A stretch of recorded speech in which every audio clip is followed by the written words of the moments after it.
The open sea, its mystery and beauty have always been irresistible. But when the ocean turns, it shows no mercy.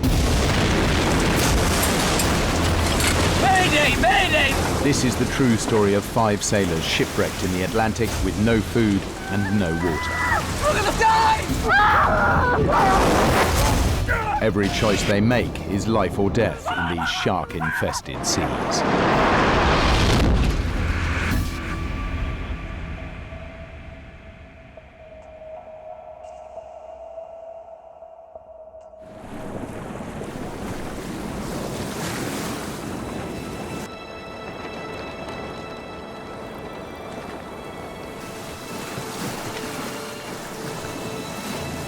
The brand new 58-foot luxury yacht Trashman surges through the Atlantic. Her owner made his millions in the rubbish business, and a hastily assembled crew who've never sailed together before are delivering the yacht to his home in Florida. The 6-day voyage begins in Bar Harbor, Maine. The crew will sail 1,300 miles down the eastern seaboard of the United States to Fort Lauderdale.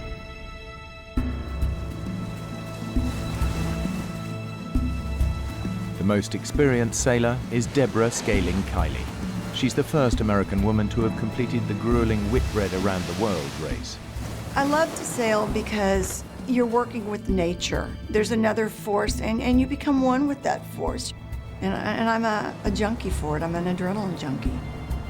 Debbie has been hired for the run by the yacht's skipper, John Lipoff. He was sort of that scraggly sailor look. It's running nicely now. Head back inland, hire some more crew, yeah? The first thing that I noticed about him Cheers. that I thought was kind of wild was that he liked to celebrate everything. He wanted to have a beer the minute I met him. Problemo, Debs. Problemo. He showed me his resume, and it was quite impressive.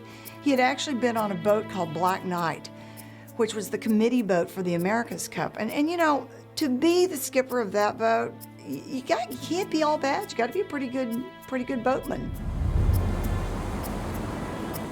Is everything all right? John's brought along his girlfriend, Meg Mooney. She's no sailor, just along for the ride and looking forward to parties, calm waters, and sunshine.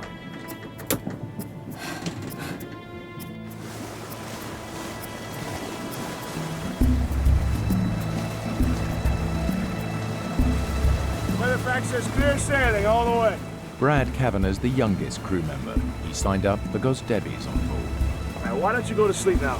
I'll take the next watch with John. Ask him to come up. Brad's a decent sailor, although he's not yet in Debbie's league.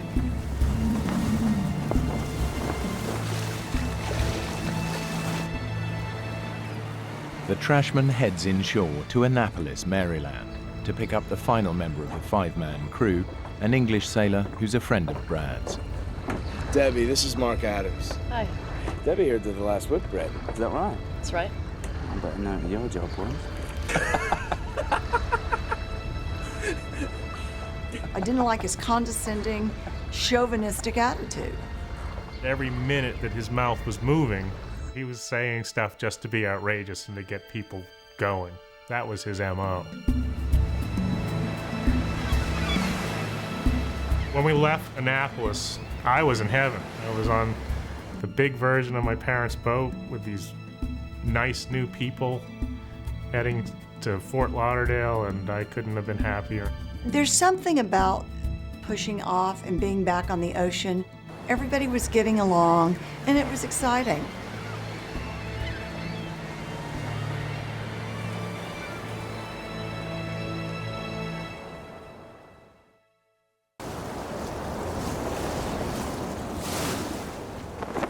The first day is an easy sail. By nightfall, they're right on schedule. That night, the weather was beautiful. The boat was fun to steer. It really just didn't get much better than it was right then. But this calm doesn't last long. A storm is gathering, and it's moving quickly towards them. Debbie! Wake up! Debbie! That was 4 hours? It's blowing a gale out there. Meg's falling. She's hurt, and we're taking on water. John! She's hurt real bad. Can you come take a look at her?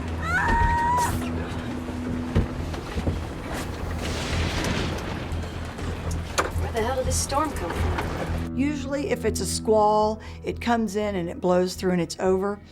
But this was not a squall. This was something that was building momentum. I couldn't believe the conditions had deteriorated so much.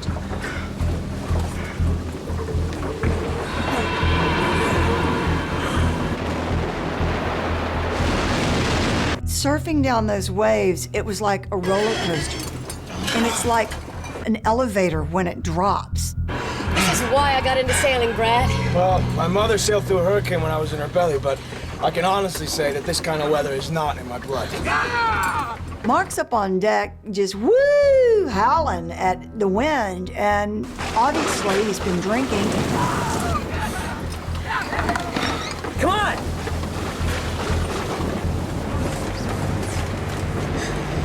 Better help her. She fell on her back. Well, I'll take a look. Meg had gone up on deck, and when the boat fell and wiped out, her tether didn't keep her from falling. I was like, what was Meg doing on deck to begin with? She has no business out in this kind of weather. Debbie, leave it. Just help her, okay? But John... Debbie, for once, would you just do what I say? She rolled over slightly, and you could see the bruising begin, and it was all through the kidney area. I could just tell she was in so much pain. I want to go home, John. Take me home. Okay, Ellie. I'll get some help.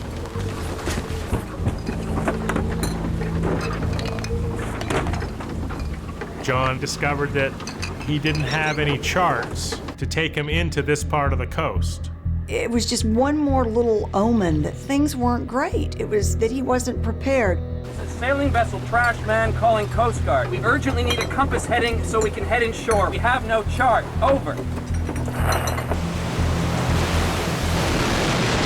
Brad and I went up on deck to take our next watch, and it was wildly out of control. The winds were gusting 50 miles per hour, and Mark's up on deck, and he is just wild. Are you out of your mind? We're in a gale and you're hammered!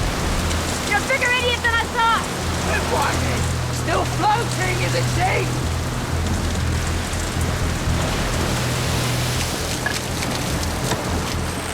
The Coast Guard advised us that we should go to Wilmington, North Carolina. But when we altered course and headed into the coast, those waves just started smashing into the boat and impacting us. And it was like one of those amusement park rides that, you know, kind of jerks you up, but it wouldn't go over and jerks you up. The yacht's sails are ripped off in the storm, so John turns to the engine in a last-ditch attempt to power through the waves. The alarms all went off and the engine overheated. The engine was gone, and that was the end of our ability to charge the batteries. We were quickly going to be running out of power to speak to anybody from off the vessel. Now we had no engine, no sail, and we were just floating out there in the ocean. Not knowing what else to do, John makes a decision the others find hard to take. He radios for help. Yes, we're running on emergency power. We need assistance immediately. We're in trouble. Our engine is down. Our sails are damaged. We need immediate rescue. Over. Need rescuing. I'd never been on a boat that had requested assistance, and it was really odd for me because it was like giving up. But John's big issue there was getting Meg off the boat.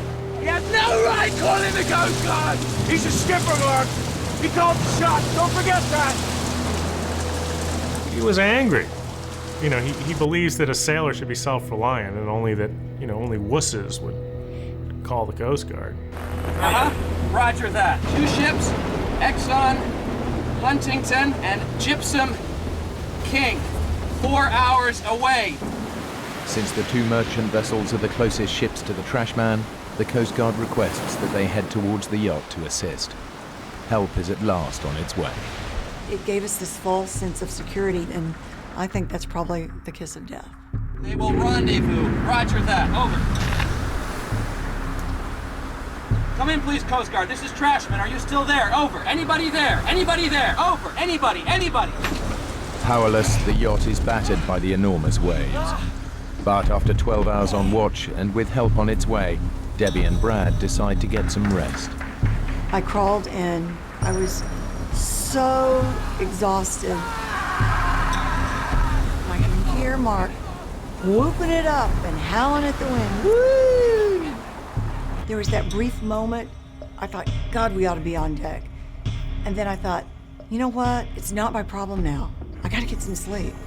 But you really can't sleep in that situation. You can just try and rest, and having all that time on your hands, your mind can just take you all sorts of terrible, terrible places. I was just lying there and feeling like the boat was going to break apart.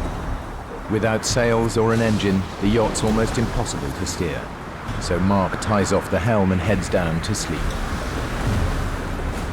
Brad lies awake, ill at ease, as the situation begins to get much worse. One of these times we got to the top of one of these waves, and it crested and broke, like at the beach, like Hawaii 5-0. And the boat fell off the top. You know, we were in free fall. And then we impacted against the window. And the window just smashed out, and the water just poured in. Debbie! Debbie! We gotta get out of here! No, let's get out of here! Go! Here's the boat sinking, and we're scrambling to get to the deck, and I hear John over here going, Mayday! Anybody! Mayday! Mayday! We're sinking! We're sinking! We're sunk! Anybody! and I get up on that deck, and it was just like a slow motion dream. I don't even know how to describe it. It was just gray, and it was crazy, and it was tumultuous. And I look around, and there is nothing. And we're going down, and we're going down fast.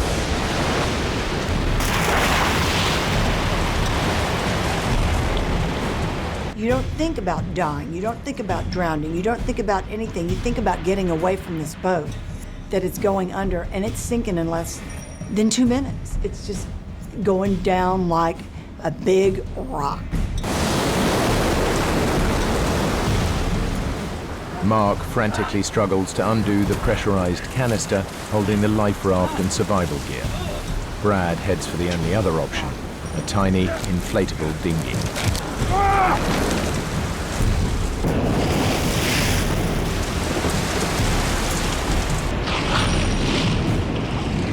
But I swam after the dinghy, kicking off my sea boots and my foul weather bottoms, thinking, my dad's gonna kill me. I've just let his boots sink. And then thoughts of my mother and how horrified she was gonna be, and how sad that when she learned that I had died there in the ocean.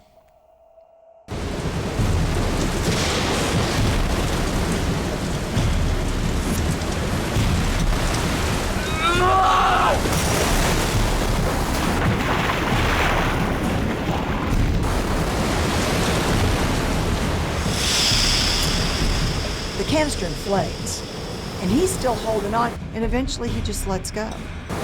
The life raft is blown away, and we weren't going to find it in the middle of the night. You managed to get anything from the yacht! Nothing! We're dead! Inside that life raft was everything that we needed to live, to survive what we were going through.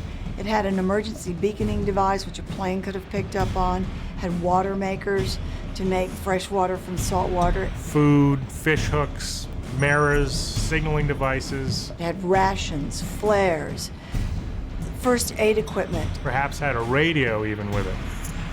And in that rubber Zodiac dinghy, we had absolutely nothing. Absolutely nothing. I'm so sorry I lost the life raft! Our chances for survival were 0.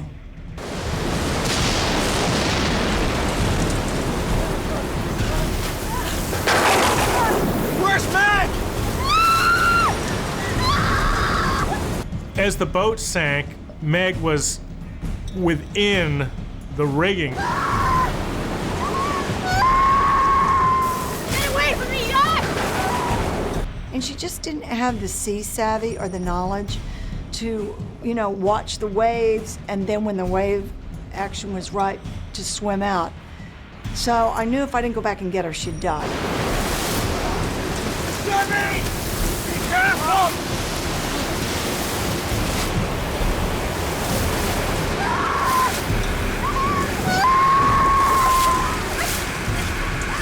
Hey! You gotta keep your head, okay? Now!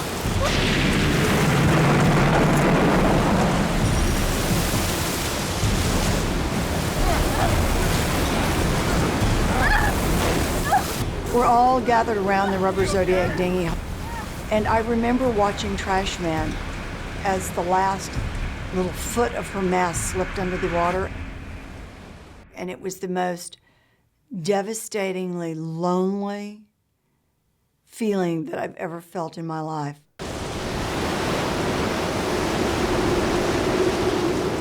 The Trashman went down in less than a minute. We're all gonna die!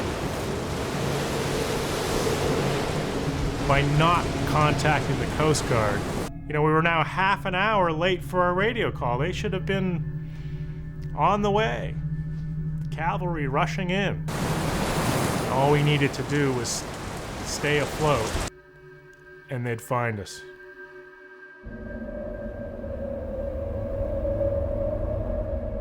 The next day, when the sun finally came up, the sky was overcast and gray. The air temperature being 40, we would definitely succumb to hypothermia. Let's get under the dinghy. There's a shelter. I can't. No! I can't. We'll be out of the wind! Rather than flip the dinghy over, the crew get underneath it, where they'll be sheltered from the bitterly cold wind and rapid hypothermia. Come on, check on you. The sad thing was that Meg just couldn't participate. I think it was too painful for her. But more than anything, Meg was very claustrophobic. Soon, the water begins to have its own chilling effect. Okay, we gotta get out of the water. It's cooling us down. Give me a minute! We devised a system where we positioned our bodies suspended by a line that we'd rigged. Lie down next to me. You two, lie on top of us. By stacking ourselves like a bunch of fuel rods in a nuclear power plant or a bunch of logs in a fire, we were able to share our body heat and to keep ourselves warm. As the storm raged on, you could crawl up underneath the dinghy like that, and it was so quiet and so peaceful. It was so deceptive. It was almost luring you once again into that amniotic state.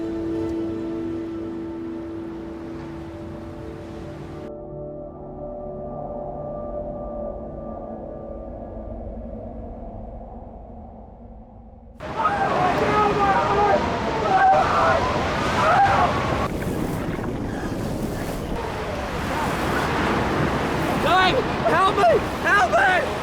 It's having a heart attack! Right! Call 911! When John started talking about his heart pains, I knew immediately he was probably just hyperventilating because the air would get very thick under the Zodiac dinghy. Please, get him into the dinghy! The wind was like 40 degrees and it was blowing like 90 knots. And we decided we would flip the Zodiac dinghy over and we lift Meg in.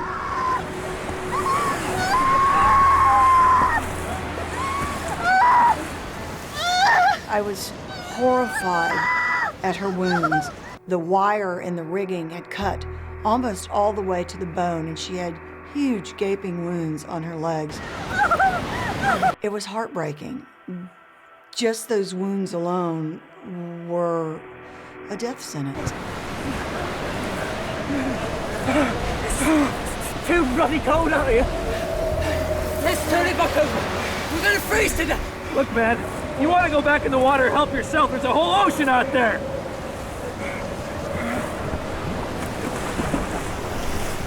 We hung there for a minute, and pretty soon he goes, "Quit kicking me." I'm not touching you! You did it again! Cut it out! What are you talking about? I'm not kicking you!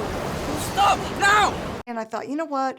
I'm going to look in the water, and I'm going to see where his legs are, and I'm going to stay as far away from him as I can. And it was the most eerie sensation. And I noticed these like torpedo-shaped bodies, and I thought, fish. And then all of a sudden one came really close, and I realized it was like hundreds of sharks. They were everywhere.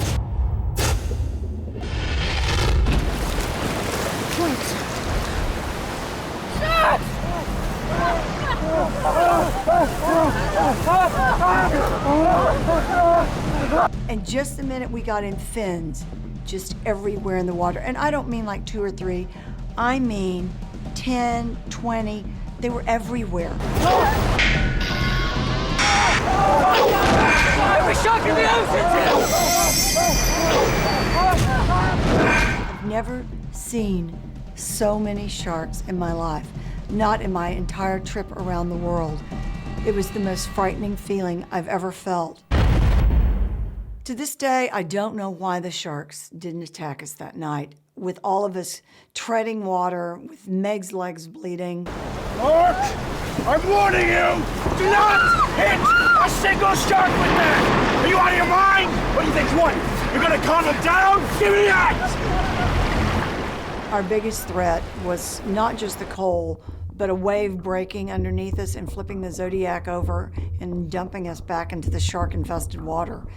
So what we had to do is devise a system to try to slow the little rubber Zodiac down. Hey, Debbie, do you think maybe we can make a sea anchor out of this thing? Stabilize this tub?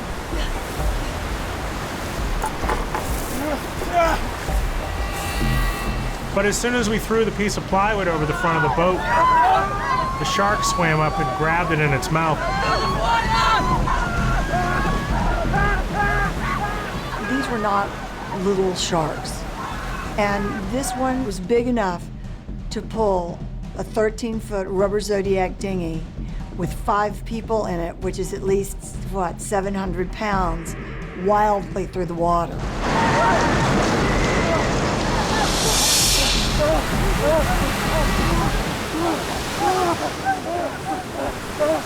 By nightfall, the storms died down, but the sharks are still out there. The crew's hungry and thirsty, and the night air begins to freeze their wet bodies.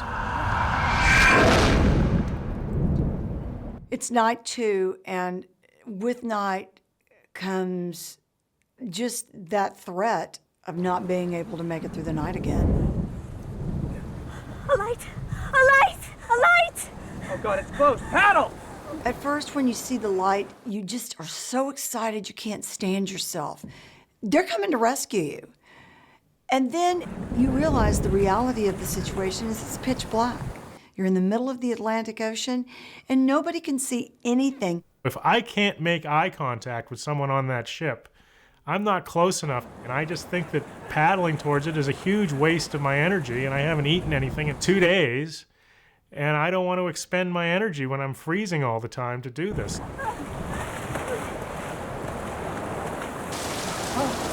The craving for water is like nothing I've ever felt. It's as if every cell in your body needs it and it's crying out for it. You haven't had water in 24 hours, almost 48 hours. But all I got was the wind blowing through my mouth and actually drying my mouth and my tongue more than the moisture coming in from the rain. Damn! It was as if God was spitting on us, laughing at our situation. All of a sudden, we remembered about the ship, and we looked out, and the ship was gone. Maybe that was a chance for survival. It's the ultimate despair. And at that point, I just couldn't take it. I felt that I was being teased by the environment and by the powers that be. Oh, I stood up and I gave God the finger, started, saying, what are you doing to us? You're gonna make it rain, let it rain so we can get some water. The last thing you wanted to do is curse God, because that was about the only chance we had for survival. I don't want to die. The ship has gone, but some unwanted guests refuse to leave. There was always a fin somewhere. They were always bumping into the raft and pushing us around. Then they'd go away for a while, and just about the time you think that they'd gone away, they came back again. The situation was going from bad to worse to nightmarish. Day 3, and the crew of the Trashman are still adrift in the Atlantic, suffering from dehydration, infection, and the fear that they'll never be found. Well, we were starting to get very frustrated with the Coast Guard because without food and water, we were really starting to suffer.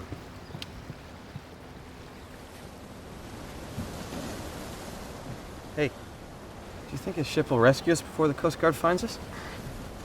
Coast Guard's on its way. Yeah, sure, of course. Coast Guard's on... Hey, guys, I got news for you. The Coast Guard ain't coming. They never were. They forgot about us. We're on our own. Thanks a lot, Debbie. It was as if I had dropped the final curtain on the show. They just all kind of sat back and looked at me like I'd lost my mind. Hey, Brad, where do you think we are? Well, from roughly where we went down, we're anywhere between 35 and 135 miles off the coast. What? Is that far? We could still be blown to shore, right? Guys? My God.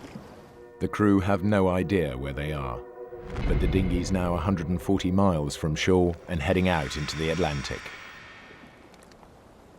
The dynamics of the group begin to change, and partnerships form as the survival instinct starts to take hold.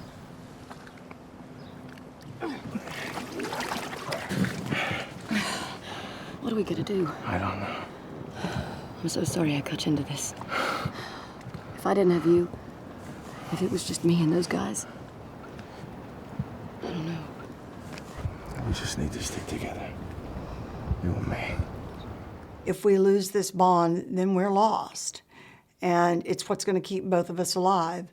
So I'm going to watch out for you, and you watch out for me. I can hardly stay awake. Why don't you go to sleep? I'll watch you. Make sure you're okay.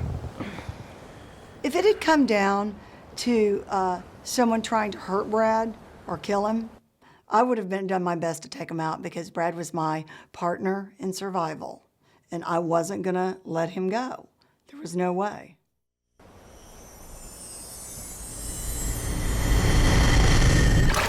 The bottom of the boat was fetid. It had a mixture of urine and blood and pus.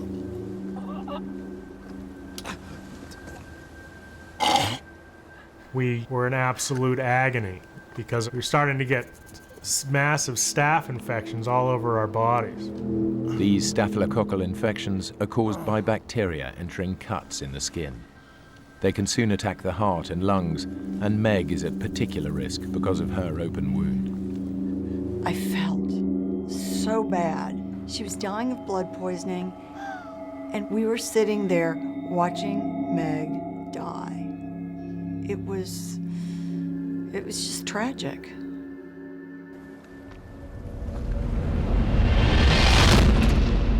Night 3, with all the infection coming on, and the starvation setting in, we all were getting very delirious.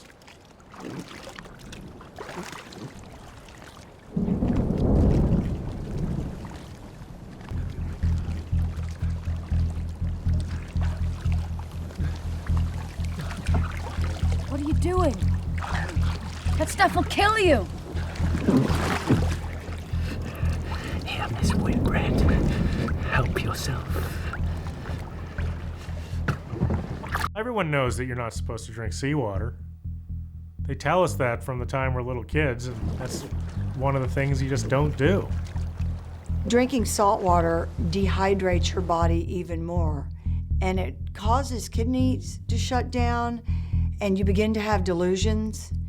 And ultimately, if you drink salt water, it will kill you if you don't kill yourself first from the delusions. I didn't really know how long it would be before we saw the effects of the salt water, but it stood to reason to me that it would be probably, 7 hours or so. And I was right. It didn't take all that long.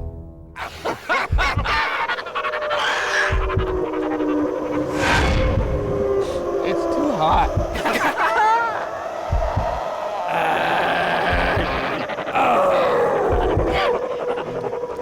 Where's everybody?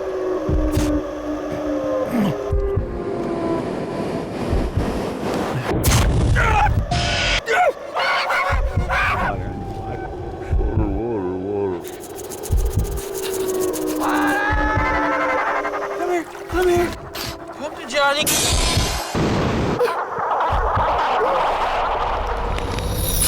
Where's everybody? It was just like I was watching some crazy play. I want my bags! Wait. I see land. I see land! I see land!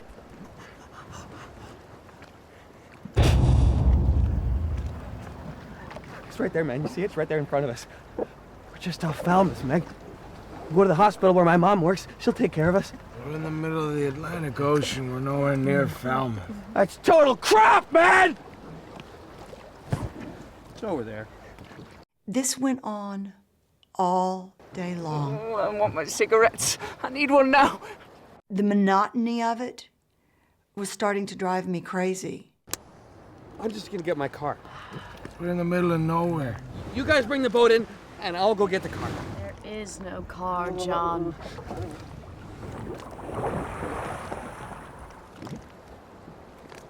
There it is. I see it. I'm just gonna get the car. And then all of a sudden, he jumps off the side of the boat. John. And we're like, where the are you going? There is no land, there is no Falmouth, and there are a lot of sharks out there. You need to come back.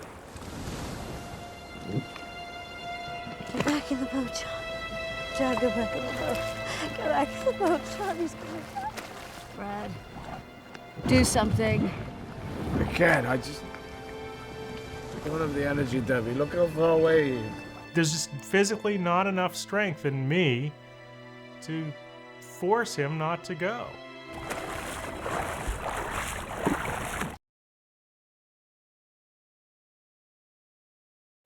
I can't see him. All of a sudden, we just hear this shrill scream. I mean, blood-curdling. And it was over. And then silence.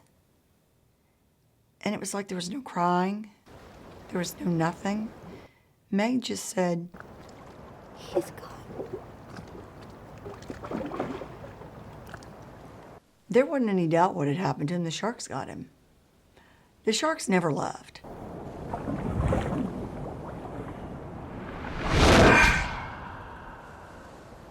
I was angry with him because I really felt that I would get a lot of credit for surviving and having everyone survive. I looked forward and relished the thought of being heroic. And there's nothing heroic in what I had done in this instance, which was stand by while John swam off to meet the shark.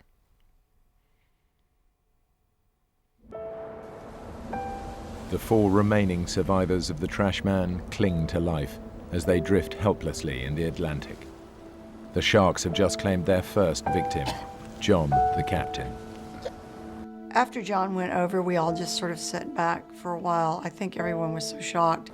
And Meg was crying, but she wasn't sobbing. She was so sad. And she was so sick.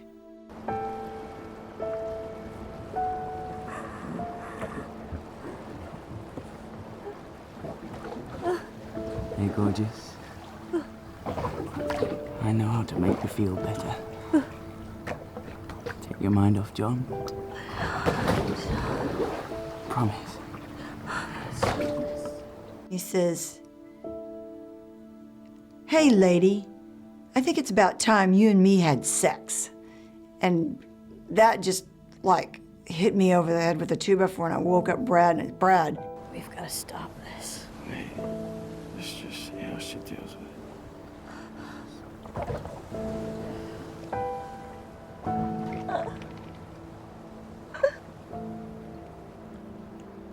Right. I'm tired of playing games. I'm just going back to the 7-Eleven to get some more beer and cigarettes. Mark, you're not going to the 7-Eleven for anything. You know we're in this dinghy, don't you? I'm just going over for a minute. Just to stretch my legs. And get rid of the cramps. Just for a moment. Brad and I get up and go, man, the sharks just ate John. No. I'm just stretching my legs. Getting right back in. And just about that time, we feel this. Bam! And then we feel a bam again. And all of a sudden we realize there's like this frenzied attack, and the sharks are eating Mark underneath the Zodiac. Oh, shucks. It was, without a doubt, the most horrifying moment of my entire life.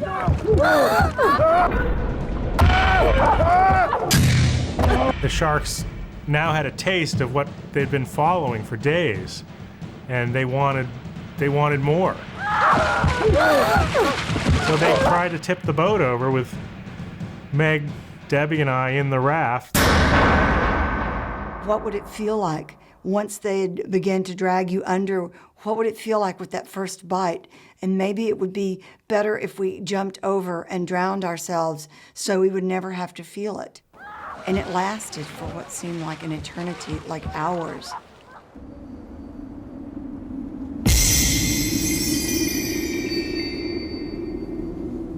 That night, I remember waking up and looking up, and there were stars everywhere. It was like a starry night. And then I began to hear Meg moan in the dinghy.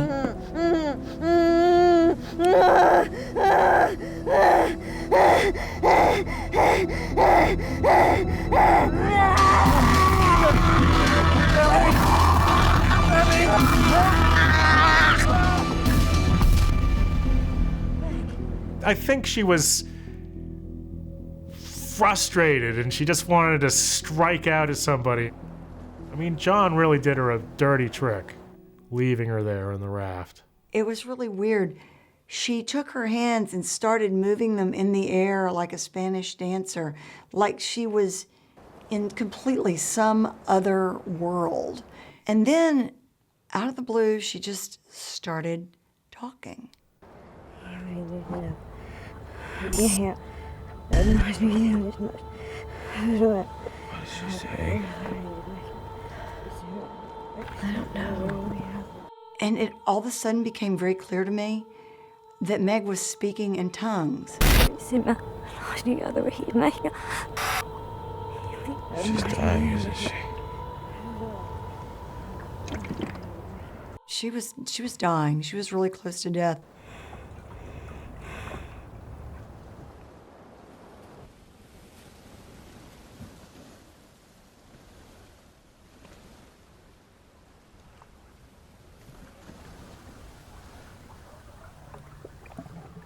Meg? When we woke up, Meg was dead in the bottom of the dinghy.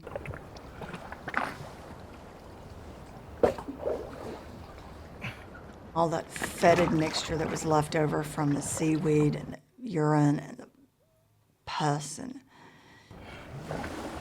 Debbie. Should we eat her? We were starving, and you've heard of cannibalism at sea, and are we gonna, nourish ourselves by somehow figuring it out how to butcher her and eat her, or what are we going to do? Ugh. She's too infected, Brad. We have to get rid of her. So My stomach's twisting in pain. You're right.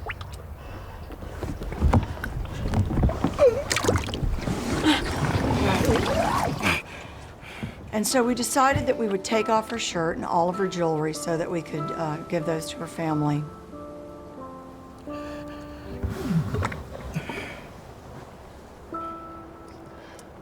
I got really mad at Brad because he was like, I can't get the ring off. I'm like, get it off.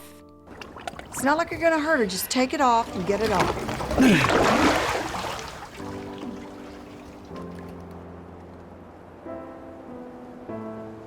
It was such a sad moment because we laid her body, naked body, on the side of the raft, and then we decided that we couldn't just push her over, that we had to give some kind of a funeral. And so we said the Lord's Prayer and Psalm 23, and then we just gently pushed her body overboard. And we decided then that we would just go back to sleep so that if the sharks attacked her, we wouldn't have to see it. And so that's what we did.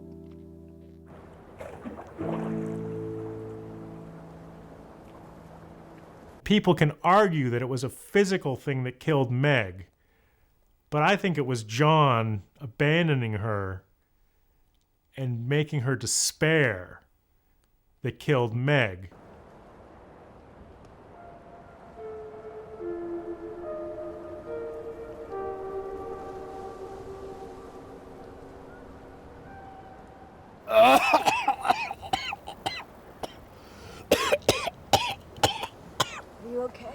I don't know.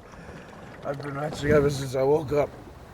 It's the water in the bottom. Meg's died in it. It's making you ill.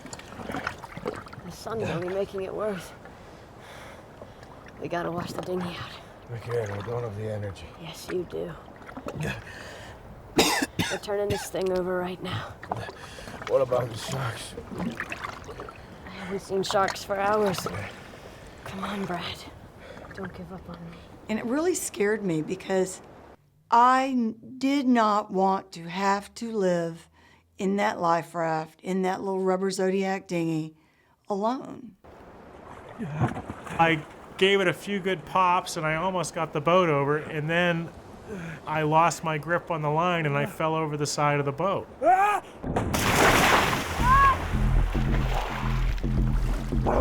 Get me! You gotta be back here. And this time I don't have the strength to get myself back into the boat. For God's sake!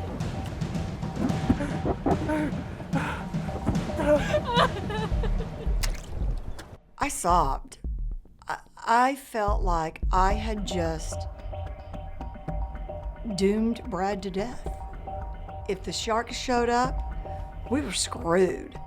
And I just went on and I just burst into tears and I fell back against the seat and I couldn't do it. I could give a crap about what Debbie's thinking this time. She's just sitting there being completely useless and I'm still alive and she won't help me climb in the raft. For God's sake! She's finding it impossible to help me to climb into the raft. And I don't know what's on her mind, but she's not thinking straight. It was life and death, and I pulled myself into the boat while she sat 3 feet away from me just crying.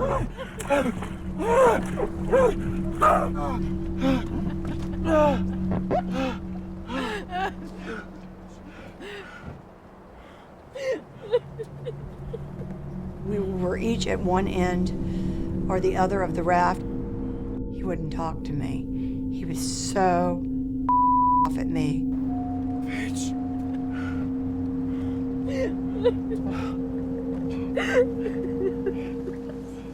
I'm so sorry, Brad. I just want to relax because of all this death that's been happening for the past 12, 15 hours. And as soon as I take a break, I look at the horizon and there's a ship coming straight at us. Debbie. I'm gonna make it up to you. Let's catch fish. We're going to survive. Debbie, there's your ship. I had heard it was a ship so many times. I just didn't. Big deal. It's a ship. They're not going to see us. Turn around. Look how close it is. And I turned around, and it was amazing. And the ship came by, and it went by, and a guy walked out on the wing bridge and looked down on us, and I looked at him, and he looked at me, and I waved at him, and he waved at me, and next thing I knew, there wasn't just one person that came out, but there were like 5, 6 people. They were all coming out. They threw all their life-saving equipment out at us, and Debbie jumps off the boat, and I'm like, God damn it. You know, don't leave your friend Brad here all alone. What? No goodbyes? Nothing?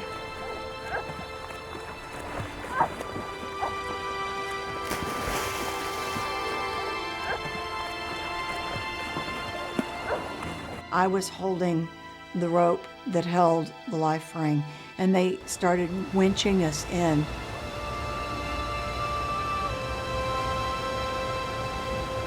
And then a big sailor picked us both up. And when they finally hand me off to the last guy, he just gently lays me on the deck, and I realized that they were Russian. And I didn't care. It was, I didn't care where I was going. I didn't care who these people were. I was lying there, and Brad was there, and we were alive.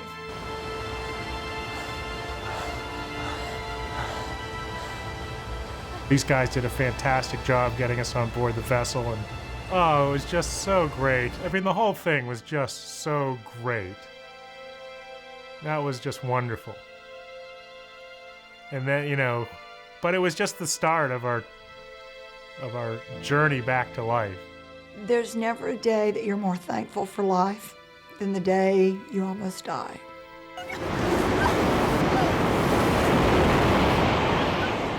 I'm here today, and I don't feel guilty about it, and I have no regrets. And every day I wake up, and it's a new day, and I'm happy. And I always try to find something good in the bad things that happen to me. It's not something you just turn off when it's over. You keep living in that survival mode. I don't know if you're shell-shocked or what you are, but it's impossible to just turn it off and go back to being the way you were before. In their 5 days at sea, the dinghy had drifted 140 miles from where the yacht sank and was heading further and further away from land. With no beacon on the dinghy, the 2 merchant ships were unable to find it. The Coast Guard called off the search for Trashman because it received a call stating the yacht had made it safely into port during the storm. Who made that phone call remains a mystery. I believe that, John and Mark could have pulled through, but I think with these guys, the real problem was that they had just reached the end of their rope and it was not worth it for them to put up with the pain and continue living. But for me, I'm not going to take myself out of the game before it's over. Brad and Debbie have no idea how much longer they could have hung on. What they do know is they had an unshakable will to survive.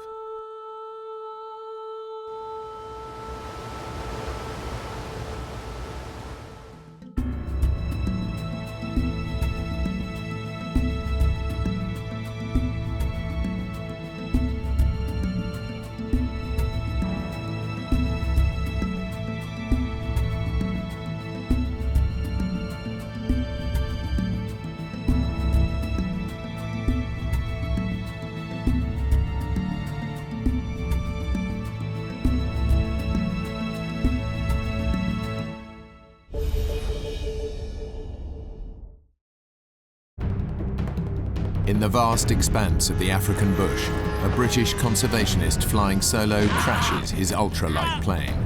Severely injured and carrying no food or water in the wilds of Africa, his chances of survival are slim. His best friend desperately searches for him, knowing he may never find him. Staying alive takes all the cunning and guts one man can summon up.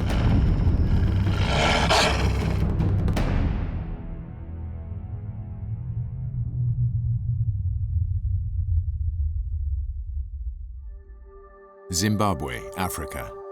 Home to some of the most varied animal life in the world. Much of it under threat from poachers and encroaching civilization.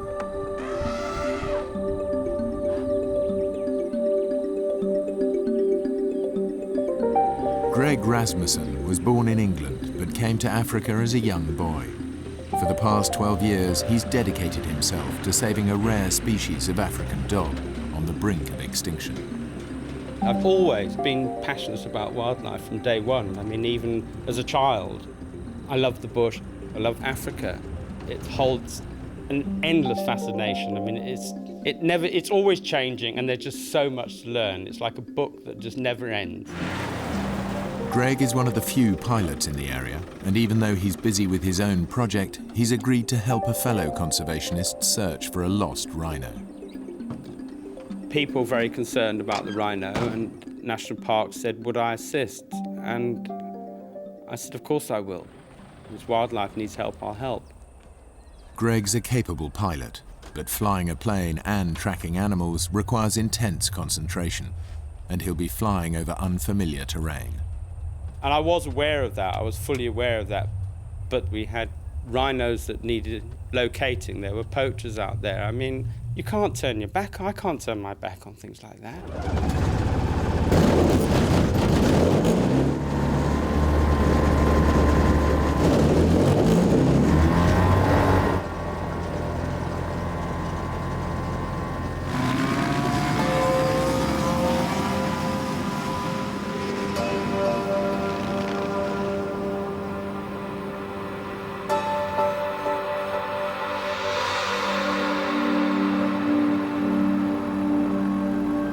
An ultralight plane is a cheap and efficient way to cover the African bush, but is also very dangerous to fly under certain weather conditions.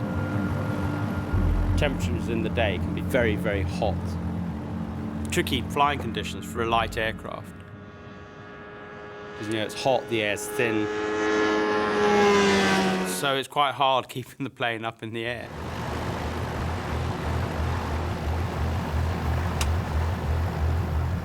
This was a very harsh, dry, rocky, rugged area. I'd never flown that area before, and I realized I was in a completely different territory. The rhino is electronically tagged, and in no time, Greg's tracking device picks it up. I just found it. I hadn't actually seen it, but I realized that it was alive by this movement signal. And I was just starting to circle out. And as I turned the plane, suddenly I went into something known as a wing storm. Literally, one wing's flying and one wing isn't. Suddenly I had this gut-wrenching feeling.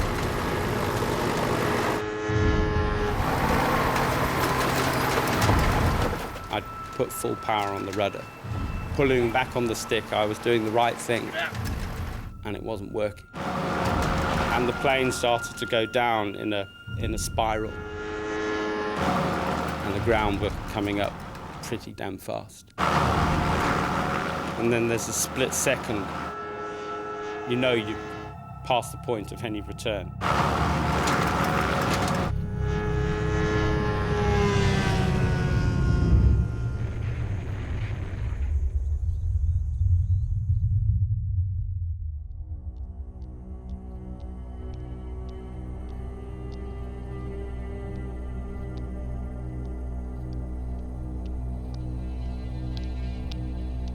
I almost didn't want to open my eyes.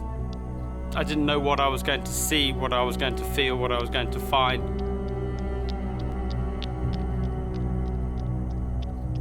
I was totally dazed, stunned. And I was like, I'm alive. I'm alive. And at that second, petrol started dripping over me.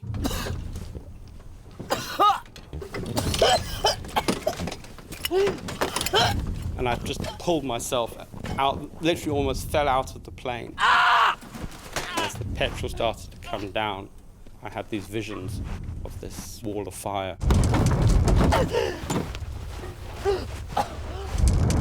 And I could just see myself being incinerated alive. And I knew my legs were doing nothing. I couldn't do anything with the legs at all. But I just had to get away from this plane. I mean, this thing was a nightmare now.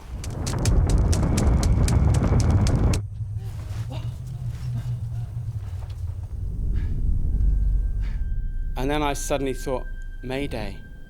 I've got to call Mayday. And I didn't want to go back to that plane. I didn't want to go near it. But I had to brave it, because I knew that that was my only means of survival. And I knew the quicker I got a message out, the better. Greg has to try and make a call. No one knows exactly where he is or that he has crashed.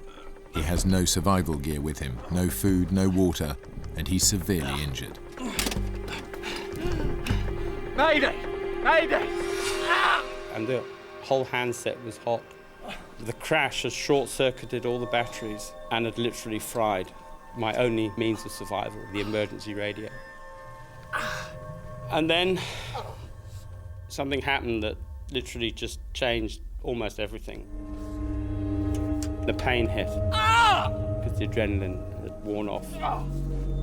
On the outside of his body, Greg has only a few superficial scrapes, but inside he is bleeding badly, and his legs are broken in 6 different places.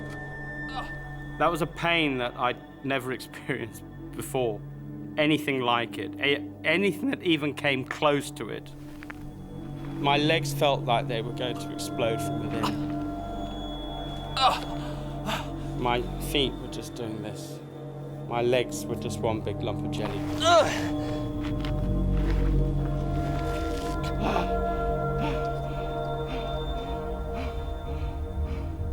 And I realized I had to stay in control. You know, I had to be in control of the situation, because if you lose control, that's it. I was going to be a goner.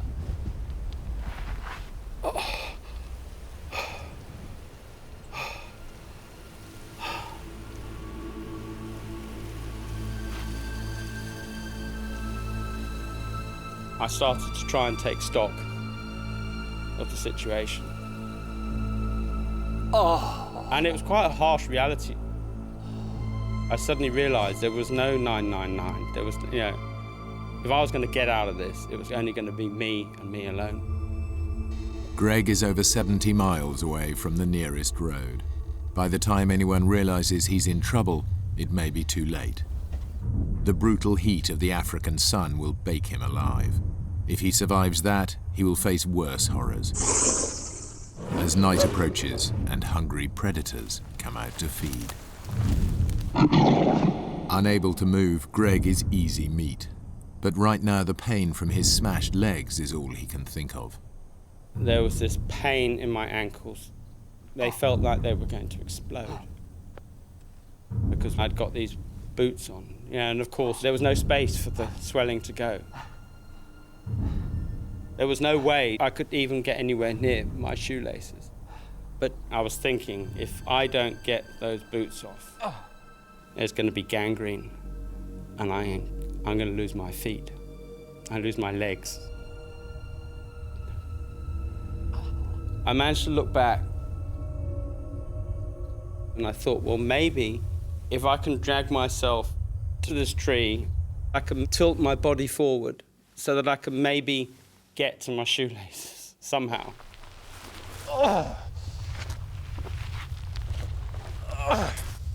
I wanted to stop that pain. Because, I mean, it was like my foot was exploding.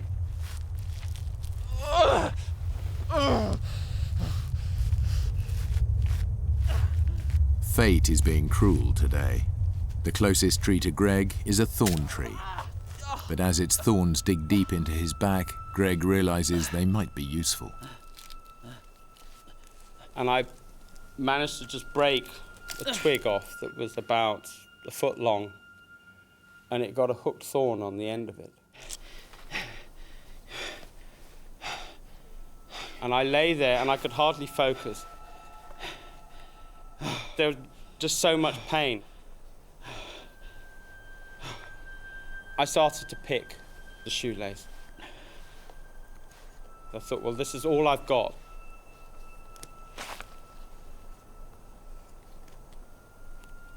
And I remember I had a little flashback to childhood, because I was always absolutely useless with shoelaces.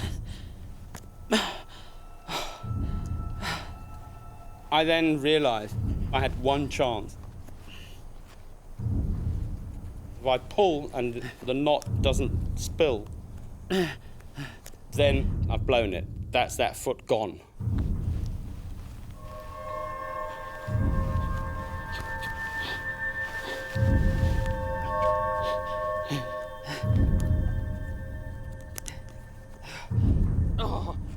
Greg manages to loosen the shoelaces and get them both to the same stage, but nothing happens. But the boots remained absolutely solid on my feet. And I realised then I had to pick the shoelace, eye by eye, through every single eyelid. And all the time, all I'm thinking of is, if I don't get those boots off, I'm going to lose my feet. And it was almost, it was like a nightmare.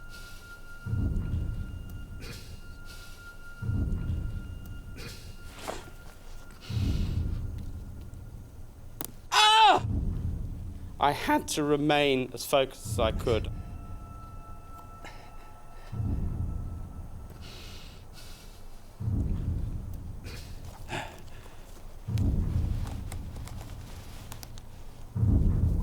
And I picked and I kept on picking until I finally got to the point where the shoelace was free.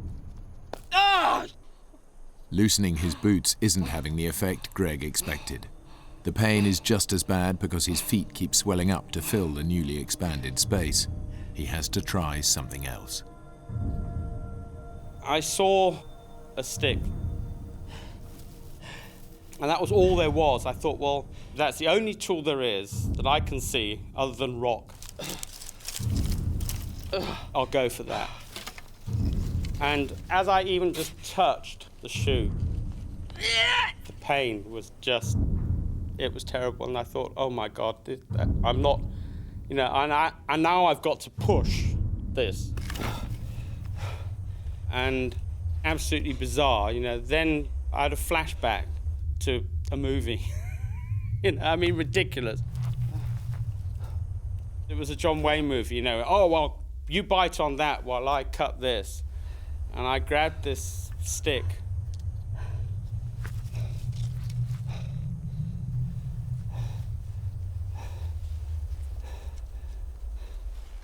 And as I pushed and I bit,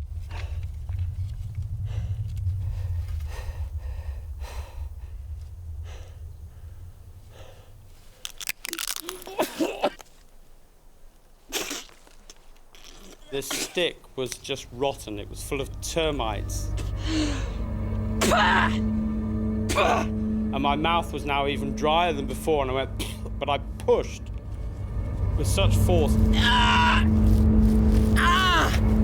The shoe came off. And I just forced the other shoe off. And lay there.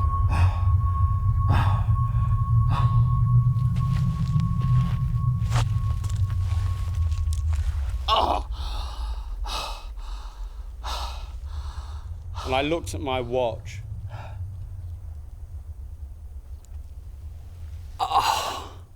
And it had taken me 2.5 hours.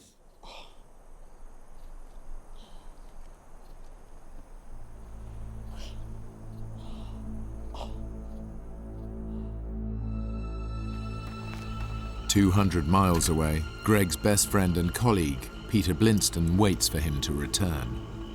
Together they run a conservation project dedicated to saving the African painted dog, one of the world's most endangered species. We have this same passion for the dogs. We have a lot of belief in each other's abilities. And that just comes through at the end of the day. Peter, phone call, please. And the phone rang. I just felt nervous. This kind of sense of something's wrong. Yeah, Peter.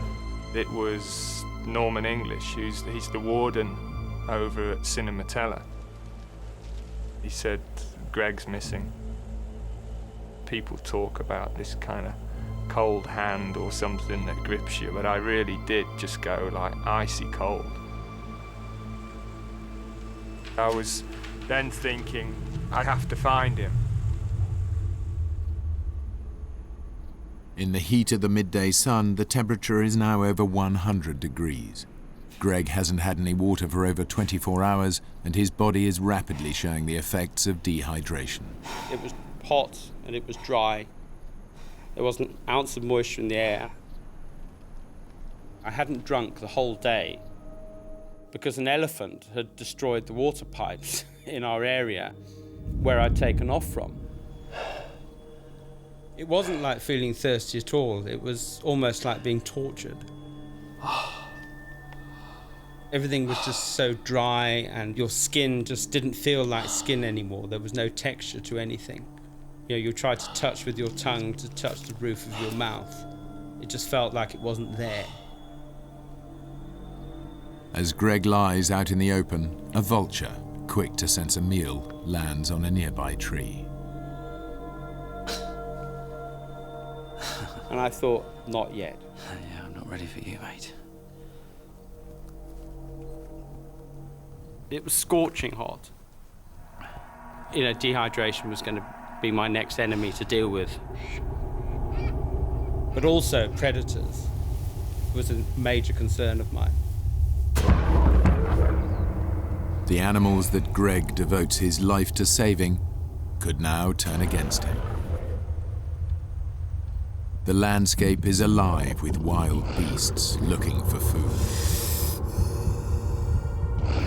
They may look sleepy and harmless in a city zoo, but in their natural habitat, they are deadly.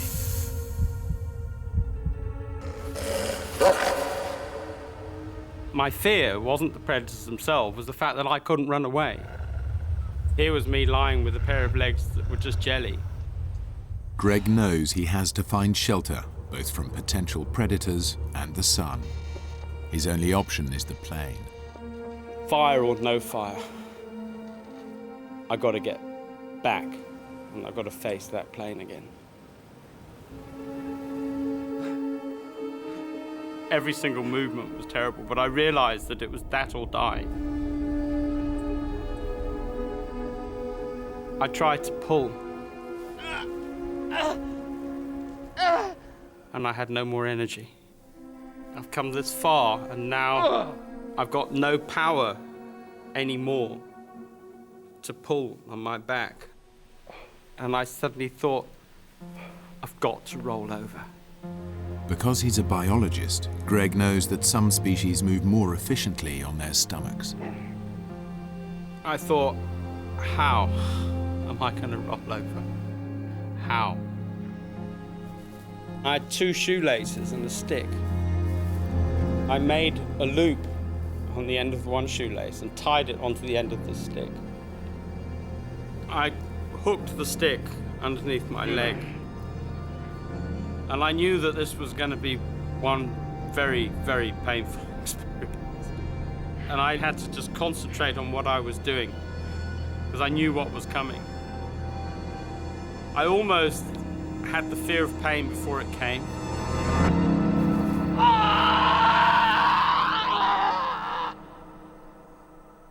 Just as I rolled, I heard a crack. It wasn't the stick, it was my pelvis was broken. With the temperature now hovering at 110 degrees, Greg is literally frying in the sun. As he drags himself towards the shade of his downed aircraft, his thoughts turn to other dangers that threaten his life. Being in the bush for so many years, you get to know absolutely every single noise. You know every footfall. You know which footfall belongs to which animal.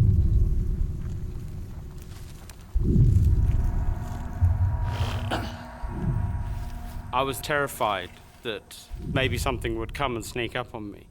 And I couldn't do anything, you know, I mean, I couldn't run.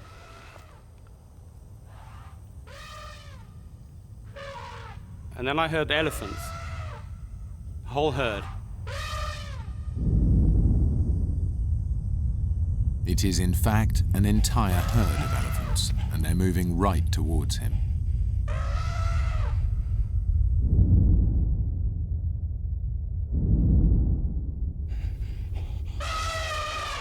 And I thought, they've got to sense that I'm here. If they detect you at the right moment, that's fine. If they detect you too late, that's the scary bit. Because then you're in their attack distance. And I thought, if the wind is wrong and they don't detect me until the very last minute, that's when I'm in trouble. And then suddenly there was this huge screech of... And I remember just thinking, oh no, please, just don't stampede. And I just had this absolute fear that I'm going to be trampled.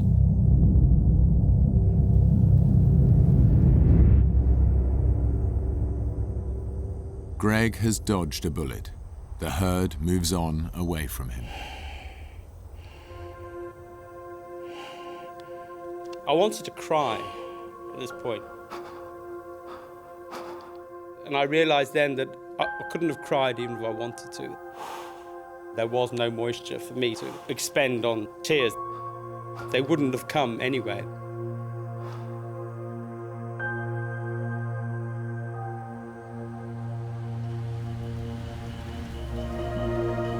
The head warden of Cinematella Wildlife Refuge, Norman English, organises a search and rescue party. The park is over 700 square miles. He and Greg's best friend Peter can only start looking for Greg where the rhino he was tracking was last sighted. Did he radio in at any point? Nah, no radio contact at all. But he was searching up near where the rhino was last sighted. The rhinos are tagged, right? If we find them, we find Greg. Greg took the only tracking device we have with him. Without a tracking device, Peter and Norman have no way of knowing where Greg's plane crashed. I was sure that he was alive, but you know that you've not got much time. Almost as each minute passes by, of course, you're becoming more and more concerned. What about an aerial search? Already started. Pilot from Victoria Falls came up in his Cessna.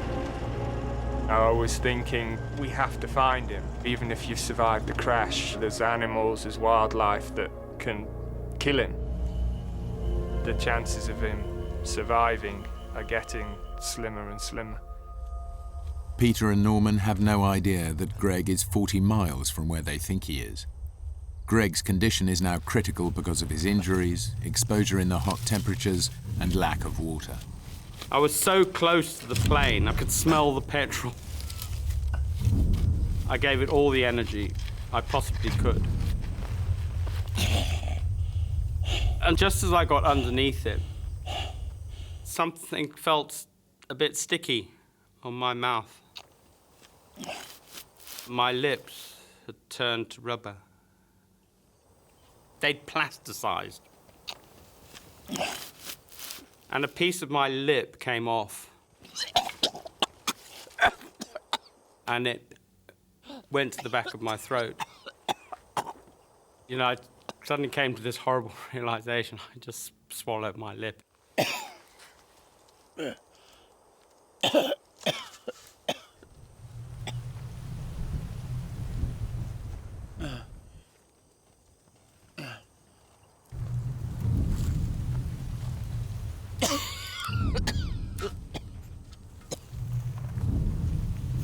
But within moments, Greg has a new worry. He hears the sound of an animal walking nearby. was lion footfall. And I listened very, very carefully, and it was getting closer and closer. And then I heard this call. It was a lioness. And lionesses have a very distinctive call they use when they're calling cubs. And obviously, because she was a mother with cubs, that makes her far more dangerous. Greg knows that animals in the wild have a unique defense strategy. They make sharp, sudden noises to scare off their enemies. As the lioness moves in closer to Greg, he knows that creating a noise at the right time is his only defense. When he finally sees the big cat's silhouette, he makes his move.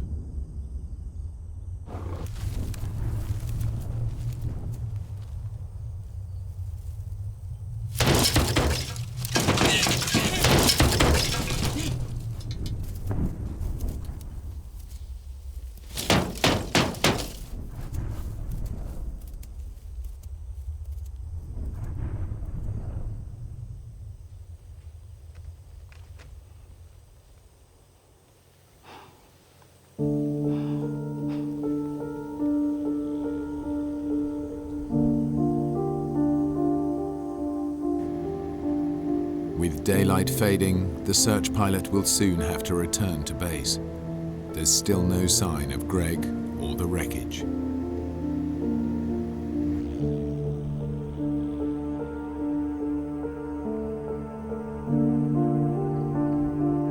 I heard the plane. And then I started to get almost excited.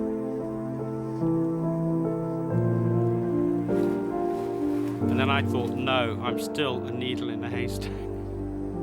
They had an area to search of about 1,000 square kilometers. And I wanted to scream, I'm here, I'm here, I'm here. Hello! Hello! I almost wanted to will the plane in, you know, come my way, I can hear you, please. Hello!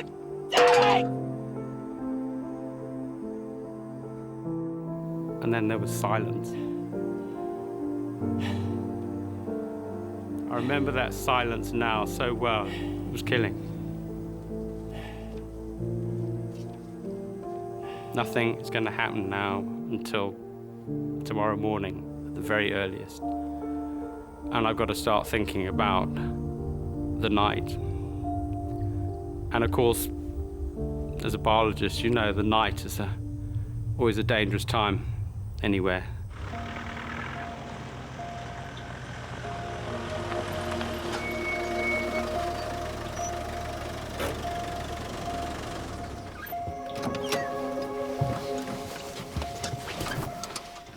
It probably won't help much. I'm just going to take the Land Rover out, see what I can find. There's no way you're going to find him in the dark. We don't want to lose you too. I won't be long. I'll be back soon.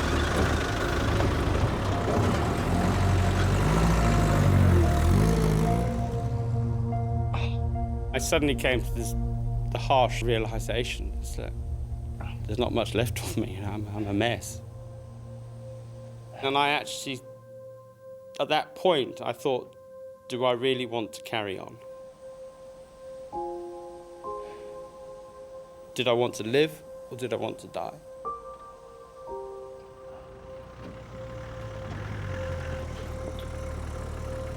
As the night closed in, it was an awful feeling. It was really awful. I was trying to imagine what it would be like for him now, still being out there. I thought about my life, and I thought, well, I've had a good life. I have achieved. I was suddenly, for a very short period of time, I was at total peace with myself. I wasn't afraid of it. I wasn't afraid of that death experience. I suddenly realized that I had it in me, the power, to just switch off and just let myself go. People started to voice their doubts that he was now alive. I was thinking about what they were saying, and for a moment, thinking maybe they're right. But I wouldn't hear that.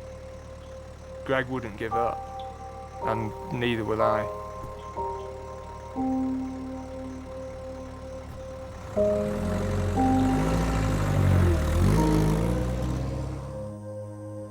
And then I suddenly thought about the dogs, what amazing animal that had become my sort of whole raison d'etre. And I thought, but there's a hell of a lot more I can do. And from that second, it was like, right, the fight is on. At that point, there was just such a kick in me that it was like, I'm going for it, and I'm gonna make it. And I'm not gonna, if I do die, I'm gonna die fighting this right to the bitter end.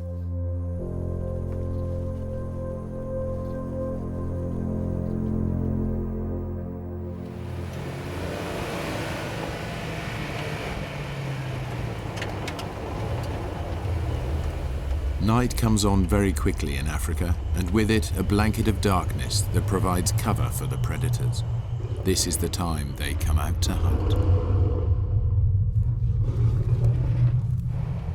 I was trying to picture how terrifying, really, it would be, even for somebody like Greg. You would almost wish that he were dead and not have to face a night like that.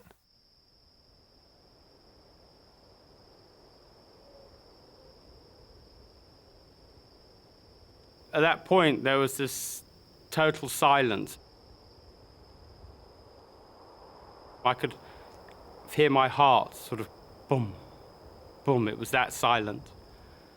And it made me very conscious how totally alone I was. All I wanted now was for that night to end.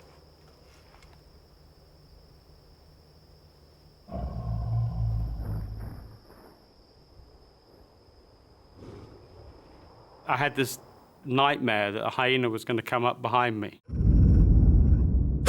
I know what hyenas are capable of. Bone crushers, as they're also known.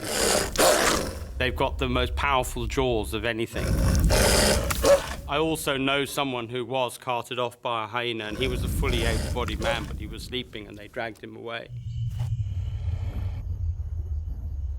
That was the biggest scare of the lot, that a hyena might come up behind me.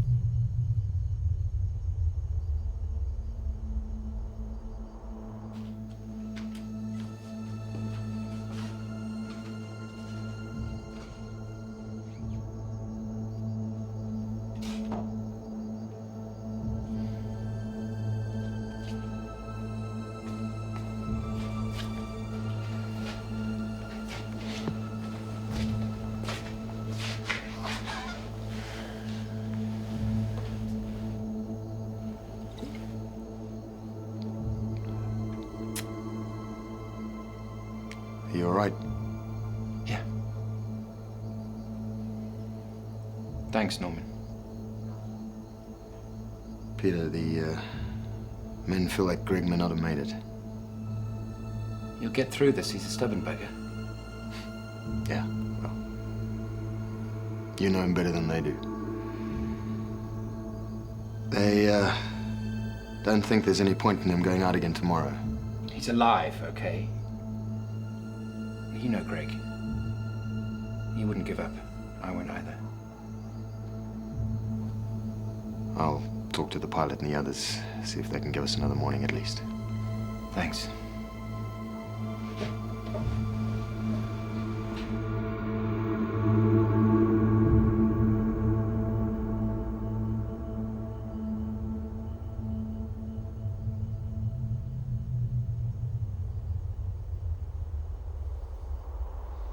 I was terrified to even think about going to sleep because I knew that I wouldn't wake up again.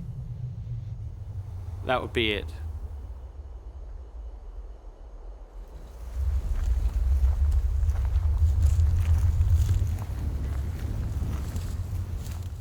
Then Greg's worst nightmare comes to life. Once again, he recognizes an animal by the sound its feet make when they touch the ground. He hears a hyena. And I thought, it's coming behind me. And it's going to come right in the worst spot. It's going to come round the back, which is where I really had absolutely no control.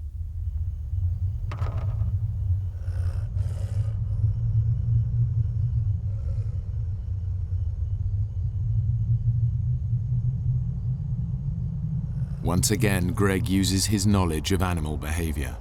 He grabs hold of his stick and gets ready to hit the plane with it and create a noise to startle the beast.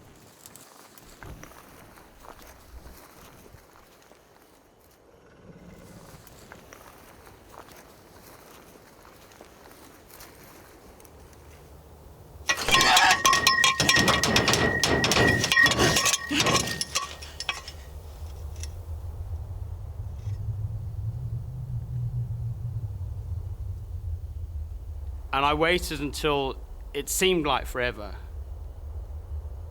I knew if something came one step closer, then would have meant that I'd failed. Then I heard this, like, just footfall, just getting less and less and less.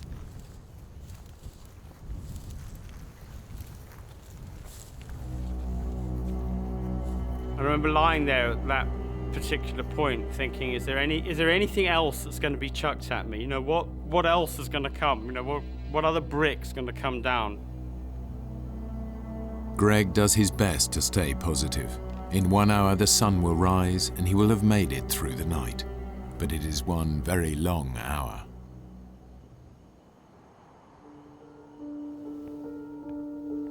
It was very frustrating waiting for the daylight to come. I contacted our office. We had 15 people that could come over and help with the ground search so we could cover a wider area. And they were there. They came, ready and waiting to help with the search.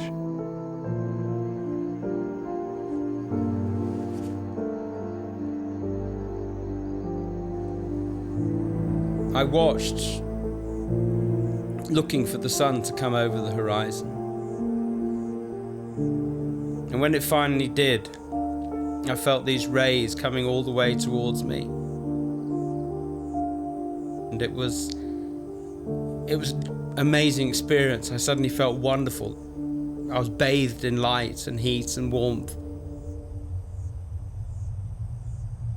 I felt secure for a moment. And then the harsh reality dawned on me that it was that sun, that burning, was going to continue and it was going to kill me.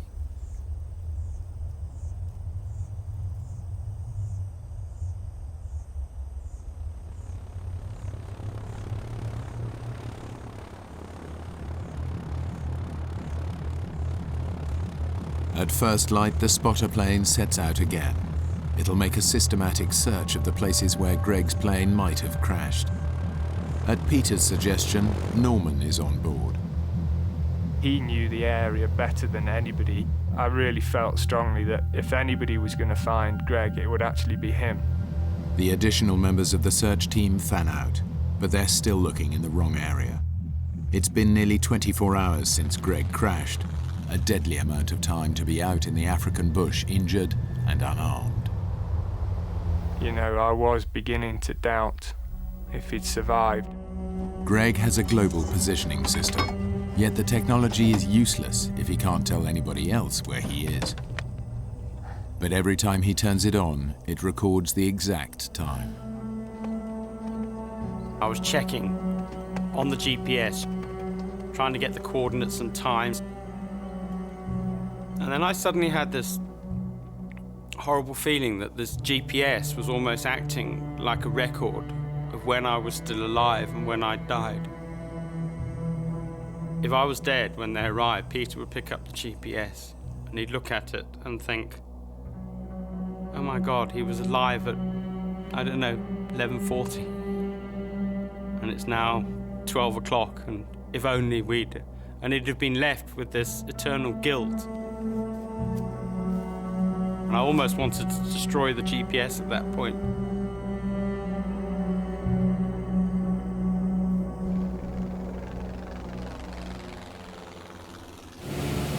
Norman to Pitter, can you read me? Over. Receiving. There's nothing from up here. Even an elephant can merge into this landscape. We're going to try another area. On a hunch, Norman decides to go back and check along the beginning of the route that Greg would have taken. Nearly 24 hours has passed, and Greg's body is desperate for water. I managed to grab a piece of the broken windscreen. I had this mad idea to see if it would collect moisture.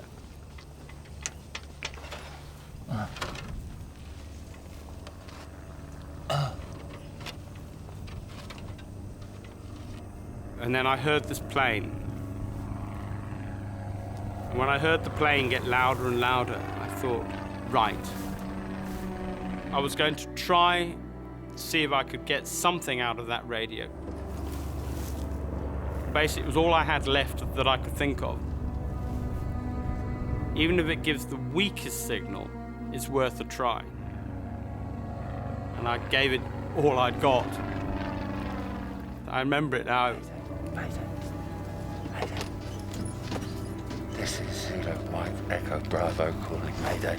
And then my position is 20 miles east-northeast, Cinematella. Mayday. I thought I heard the plane get louder. And I thought, it's worked, it's worked. And I gave myself almost an elated sort of feeling. But that's because that's what I wanted to hear. I knew I was lying to myself. Mentally, I had to stay with it. Because if you get into depression, that's it, the game's over. Not knowing whether he's imagining the search plane or if it's really there, Greg grabs a piece of his wreckage, one of the struts, hoping it will reflect the light and be seen by the plane above.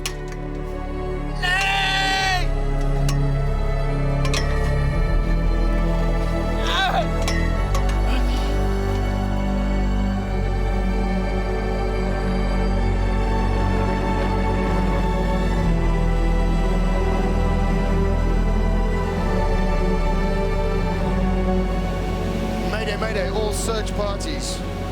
We've located the wreckage. 40 miles south of the main search area. No sign of Greg.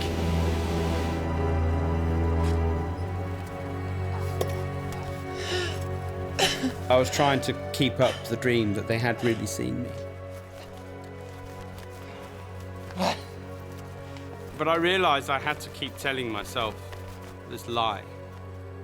Because I did know that I was reaching the point of no return. If they didn't find me soon, I was going.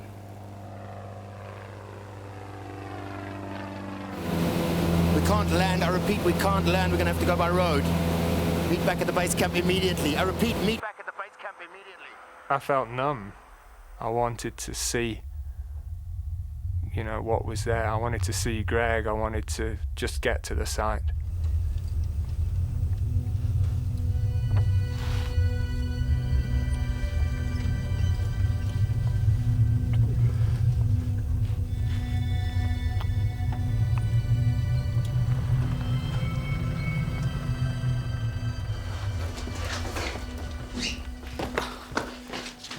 He's here, south of the road. The rhino's obviously moved. Okay, let's move it. Peter, I didn't see any sign of life. I don't know if it's a good idea that you come. I need to see him. I was really afraid. You're just thinking, okay, we've found him, but we don't know what we've found yet. And you imagining all sorts of horrors.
And then I heard these footfall. I can't describe.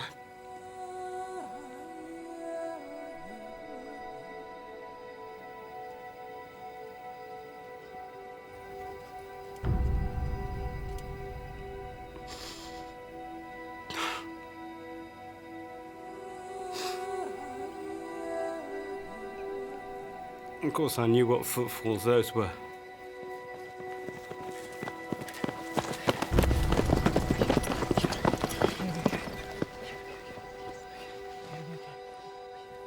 And among them was Peter. And I suddenly looked and I couldn't believe it, that was him. I couldn't even speak to anybody. And people were just saying what happened, and I just had to say, wing, stall, and that's all I could say. It was really overwhelming. He'd survived. And it was sort of affirmation of my belief in him.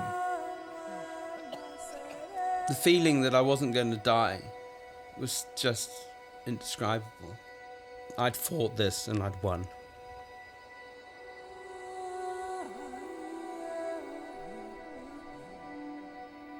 And somebody came up, I hadn't got a clue who it was. Someone put their hand on my shoulder and said, "You're in safe hands now."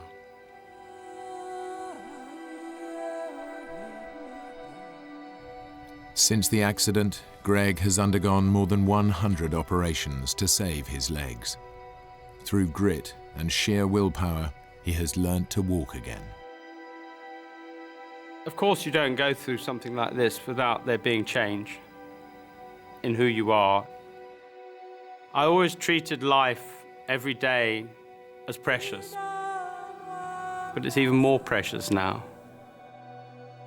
I still am dreaming of that day when I go back to Africa, back to the smells, back to the sunrises, the sunsets, and most importantly, the painted dogs and wildlife conservation.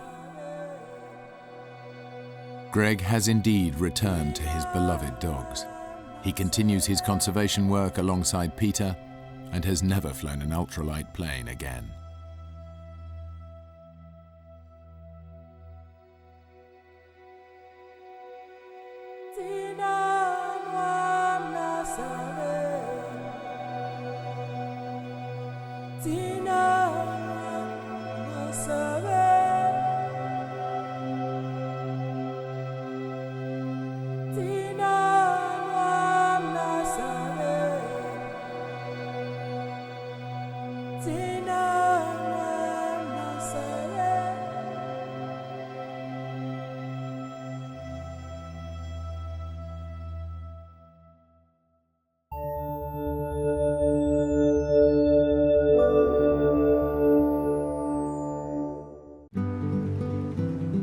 Two cousins enjoying the seas off the coast of Mexico when the jaunt turns serious.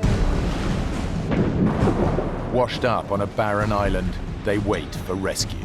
You'll be home in time for dinner. Like some cruel joke, just 12 miles of sea lie between them and safety. But this sea is impossible to cross. Hammerheads are one of the few species of known man-eaters. And the boats do not come. Exposed to searing temperatures, without water they have just days to live. Their survival becomes a test of endurance. I realized that we could actually die on this island.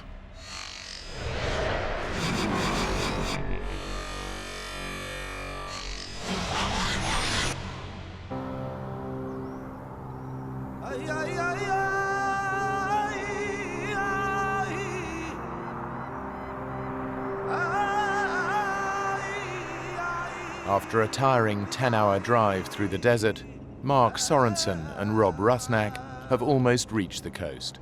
From here, these young adventurers will begin the sailing trip of a lifetime. How about a good song? Something nice. Something appropriate to this beautiful Mexican landscape. Driving down, you know, we were joking, lighthearted, excited, all the things that you would think you would be when you're heading into an adventure. La cucaracha, la cucaracha. No. Ya no puedo caminar. Don't. I was really excited. You know, I had all these thoughts of how this was all gonna happen. So it was very exciting. Well, if you're gonna do it, sing it like you mean it. You sing it with la me. Cucaracha, la cucaracha. Ya no puedo caminar. La cucaracha, la cucaracha.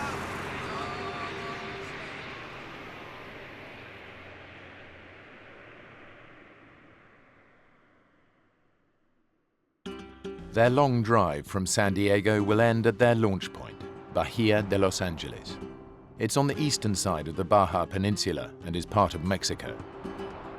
The cousins' plan is to sail round-trip across the Sea of Cortez on a 16-foot catamaran, a dangerous voyage at the best of times.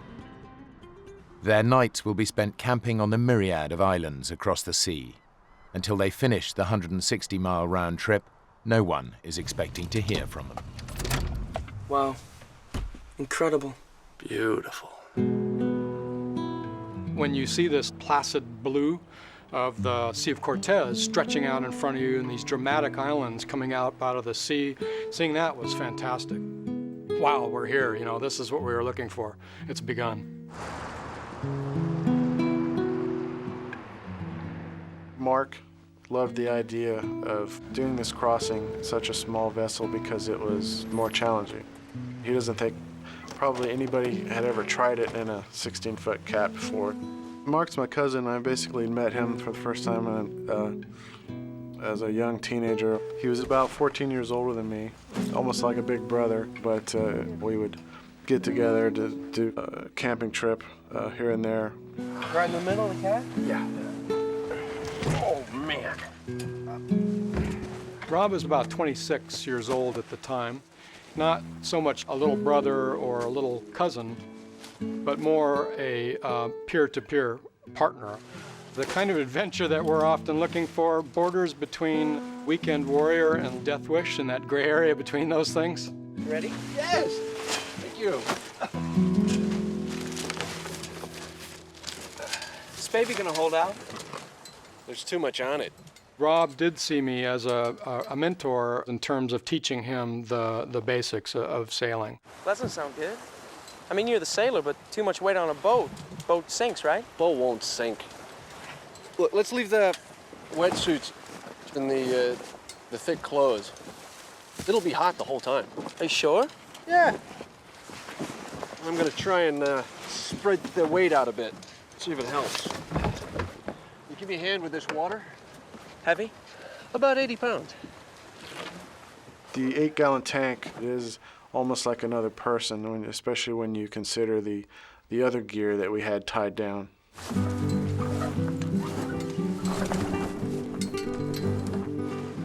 It's perfect sailing weather. But the winds across the Sea of Cortez are notoriously difficult to predict, adding a twisted thrill to the journey.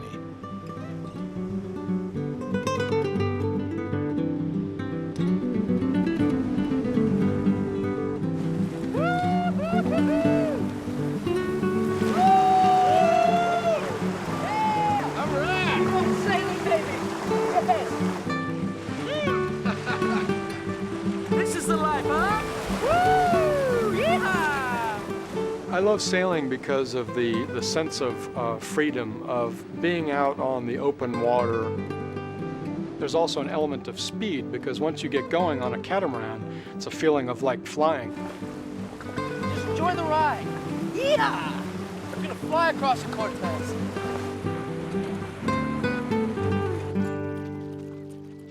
What happened to the wind? No, it happens. I read about it. 60 miles an hour to zero like that. I think it's because we're like in a canyon. The wind rattles down here like an alley, and then woof, it's gone. In the dead calm, the heat builds to over 120 degrees. And there's no chance to cool down in this sea.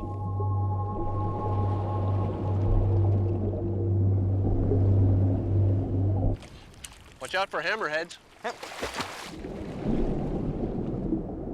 You mentioned sharks, you didn't mention hammerheads. Weren't hammerheads like the psychopath of the shark world? Would you be at peace with yourself if you had a head shaped like that? The Sea of Cortez is not a place to be taken lightly. I had seen a documentary about hundreds of hammerhead sharks moving through this part of the Sea of Cortez. Hammerheads are one of the few species of known man-eaters in the world and are known to be aggressive. This is something we want to keep our eyes open for. You imagine catching one of those on the end of your line? Yeah, maybe drag us into the nearest island. Be like Jaws.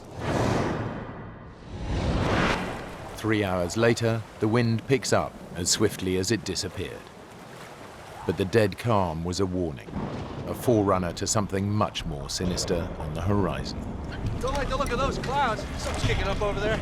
Coming out of the north was some kind of a squall or weather front, so we were kind of worried that, wow, what if this is something big rolling through that was not expected and that's going to be here for a while. We might have to forget about the crossing and head back. What? We might have to. Look, small savage storms. Squalls. We get caught while we're sitting ducks. I'm sorry, Rob. I'm turning around. Look. I think we got water on the portside pontoon. A small crack has opened up in the pontoon as it pounds the waves. There's no way to bail, and the catamaran starts to become dangerously unstable in the squall.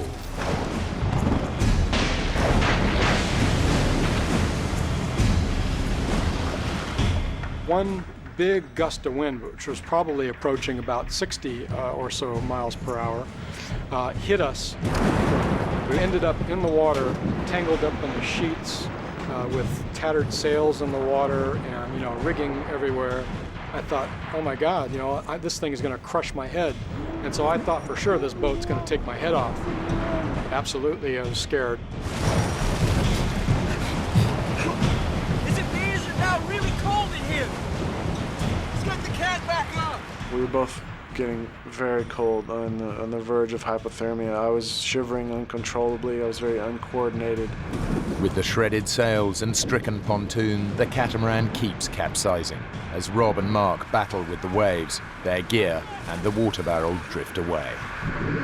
Everything we're doing, everything we're trying is going wrong. And I said, well, what do we do now? Just die? And when he said that, that brought in basically a flood of emotion where you're going, this could be it. And what a ridiculous way to go. They're weak, and in this storm, a 12-mile swim to the mainland is out of the question. With no boat, the threat of being eaten by hammerheads is now all too real.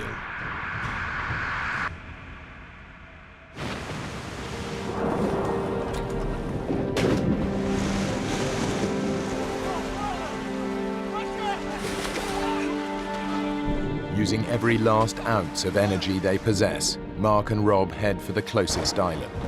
It's now their only hope of survival.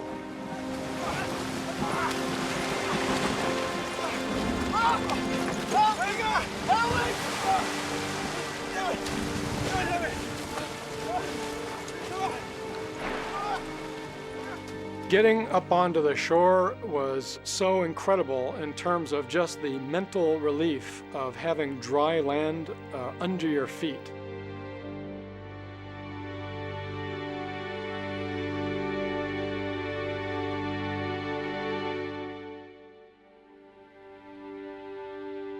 I think that it was a combination of just good luck and maybe somebody up there looking out for us. Safe, for the moment, on an island called Guardian Angel.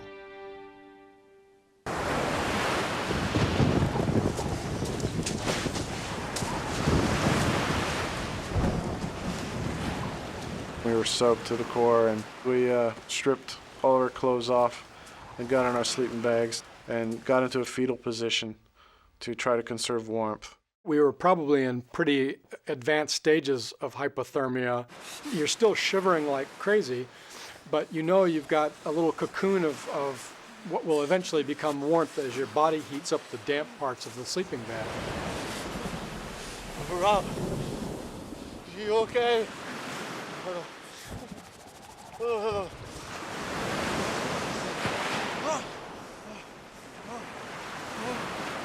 At this point, your mind is playing tricks on you. You're not thinking clearly. And I saw this very strange, light-colored thing that was jumping around on the ground. Rob, wake up. I'm awake. There's something over there. I'm not opening my eyes. Look. I assumed at that point that this was some kind of animal that was kind of circling us and checking out our campsite. I'm not opening my eyes. Because I'm thinking, here I am in my bed in San Diego. But if I open my eyes, I might actually be on a desert island freezing cold with no water. So I'm not opening my eyes. Looking at me. Open your eyes. I'm not opening Open your eyes. Look. It's a rock.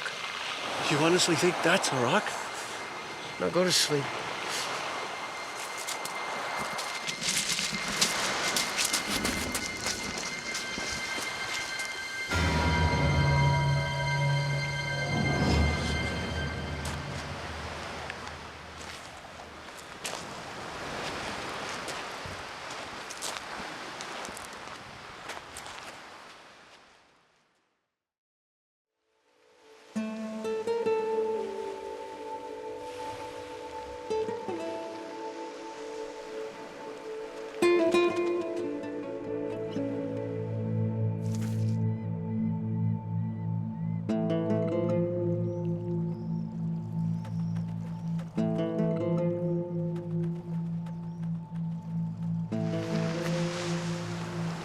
Wake up, dude. Wake up. The good news is the catamaran's sitting on the beach. Yeah? The bad news is it's in a million pieces. Must have taken a hell of a beating against the rocks. At this point, we realized we're going to be on this hot, dry, no water, no food island and situation, and we're going to have to figure out how we're going to cope with this. You want to try and swim it? Gonna be eaten by a hammerhead? We could climb out. Oh, this cliff's got to be 100 feet high. You get to the top, there'll be a ridge, and then another cliff 100 feet high. It's gonna be over 110 degrees by midday. Without water, you wouldn't make it 50 feet, and then I'd have to watch your dead body fall back to the beach, so no thanks, bud. So we're trapped.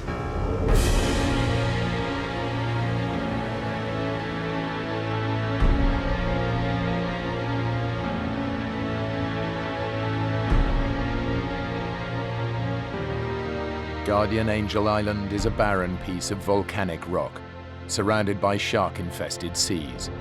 It's 40 miles long and 5 miles wide, and the high cliffs mean that Mark and Rob can't escape from their narrow piece of shoreline. To get around those cliffs, you'd either have to go up over them or you'd have to swim around them. But at this point, thoughts of the hammerhead sharks, thoughts of how far that actually was, this was going to be a long swim in shark-infested waters and was not something that we would probably survive. The swim would be suicide. And with nowhere to climb to, Mark and Rob are in a prison with sand at their feet and the sun in the sky.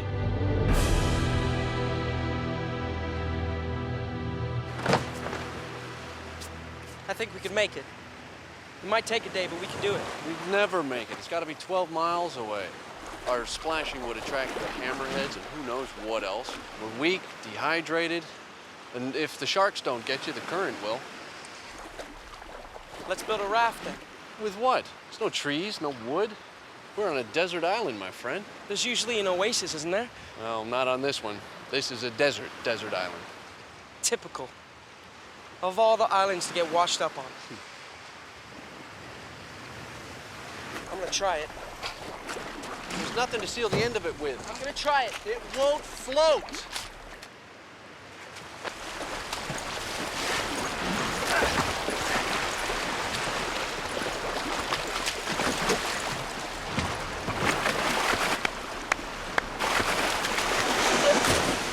Damn it!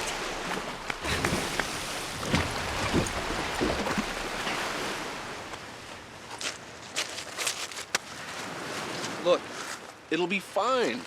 The fishing boat will be past soon. They'll pick us up, take us back to the cart. You'll be home in time for dinner.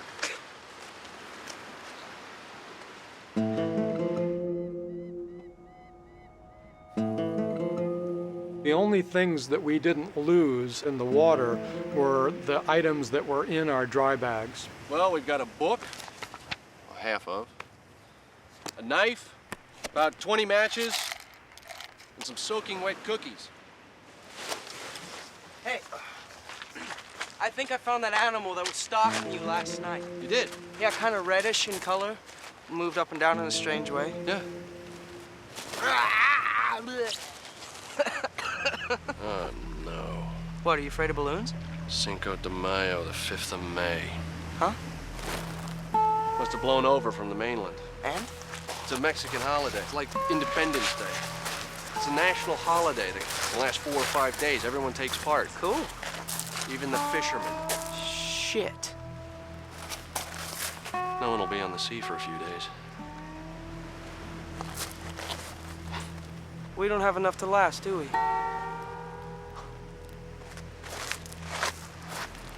Rob. Rob! After we saw that balloon, our spirits basically dipped pretty low, at least mine did.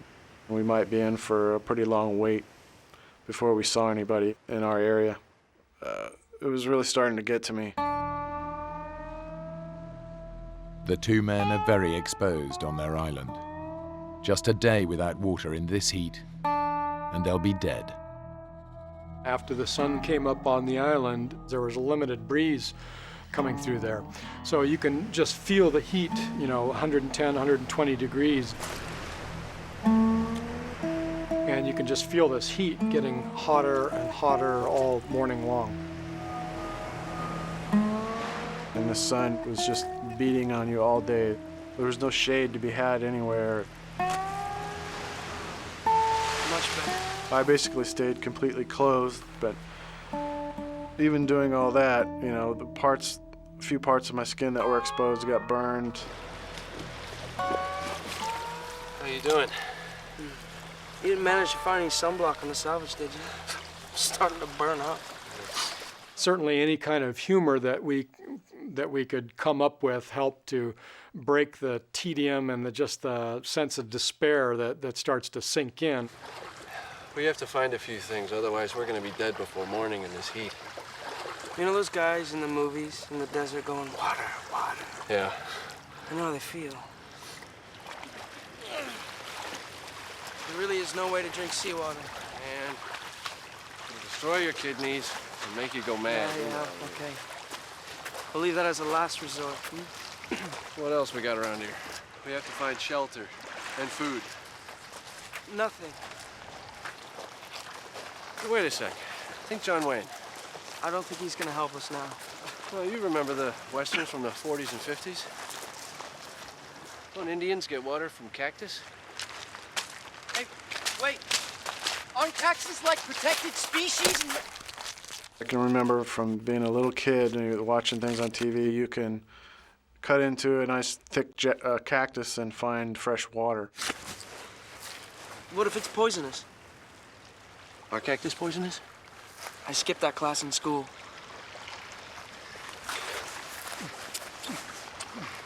Yes. Huh? Nothing. What? Nothing's coming out.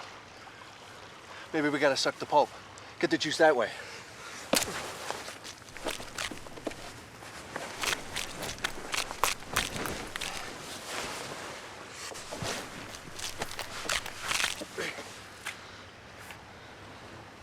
After you. Well, let's not stand on ceremony.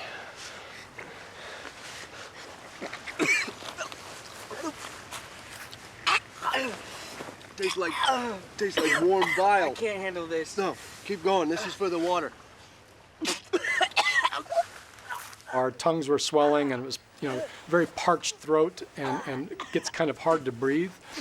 And this immediately cleared up that. The taste was just very nasty, bitter, but the moisture was definitely a relief.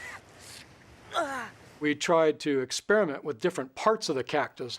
The lower on the base we went, it became woody, so there was not much moisture. Nothing. Are you sucking hard enough? I'm giving it all I got. So the base is too dry. Let's try the tips. What's it like? It's a little sour.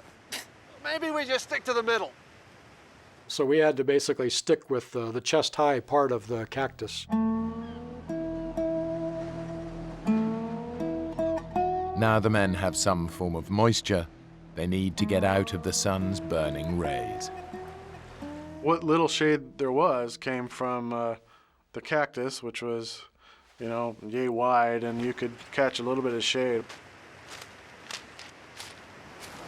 My turn. We still have more time. It's not true. Get off! More time. This is ridiculous. We have to find proper shelter.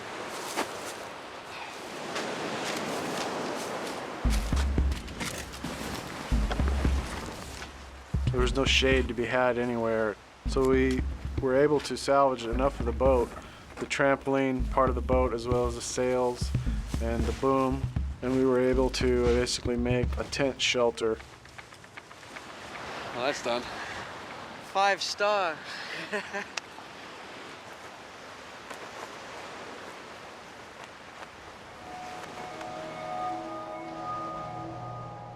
And that made a reasonable shelter to get out of the sun, but it would become exceedingly hot during the day.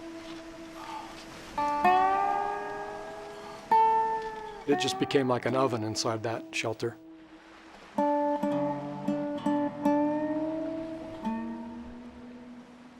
With shelter in place, protecting them from the sun, it's now time to deal with the increasing hunger pains. We did still have the possibility of fishing, but we definitely stayed in the shallow parts because obviously there were sharks out there.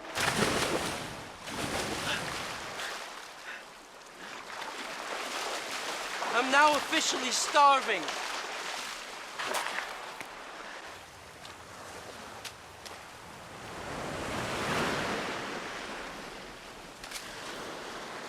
Don't make it too obvious. Take a look to your left, 2 o'clock. See what I see? I see lunch. You think it's seen us? I don't know. What? Head towards it. Let's see what it does. They're pretty stupid. They got a brain the size of a pea.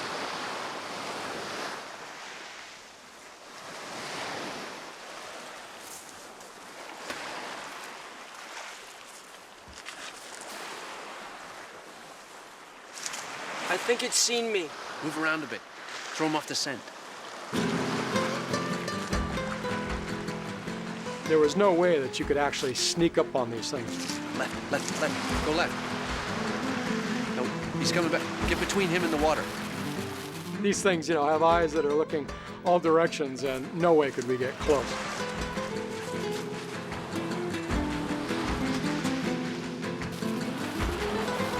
Oh, just jump for it! Man! That was pathetic. It's got like 10 legs, I've only got 2.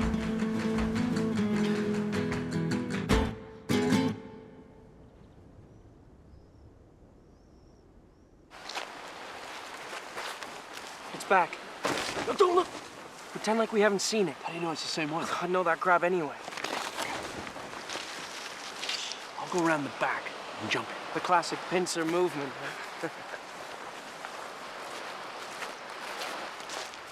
Hey, partner.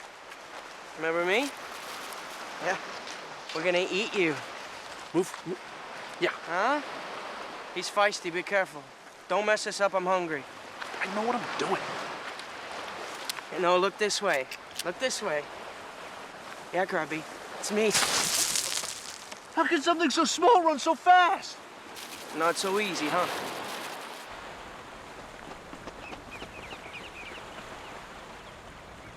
Stupid. It's short-sighted. They can't see us from back here.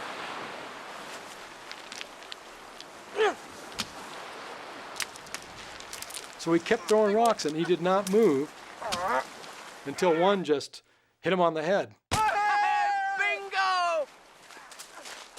And we thought, wow, we found the way to get food. This is not your average sushi. It was kind of like a really bad oyster. We would have been grateful for anything that could have killed the basic taste of that crab, anything that would allow you to choke it down. But at that point, we were hungry and thirsty enough that it just didn't matter. There was not enough crabs that we would be able to survive on them more than a few days, and that if we weren't able to find some other food source in the vicinity, that eventually we'd die from hunger.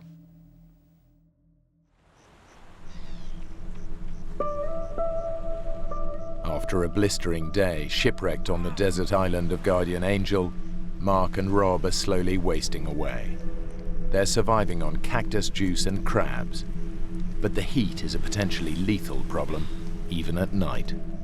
Our spirits, I think, were not bad, but not seeing anybody, not seeing a boat, it was quite depressing. You think anyone will see the fire? Can't hurt.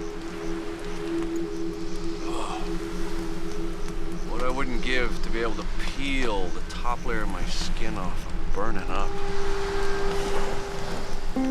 My tongue is all swollen. Feels like a football. The stupid insects are driving me crazy. Ah! Another constant annoyance on the island were these sandflies. They were tiny little gnat-like things that had severe bites. Because you can't see them, there's nothing to swat. You know, these things somehow get on you and they're able to bite you, and you don't see them, you don't feel them until it's too late. I tried to stay in the sleeping bag to avoid the sand flies, but as soon as it got too hot, I'd open the bag and I'd start getting eaten alive by these sand flies. It was maddening to be too hot in the bag and get eaten alive outside the bag, so it was a constant back and forth.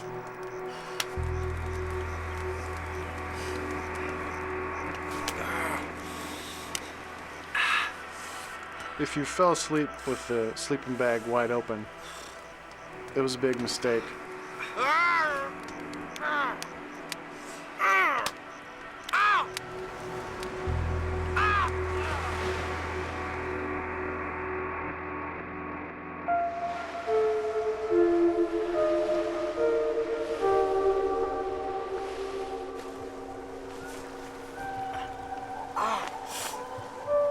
I've been bit.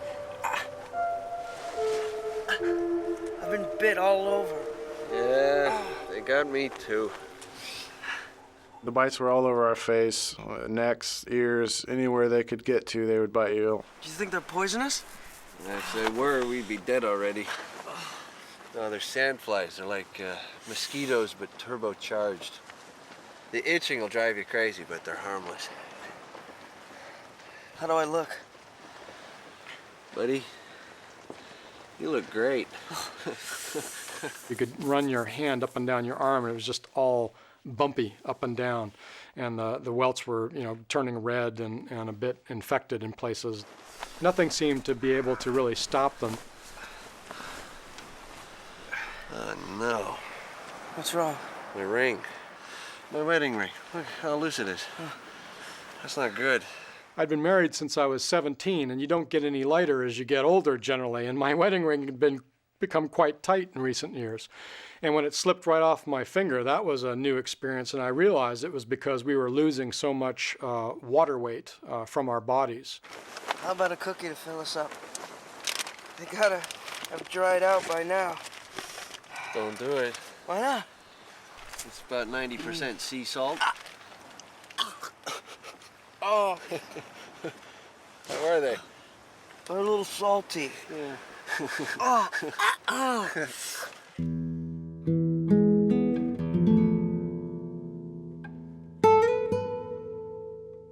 Increasingly, when you're dehydrated and your mind is just not working right, the harumphing sound of the waves started to sound like a jet.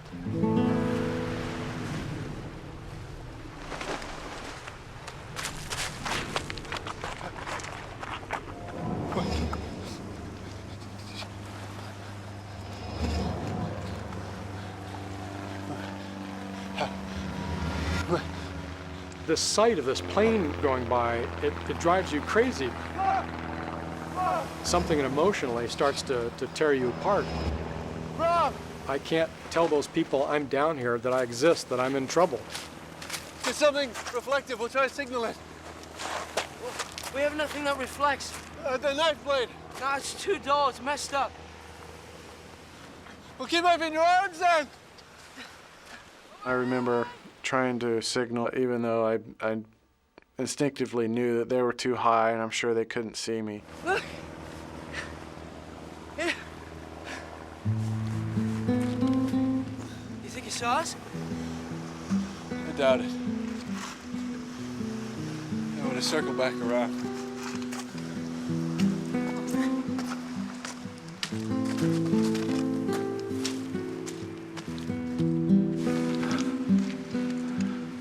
We saw a few jet airliners going probably 30,000 feet or above, speeding along, and there's these people up there nice and comfortable in their seats and probably eating peanuts and drinking their martinis and having a good old time while we're down here, you know, wishing that we could somehow signal them.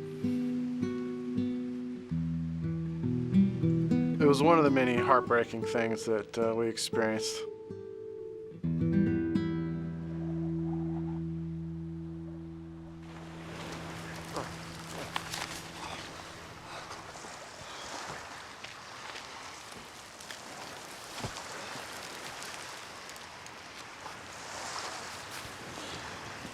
What are you doing?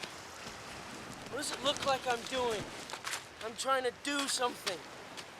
I'm gonna find out what's at the top of these cliffs. Rob, you have no water. We need to do something, Mark. Anything. And as fun as it is burning to death on this beach, eating You'll cactus be dead before you reach the top. I didn't know what was on the island or what was back up above those walls. I wanted to do something, just about anything. Rob, get out! No! It'll kill you! I can do this! Get up! It was very frustrating for me. You know, it would have been pretty easy for me to climb up these cliffs, being a rock climber. Climb it! Come on! Get off! Come on! I can climb it! No. Get off of me! Come on! You gotta stay with me! I can climb it! Come on! Here, please! Please! Believe me when I tell you that there's nothing at the top of these cliffs except more cliffs.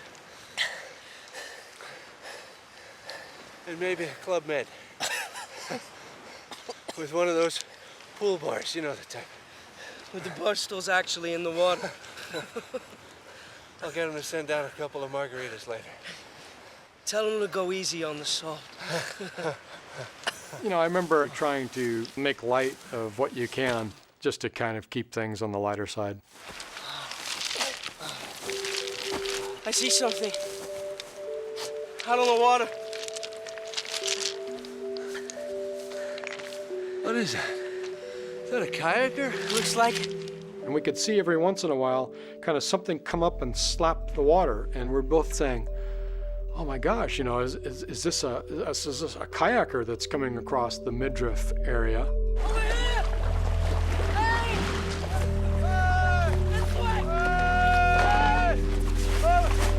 Do you think he's seen us? I can't tell if he's coming toward us or not. Hey! It's not this way! And as we're watching, this thing turns and starts flapping. Hey! It's a pelican. No, it's a kayak. It's a guy in a kayak. Hey, look! It's got wings. It's a pelican. Pelicans don't go kayaking, Mark. It's a guy. It's a guy in a... Hey! It's a guy. It's a damn pelican.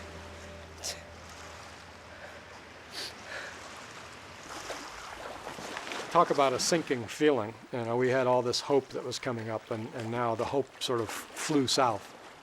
Then our chances of getting off this island are not looking good.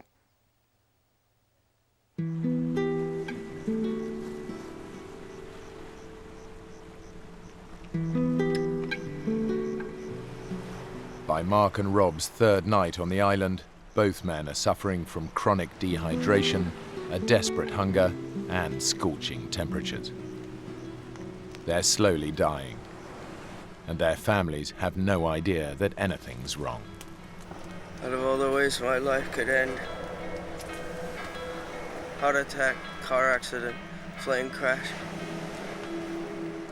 I ain't gonna die of thirst on a desert island. How ridiculous is that? The thoughts of death start to creep in, and for the first time, I realized that we could actually die on this island.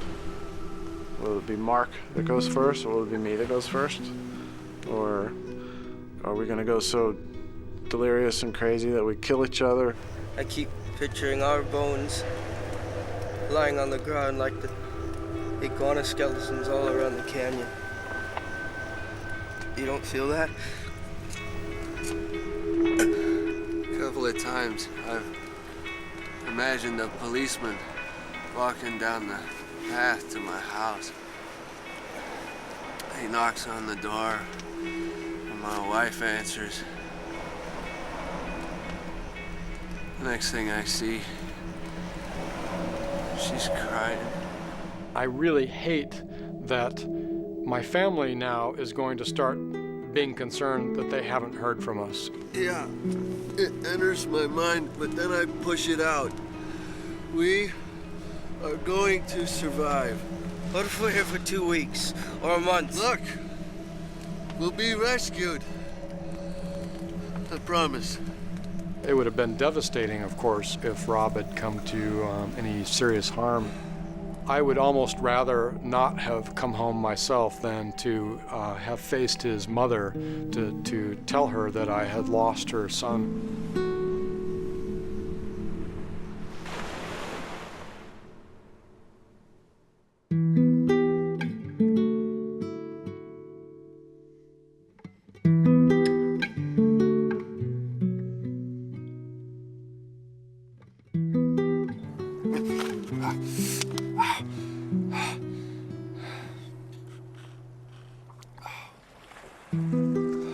When I woke up the next morning, I reached down, as I typically do, kind of twist my wedding ring on my finger, and it was gone.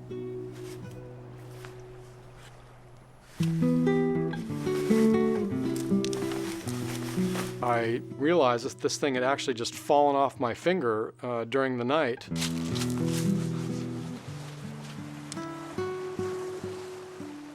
Rob, you seen my ring? No. I lost my wedding ring. That's right.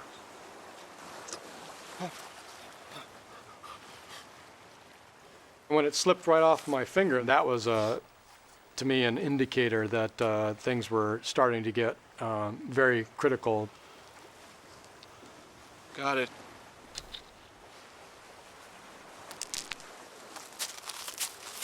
You okay, amigo? Sure.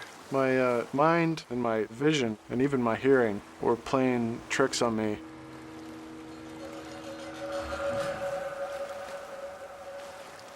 You see something out there? No. The dehydration was definitely the major culprit in causing delirium and the mind tricks.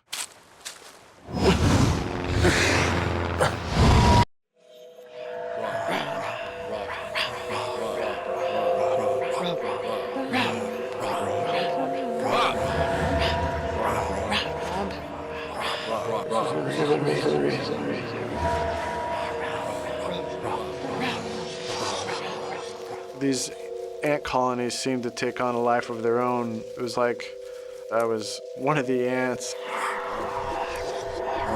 Ross! Get in here.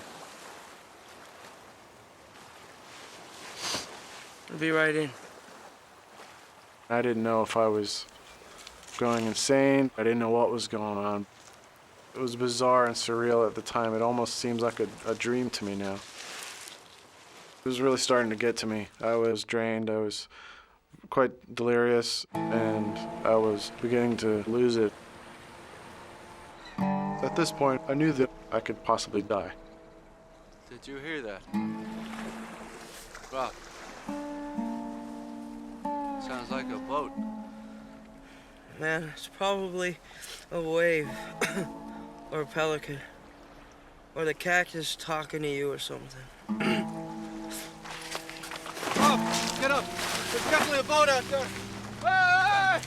Hey! Hey! This way! Sure enough, there was a boat just a few hundred yards out. And we're thinking, oh my God, this thing is going to keep going. But it didn't. It stopped. And we're going, I think it stopped, you know? This thing is sitting there.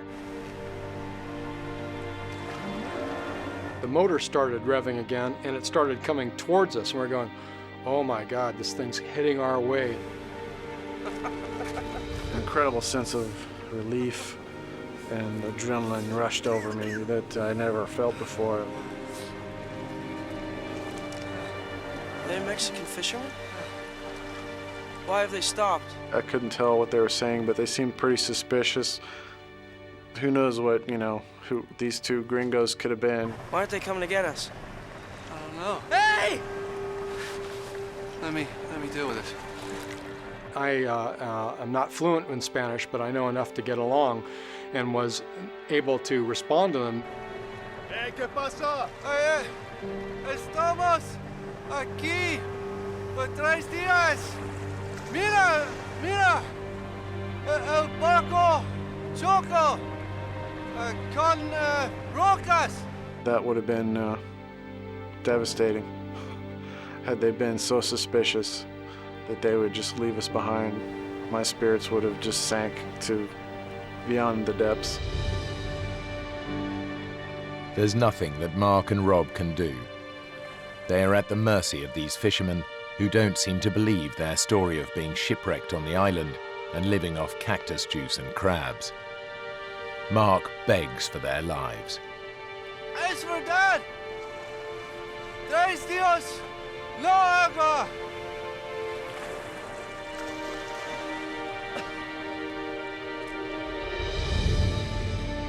Gracias. Muchas gracias. They basically brought the boat around, and I guess were convinced that we weren't, crazies or something.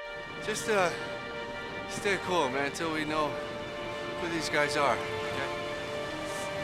Muchas gracias! Gracias! Vamos, rápido! At that point, your mind is just so relieved that that you're now out of that predicament, and it looks like you're going to make it home. That it's just an overwhelming sense of relief.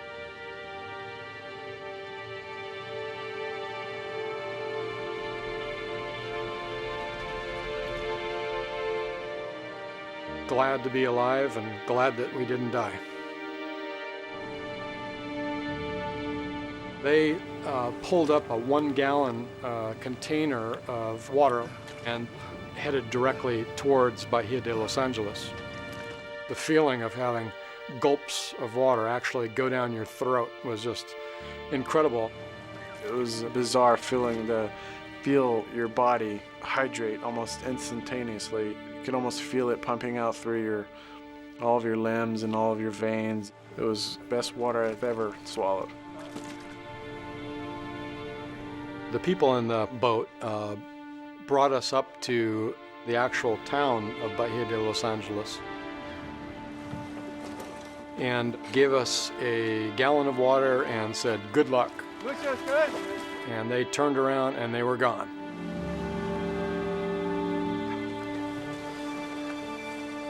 The first thing Mark does is make an emotional call to his wife, who has no idea what he's just been through.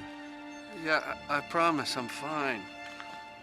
Just a little problem with the cat. I'll tell you about it later. We should be home early tomorrow morning. It's sort of embarrassing that you've put yourself into this, life-threatening situation for, basically an adventurous whim. Yeah, I love you too.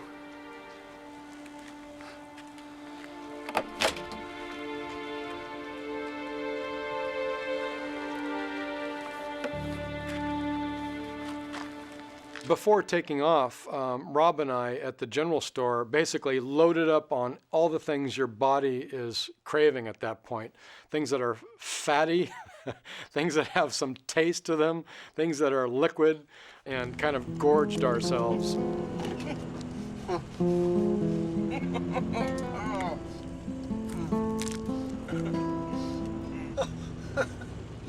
All of a sudden it's like, wow, we survived that. I feel lucky now that I made it through that, A lot of people might not have made it.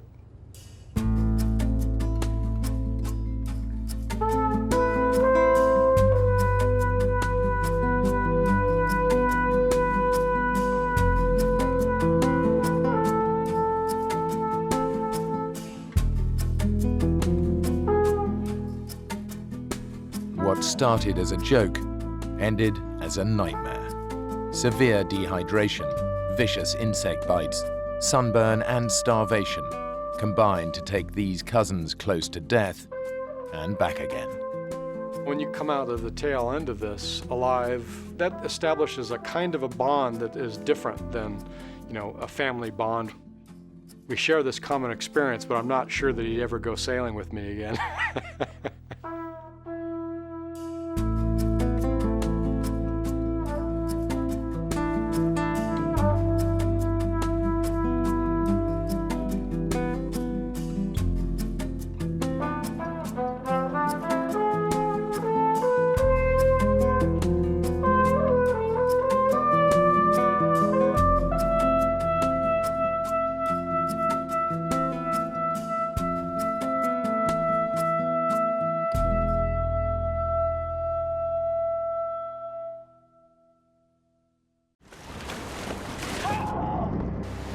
The ocean is no place to be abandoned alone.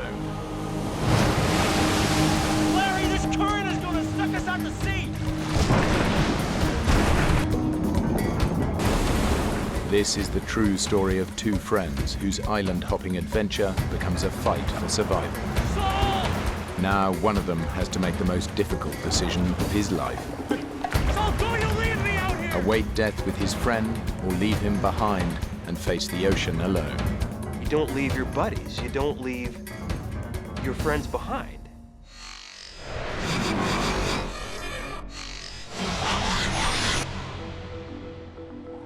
The San Juan Islands in America's Pacific Northwest. It's a sea kayaking mecca. But every year, these waters claim the life of at least one sea kayaker. It's 3:45, folks, the end of a beautiful November day. The winter is on its way, so plan your weekend accordingly. The sea kayaking season is over, but endurance athlete Saul Kinderis wants to conquer the San Juans. Hey, Larry, it's Saul. Where are you, man? Get here. Saul and his track teammate from college, Larry Kaiser, are regular weekend warriors, but they've never kayaked together before. Plan is to hit Strawberry Island, and after that hit Doe Bay, a 60s resort. It's got 2 hot tubs, 1 cold tub, clothing optional, which generally speaking means nobody wears a stitch. The goal was to head there and take her clothes off and hit on women, basically. I mean, that was the goal.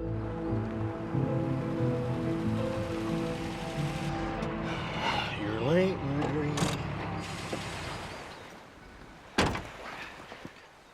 late, Larry. 4 hours. 4? 4 hours. I'm sorry, Saul. I just got stuck in that damn Seattle traffic. So you gonna be up for this?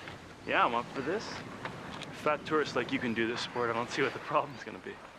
I'm up for any kind of challenge like that, any kind of physical challenge, especially if Saul throws that at me. If he can do it, I can do it. And not only if he can do it, I can do it, but I can do it better. Yeah, competitive would probably be a defining and describing characteristic. We tended to compete in almost anything. Chop, chop, Larry. It's that kind of relationship that kind of got us in trouble here in this situation. Hurry up, you slug. Get down here. Because Larry is late, they set out at night, something that even the most experienced kayaker wouldn't do, especially in winter. Women friends of mine would call it, we had a severe case of testosterone poisoning. And, the brain quits working because you just want to go. Slide you out. You hit the water, put your weight on the paddle, okay? I'm gonna kick your butt, you know that. Put your weight on the paddle. It was unnerving setting out at night. People die every year kayaking in the San Juans. But that danger is exciting. It's a thrill. I'm thinking I'm invincible. We have a winner! Larry and Saul are paddling off the coast of America's Washington state into the heart of the 176 islands that make up the San Juans. They're crossing a notoriously dangerous stretch of water, the Rosario Strait, on the way to their first destination, Strawberry Island. They need to cross quickly. Soon the tide will turn, making it virtually impossible to land on the far side. I keep going to the left. Huh? I keep going to the left. Yeah, well, adjust your rudder. The rudder? Yeah, with your foot pedals, you know? Foot pedals? What are your feet touching? Nothing. Nothing, are you sure? Yeah, I said nothing. Well, actually, if I stretch out my left Larry, foot... heck, did you even adjust the foot pedals? Everybody adjusts their foot pedals before setting off. Yeah, I did. They just must have come loose or something. I'm just kind of trying to fake it. And that's the first time I'd set my ass in a kayak. I'd never been in one before. It started to dawn on me that Larry is faking the expertise on the kayaking. That's when I started to figure, okay, we've gone from a trip to an adventure. You know, looking back, I'm thinking, what the hell was I doing? What was I thinking? What sane and reasonable person would cut across a channel at night the first time in a boat? So not only were we doing my first winter trip, we were doing a nighttime crossing, and we were enduring a storm. So anybody that would have known us would have known, that was really stupid.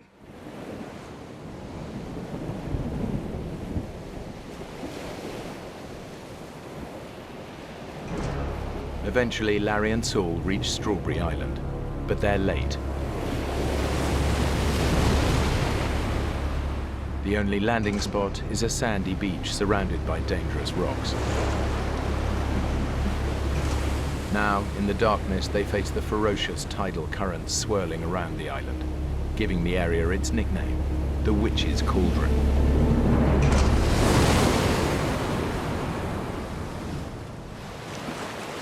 We're here. Witch's Cauldron. What? Strawberry Island is dead ahead. Where? Up ahead, can you hear it? Saul, all I hear is thrashing waves. Waves are smashing and crashing on the rocks up there. The wind is picking up. It's hard to hear. And it's just looking pretty nasty up there, too. And I'm just thinking, well, this doesn't look fun. This is the plan. There is only one beach on this island, only one slot in between the rocks. We can't miss that slot. I'll paddle in first. When I land on the beach, I'll wave my flashlight. That's your signal. We're gonna land on that. Aim for the flashlight and paddle hard. You got it? Larry, you got it! Yeah, aim for the flashlight.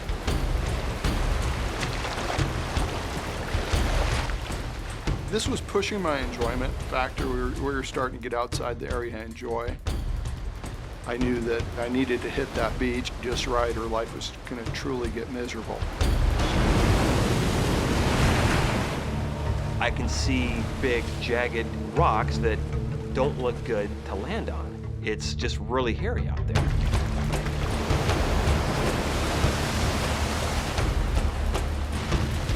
The flashlight I have, you know, it's just not that bright. I see the rocks in front of me, and all I'm thinking is, oh, shoot.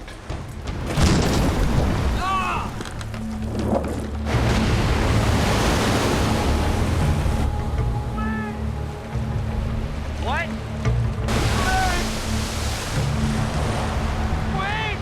I hear him yelling. I can't tell what he's doing. I'm just like, what? What? What are you saying? I can't hear what you're saying. Larry sees my headlamp kind of waving around a little bit, and so he's figuring I must be waving him in.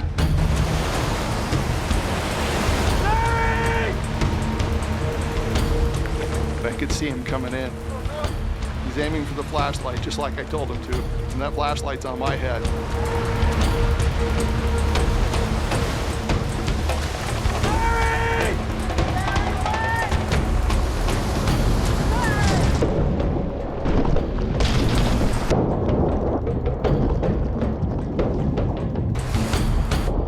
The waves are smashing our boats on top of us and on top of the rocks.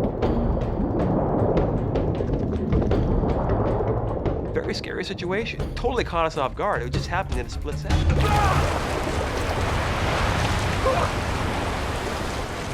okay? What the hell was that? You tell me that! We crashed! We crashed! I said that! Get me the hell out of here! They gotta reach those boats. You really need the boats. Yes! We need them! Or we're dead! We just get the hell out of here. You don't get it, do you? We're not gonna get out of here! If we don't get there! Get out of here! Get out of here! I'm realizing we're definitely in a survival situation here, and we got to get our stuff up here. We got 4 days worth of food on the boats. Got enough fresh water for maybe 2 or 3 days. Without it, we're screwed. I thought you said there was a beach here. Yeah, well, I lost the beach. Saul, how do you lose a beach? I misjudged it, okay? I got you. Just hours into their sea kayaking adventure, Larry and Saul have shipwrecked on a deserted island.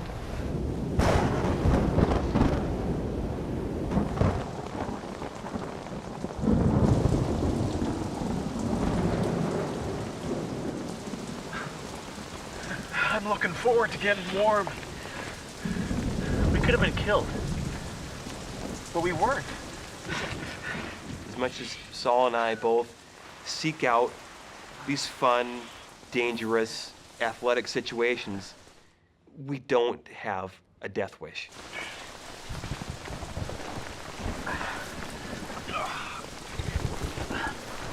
Basically, at this point, I take my dry bag out, and my dry bag is no longer a dry bag. My dry bag is a soaked bag. All my stuff is soaked at this point. Everything. Larry, what happened? All my stuff is wet. Well, obviously. Did you even seal this properly? This is broken. No, it's not broken. You didn't seal it properly. What the hell is all this? This is all cotton.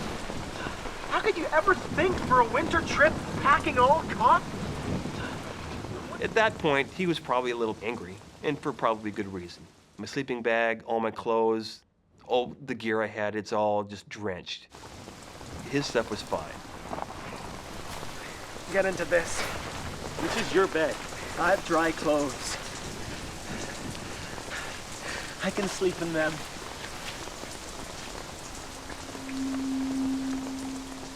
Saul knows that in the cold and the wet, Larry's cotton clothes and his sleeping bag will take days to dry. By that point, I truly realized that my assumptions weren't correct on his level of preparedness. I'm the guide on this trip, and Larry was going to more or less along for the trip. If I got in trouble, he wasn't going to be able to help me because we were so far out of his element. So then I'd snuggle up against the outside of his sleeping bag. Guys, especially in your 20s, you're going to go damn near hypothermic before you'll cuddle up with another guy. He kept trying to nuzzle up to me. He was cold. And I'd get away, Saul. You know, what are you doing? You know, just keep... Throughout the night, he kept getting closer and closer, and I kept going farther and farther over this edge of the tent. I like Saul, but I don't like him that much. Larry, I am cold. You move one more time, I'm climbing in there with your naked butt. Got it?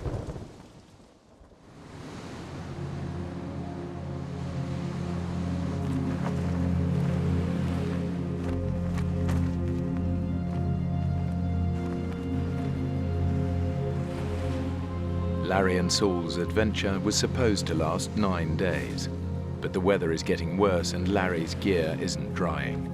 So Saul makes a decision. I've rapidly realized the trip I planned isn't within our reach. Not for the two of us together. It's not going to work. It just wouldn't be a prudent thing to do.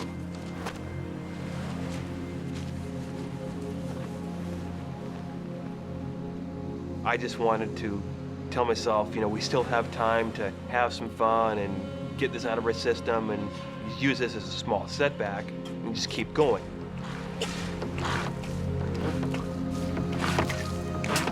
So we're still going to Doe Bay then? The trip is over. Your stuff won't dry. One of us will end up hypothermic. So the crash last night was totally my fault, had nothing to do with you. Larry, man, we're bagging it. I agree. Hey, do I get a say in this? Because I agree with you. Start to pack your stuff up. We're leaving. The trip is screwed at this point. But he's the boss. He's the leader. Saul is the expedition leader. That's how he always is. He likes being in charge. Did you seal your dry bag? Yes, I did, Daddy. Okay. Boat's in water. Hey, Saul. I really think I gotta take a number 2. Yeah, there's a tide window. I'm not missing it. The Nazi drill instructor was probably more what I'd become. Okay, I'm gonna give you 4 options, Larry. 4? I don't think I can count that high. Quit joking. Either you listen to me or you're on your own. Ooh. This is Strawberry Island now. This is Washington Park and our trucks. And this is the Rosario Strait between us and home. Option 1. This island back here has a cabin. We knock on their door, ask for help. Option 2. We continue further to Orcas Island here. We stash the boats and take the ferry home. I'll get the boats another day. 3. This is the toughest option. We paddle back the way we came, 3 miles across the Rosario Strait. Now, I can do any of those, so you tell me which one you want to do. You don't tell somebody you've competed with all your life in a variety of sports that I can do any of these. Which one do you want to do? I can do any of those too, so. What's he going to pick? He's going to pick the toughest one. You just told him which one was the toughest, and then he picked it. Let's paddle back. You sure? Yeah, man, paddle back. Bring it on. That was really stupid. What won out in the very end is the same thing that got us in trouble here. It's the same thing that's got us in trouble in other times. It's our competitive nature. If he can paddle across the channel, I can paddle across the channel. I can swim across it. I can cycle 150 miles if I want to. I can run a marathon. I don't care. He's the same way. But when we get us together, maybe we don't make the best decisions as a team. Larry and Saul are paddling into the jaws of an oncoming storm. Soon they will face 70-mile-an-hour gusts and a huge storm swell rolling in from the ocean. What we do, you man? Looks pretty ugly. Yeah. Sure you're gonna be up for this? Yeah, I'm up for this. Are you up for this? We got 40 to 45 minutes to make this crossing before the current gets too strong. Yeah, I know. Paddle hard. I'm not an idiot.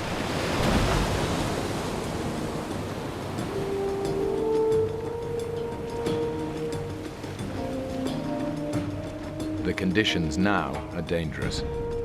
But if they don't move quickly, Larry and Saul will face far worse. In less than an hour, the tide will turn, and all the water in the channel will surge out to sea, taking them with it. Rosario Strait is 20 miles wide of water, with the water cranking through there at a peak faster than any of the rivers that we bother to measure, you know, the Mississippi, the Amazon, the Nile, any of those. So you just imagine the biggest river you've ever seen in your life and multiply it by 5 or 6 or 7. Hey, Saul! Hey, I'm taking on water here. There is a technique for paddling into waves that stops them splashing into the boat. Saul! But Larry doesn't know it. Hey, I'm still taking on water here. Normal? Look, Larry, are you watching me? Okay. I have been. Don't let the waves hit you side on. I'm not. We'll minimize the water that goes into your boat. And dig with your paddle. Dig. Don't puncture the wave head on. Everything I'm telling him is just blah, blah, blah, blah, blah. It's a bunch of words. He ain't listening. He's confident at this point. He knows what he needs to do. And he's probably thinking to himself, Saul's full of crap. Dig with your paddle. Dig. Dig. Hey, I'm still taking on splash here. Larry, do you understand anything I'm saying? Saul! Stabilizing strokes do you no good. Saul, I have never been in a kayak before, okay? You said that you had. No, I didn't. Yes, you did. No, I didn't. Well, that explains it. Explains what? You better learn and hurry. I am doing what I can. Yeah, well, quit. Just paddle like I tell you, okay? He's trying to get me to put my nose into the wave, pierce right through it, take on the least amount of water possible. Number one, I didn't have the skill to do that at the time because I still was learning how to kayak, essentially. But number two, the waves were coming all the time. The closer they get to the middle of the channel, the more their progress is slowed by wind and waves. And now the powerful tidal current is pushing them dangerously off course. Larry, this current is gonna suck us out to sea. Do you understand? Saul, I think I'm sinking. Jeez, you just I am, okay? I'm trying. We haven't moved 10 feet in the last 10 minutes, man. I could sense some panic in his voice.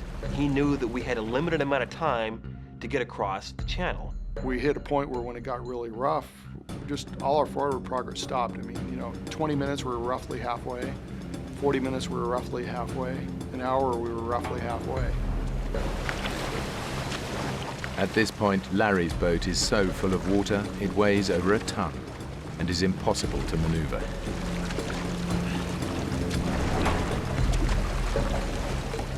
Larry, damn it, your shoulders are slack. Paddle. Okay. Balance strokes do you no good. Okay. Forward. Okay. Paddle.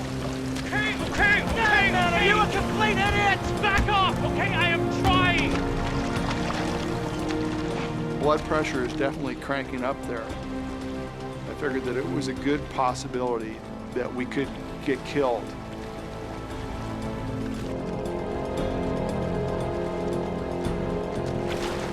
I was starting to have these doubts in my mind that we were going to be able to stick together. Your loyalty is to your friends, but then your first loyalty is to yourself. Saul, get the hell back here! You're slowly getting to this decision. It's not an easy decision to get to. Saul, wait up! The key for my survival and even his survival was that I make it to shore and get help.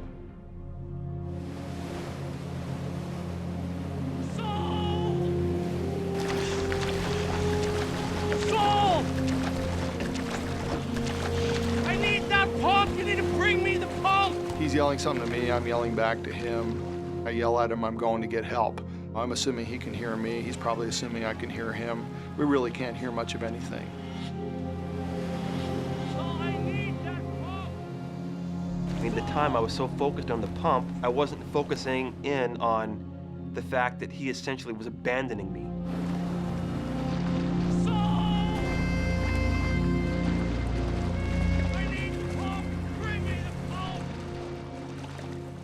I can't see Saul anymore.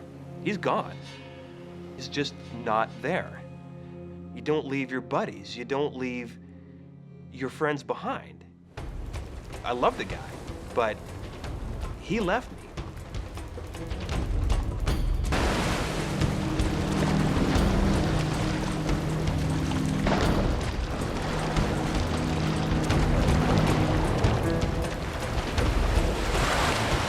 I was just applying as much speed as I could. Just crank it. The faster you can get to somebody to get them to help him, that's the only thing that's going to work.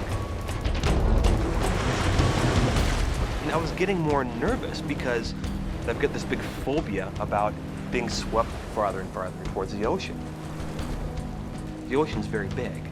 You know, there's lots of mean things out there that will do bad things to you. I'm very aware of two things. The current is moving Larry further and further away. We got darkness at, 3:30, quarter to 4, 4 o'clock in that range. Hey, I need to phone. I need to call 911. My boat was completely full of water at that point. My feet were covered, my shins were covered, it was coming up my legs. And that's when I started to get that sense of panic.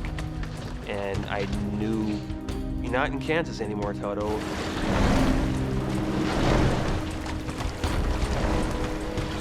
This big wave just cracks down and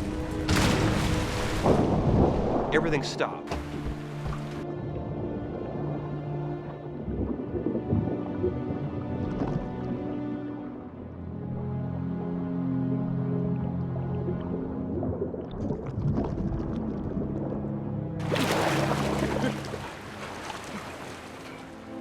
One moment I'm here in this boat full of water, and a second later I'm outside the boat treading water, just like that.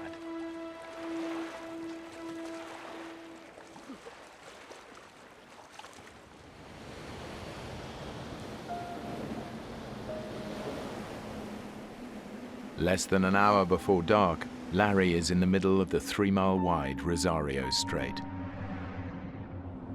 The tidal current is sweeping him away from land and into open water.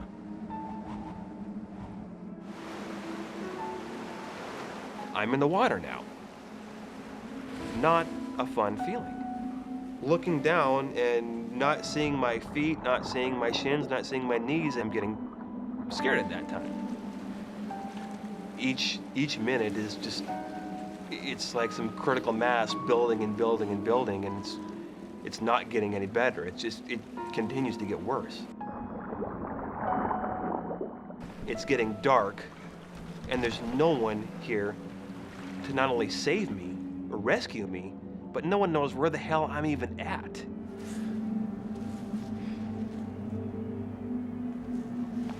I'm starting to have some self-doubt. Did I make the right decision? Where is Larry? Is Larry alive? Did I just consign my friend to death? What do I do? I mean, what are my options at this point? His kayak contains vital supplies, fresh water, flares, and a flashlight. But Larry can see the shore, and it doesn't look far. What he doesn't realize is that if he swims, he'll be fighting against a current moving twice the speed that the fastest human can swim. At some point, I'm gonna have to leave this boat, because I'm going nowhere with this boat right now. It's getting me zero. I'm gonna swim.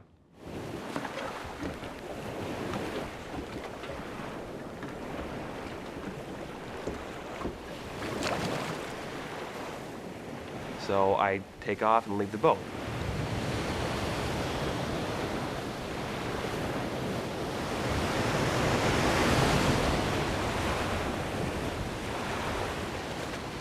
I've got a dry suit on.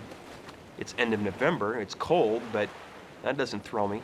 I'm telling myself, I'm an athlete, I can do this. This is no big deal.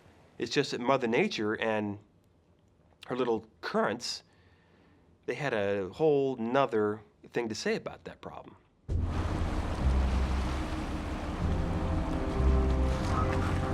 It's been an hour since Larry capsized. Now, a full-scale rescue operation is underway. But without the lights or flares from his kayak, Larry is all but invisible. I wish I would have grabbed the flashlight I had taped to the bow of my boat, which I didn't do. If I would have grabbed that flashlight, I probably would have been saved in half an hour.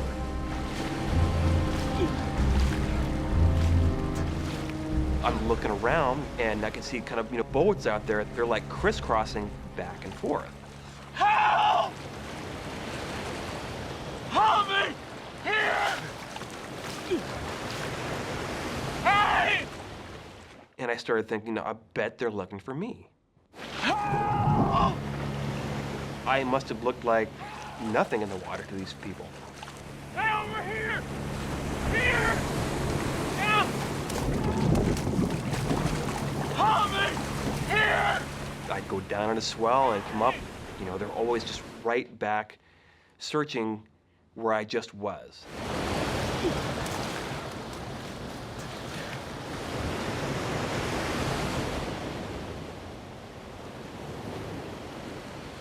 Not only was I a small person in a very big place, I was also a very vulnerable person in a very, very big place.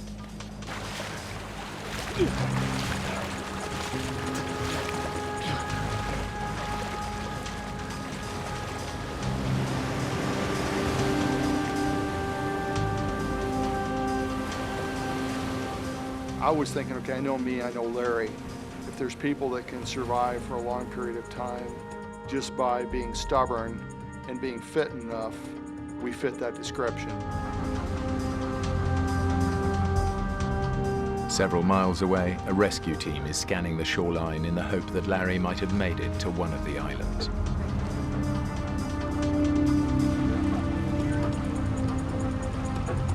Bravo 6, we have a visual on a red kayak on Burroughs Island. As soon as I heard that they were, that they'd spotted the kayak, it was just happiness. It was like, oh, great, Larry's fine. He's there, he landed the boat.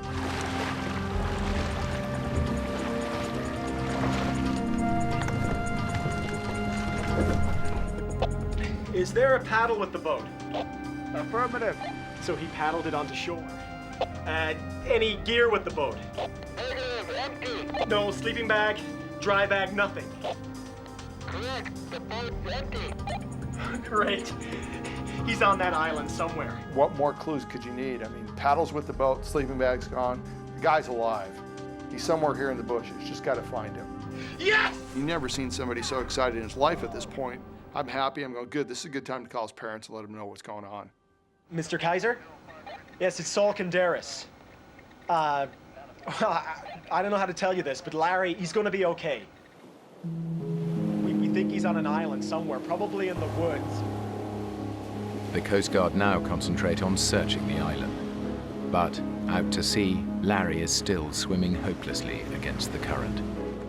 I'm in trouble. I'm being sucked with the current down a channel. I could head out to the Pacific here any time.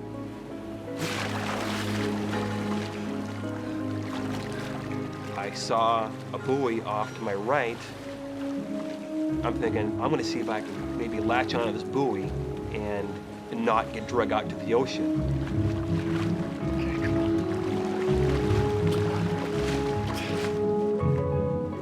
Kind of put my head down, I started swimming again. I started kind of cutting diagonally across to get to the buoy. Head down, swimming away.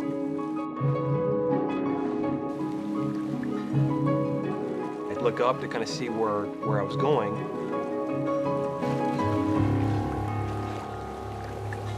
I was already past the buoy. The current has got me by the balls here right now, and I'm being pulled this way. And that's when everything changed. It went from survival, you know, I'm big, strong swimmer, I'll get across, to, you know, I'm not gonna get out of this. 8 hours since he capsized, Larry is nearly 4 miles out to sea.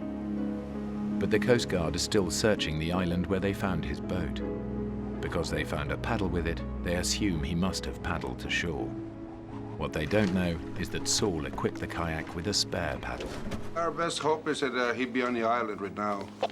Yeah, he paddled here. He left a red paddle with his boat. Did you say red paddle? The red paddle's the storm paddle. It's tied to the boat. The boat with nobody in it would still have the red paddle. Did you say red paddle? Yes. No black and white paddle? No. Are you near the boat?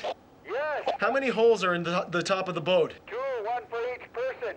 No, it's a one-man kayak. That's the storage hatch. Is there anything in there? Yes, there's gear in here. A dry bag with what feels like clothes and maybe a sleeping bag. He's not on the island. Damn it! At this point, I'm really going, man, we're in trouble. I really screwed up. He's dead and we're going to find the body. You realize that somebody that you're fairly close to is no longer here, and you're the one that killed him. Just an incredible sense of no hope again. Just no, it's all over. It's all over. Why did I invite him on this trip without making sure that we're both ready for this trip?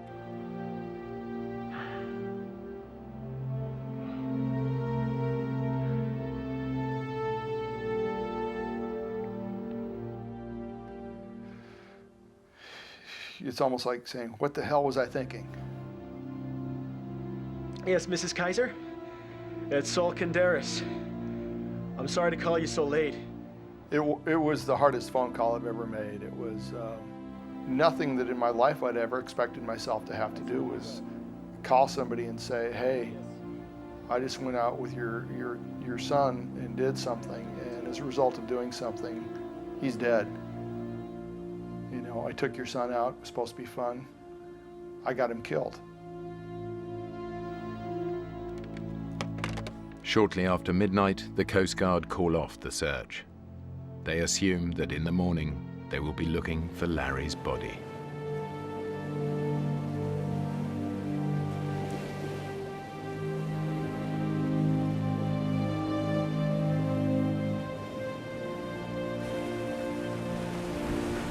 At that point, I was fully thinking, there's just no chance in hell I'm ever getting out of this water alive. Exhausted, Larry's body temperature is now so low, his life is in danger. If he doesn't start swimming again to get warm, he'll die.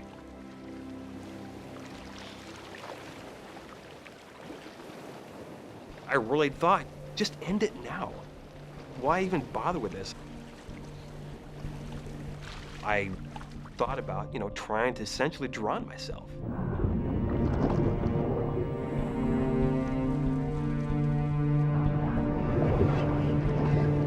You think about weird stuff like that.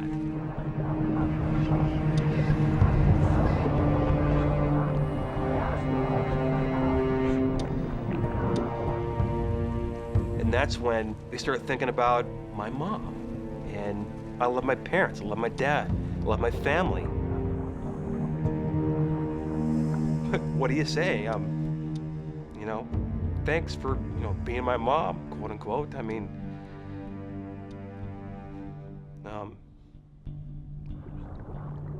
I was ready to die. It's not an issue.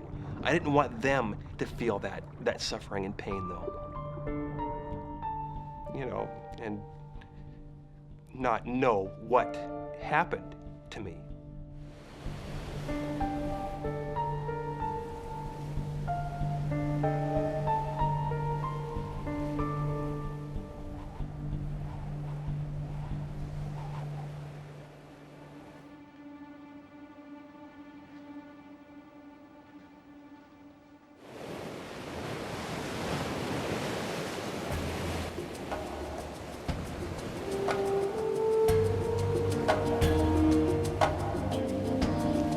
that's where I made that decision to try to save my own sorry butt.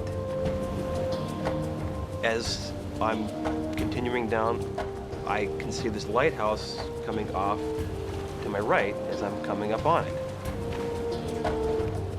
And it seemed like I'd gotten a little closer to land from where I was at.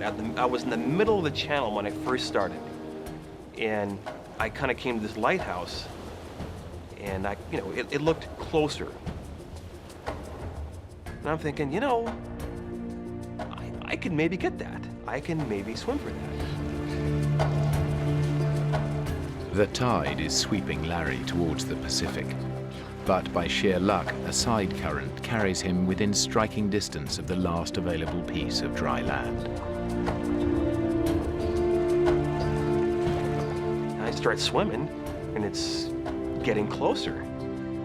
And keep swimming, it's getting closer and closer. I'm like, I'm gonna make this.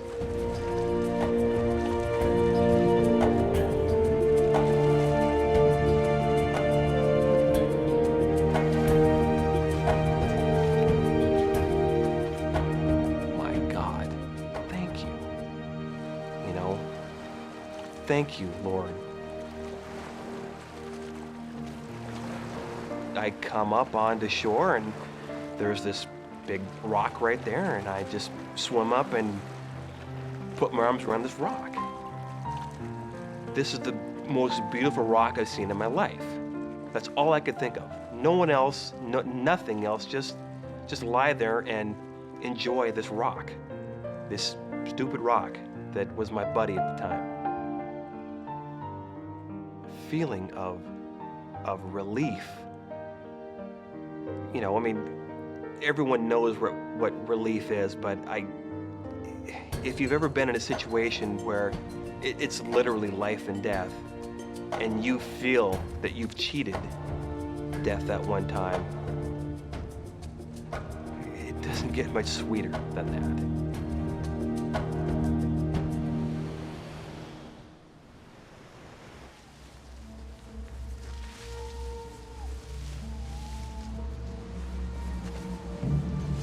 Larry Kaiser has survived 9 hours in a freezing ocean. Now, exhausted and dehydrated, he faces an even more desperate fight to stay warm on land. I'm cold. It's dark. I have no idea where I'm at. I thought about what the hell is Saul doing right now? What's he thinking right now? What is this man thinking? Is he thinking that I'm dead? Is he thinking he killed me? Is he thinking he's responsible for killing me? The big difference between him and I is there's just not a chance in hell I would leave someone like that. I wouldn't do that. No matter what happens, if the person I'm with is going to die, I will die with them. 4 hours ago, the Coast Guard assumed Larry was dead and called off the search. Saul is haunted by his decision to leave his friend behind. It wasn't an easy decision to say, hey, I'm just going to leave Larry. It was a survival decision. The key for my survival and even his survival was that I make it to shore and get help. Mike? Mike. What? What time in the morning did they start the search again? We did what we could, okay? You did what you could. Nobody's gonna blame you. What time? I don't know. Probably first light, 5:15. Okay. Thanks, Mike.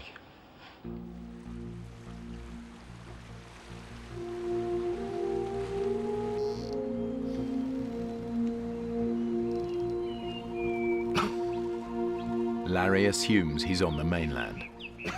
Now in daylight, he thinks he can walk to the lighthouse he saw the night before and get help.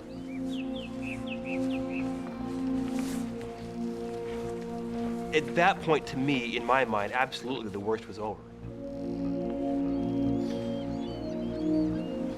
There's no way I'm going to succumb to anything within the next, 24 hours or something like that, unless bolt of lightning comes down and nails me.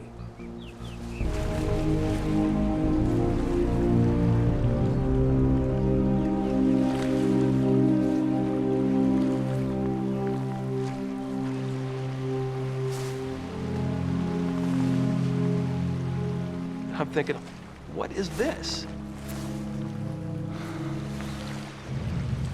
I'm on an island right now, and it's another mile across to get to land again. What's the first thing they tell you to do when you're lost? You know, tell you to stay put. I don't see any helicopters, I don't see any planes, I don't see anything. So I just figured they'd given me up for dead, and I'm on my own again.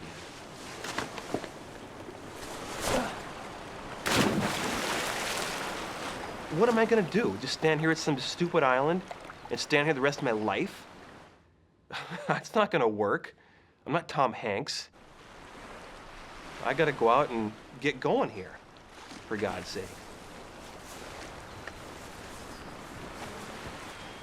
I'm thinking, I'm an athlete, I can do this, I can swim that. I'm gonna swim.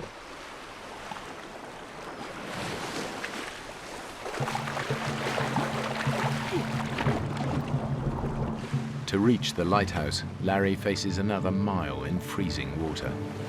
Already dehydrated and hypothermic, he will again be at the mercy of the area's lethal currents.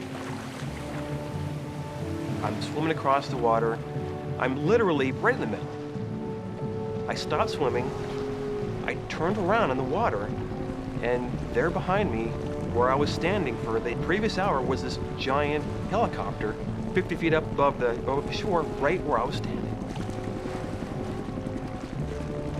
You've got to be kidding me. You know, you have to be kidding me. This can't be happening.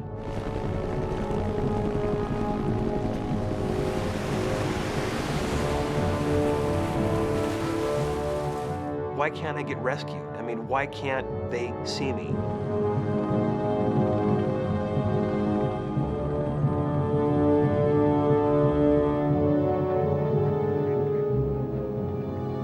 As time went by and we hadn't found Larry, I had more and more doubt as to whether or not I made the right decision.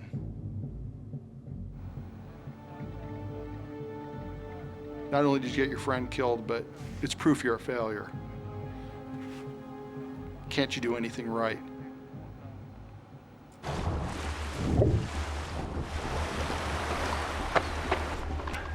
Is there anybody here? Hello? Is anybody there? The lighthouse. It was uninhabited. Everything I do is not the right decision. Hello?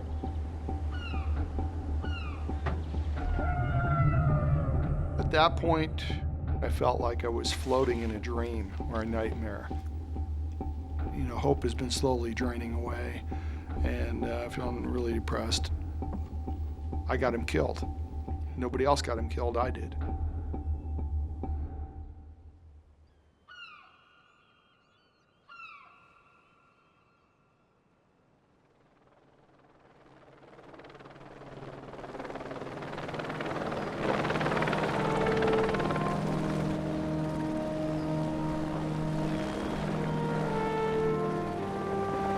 At 11:35 a.m., a rescue helicopter spots Larry and rushes him to the Ana Cortez Hospital ER. Then the helicopter kind of flies overhead, and the guy there crewing the station just jumps up and says, "God, great news for you." He said, "They picked your friend up and they're taking him to the hospital and he's okay." Man, was I happy. Never seen somebody so happy in his life. Like, okay, where's the hospital? Where's the hospital? Where's the hospital?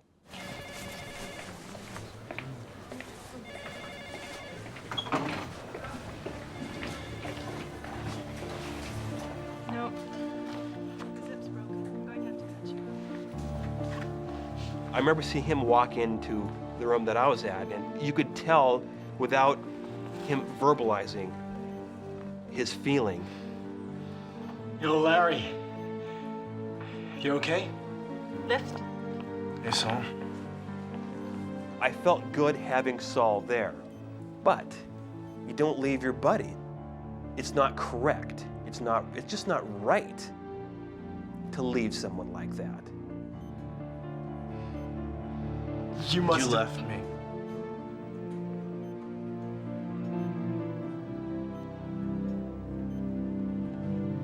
Sorry, go ahead. I'm just glad you're all right. Yeah, me too.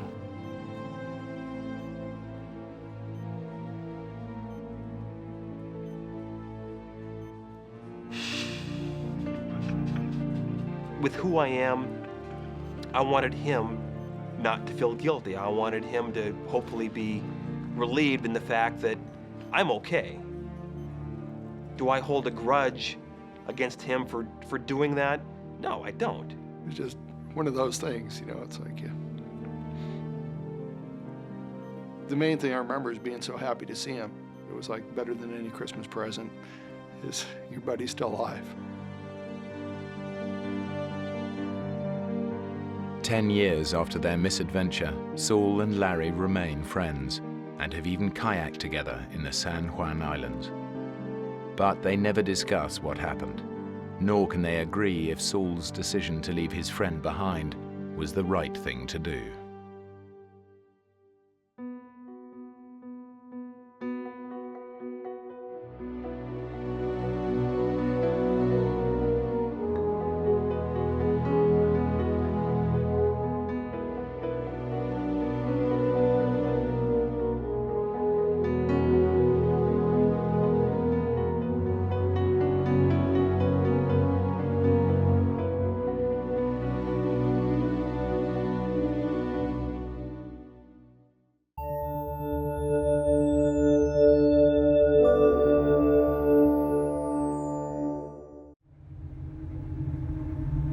This is the true story of an ordinary journey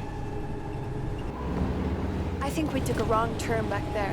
that becomes a descent into hell. Jim, stop! Oh, God. A family is lost in the wilderness for 9 days, in sub-zero temperatures with no food. Nobody knows where to look for them.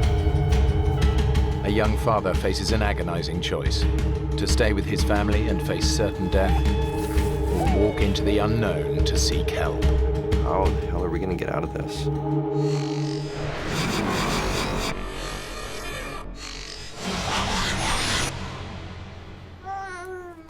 Okay, tiny bird. So, we're gonna go on a big, long trip. Can you grab that? Hello? 21-year-old Army Private Jim Stolper is planning to drive to his grandmother's funeral in Idaho with his 20-year-old wife Jennifer and their baby Clayton.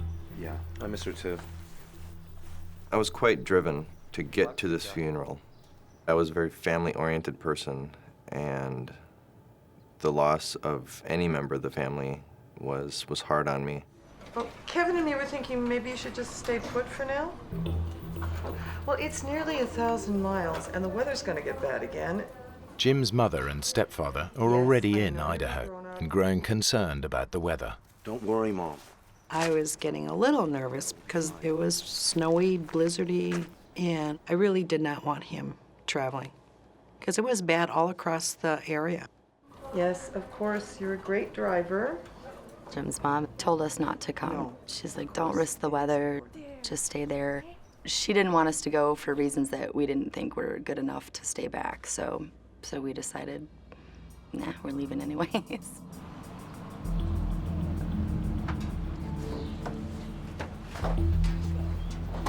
Poor Clay.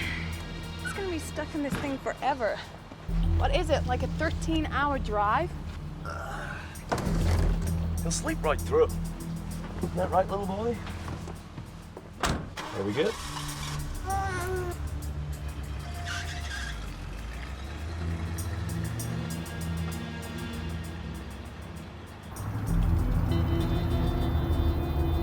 Severe blizzards are causing extensive road closures again today in California and Nevada. Jim and Jennifer set off. They haven't made the 800-mile journey before, but reckon it'll take at least 12 hours. They head northeast from the San Francisco Bay towards Pocatello, Idaho. What they hadn't bargained for are blizzards, which have already closed the main interstate highway, their most direct route. They were telling us the roads would be closed until the next morning, and we certainly didn't want to wait a whole nother day. So we thought we'd try to get a map and maybe see if there was an alternate route. We're just pretty determined by then, you know, this is, like, we're gonna do it. Thanks, sir. Have a good day now. And you?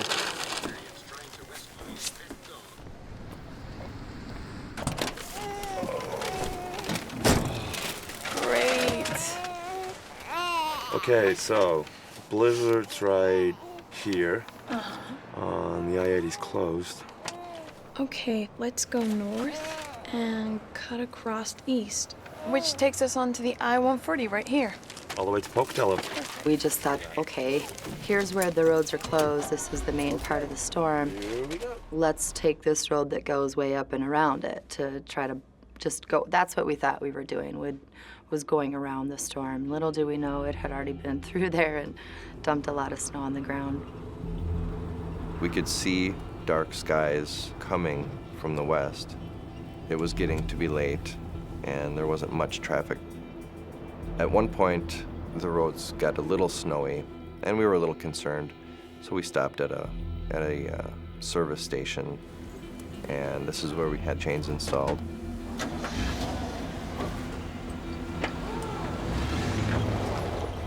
We had planned to call and let my mother and stepfather and family know that we had taken this alternate route.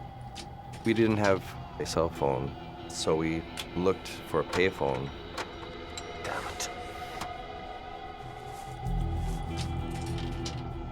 It's eating all my quarters.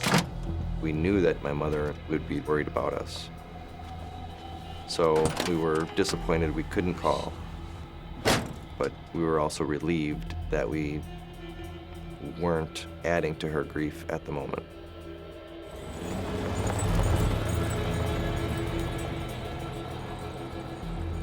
After a while, there wasn't any snow anymore. The road was pretty clean and bare. But when you have chains on your car, you can't make up any time. You just have to go so slow. I got out and I looked up and down the road and I didn't see snow on the road. I actually got down and felt it and it was dry. So we opted to take the chains off so we could make better time. You know, we were young, confident. We didn't know any better. We weren't experienced enough to know that things can get really bad really fast.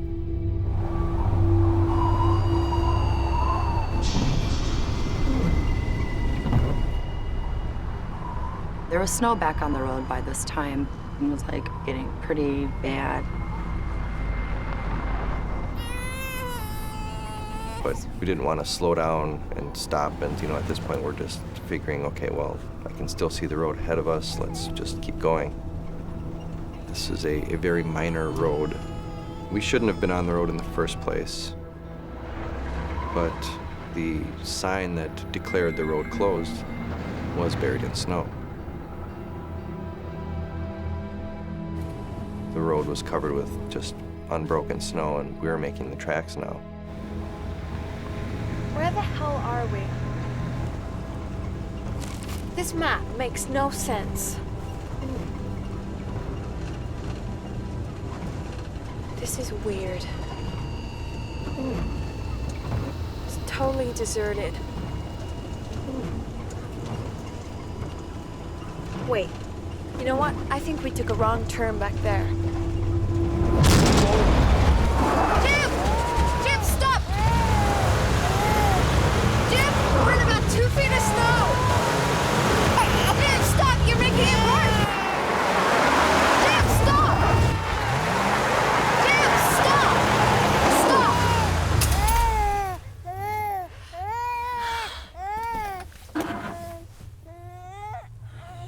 It's okay. Right there was when fear hit me, like, oh, God, wow, that's a lot of snow. That's pretty deep.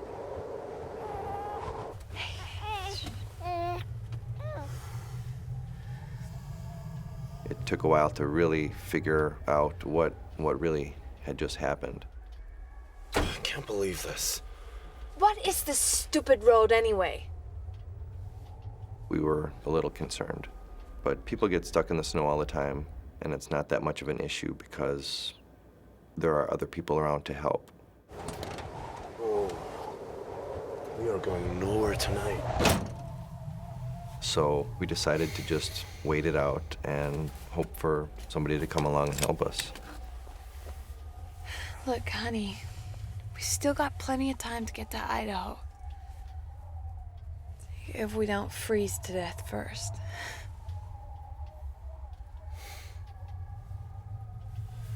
It's not the end of the world.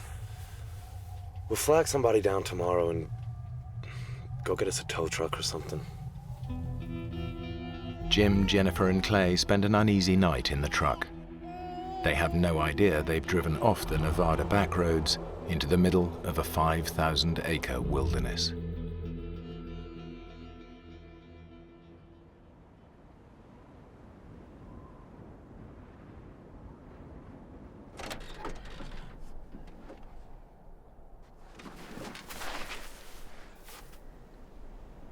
Oh, God.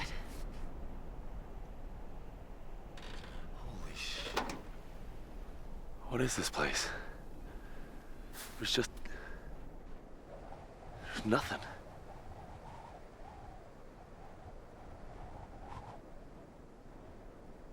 What have we done? When we saw how desolate the area was, it occurred to us that that road probably wasn't very well used. And I guess there's a little bit of anger at first. Gravel! Because it looked main enough to us at the time. This isn't even a paved road. How could we be so stupid? We didn't know really where we were. Look. But the last town we had passed through was well over 50 miles. The only place we can be is here.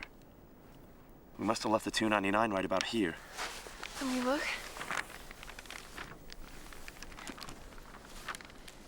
Wildlife refuge. God, it's huge.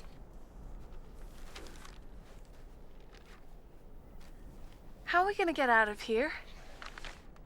We'll never get those too tight, crappy chains back on without tools. To make us feel like we were doing something to help the situation, we decided to try to dig the truck out. So pretty much all day long, that's what we did. The wind was blowing. The snow was really dry, so as fast as we could shovel it out with our hands and cups, the wind was blowing it right back in our way. There was so much snow underneath the truck, in front of it, behind it. We really couldn't get it moved at all. This wasn't the answer. This isn't how we're going to get out of this. But we were still kind of hopeful that somebody would notice this truck in this location or drive by, or if a plane flew overhead or something. We decided to stay with the truck. We spent time getting cozy, using clothing and towels and whatever we could find to plug up any areas where cool air was getting in. Every now and then we would turn the truck on and get the heat going and listen on the radio for any news of a search for us, but we never heard anything. F for fries. No. Just decided to kill the time by playing hangman and 20 questions. M. No. Oh, man. The food issue was always right there. C for chocolate. Oh, God, chocolate. Hunger wasn't quite as bad as being as thirsty as we were. Okay. Surviving on very dry snow. D. A D. No, you are dead. Man. Ow.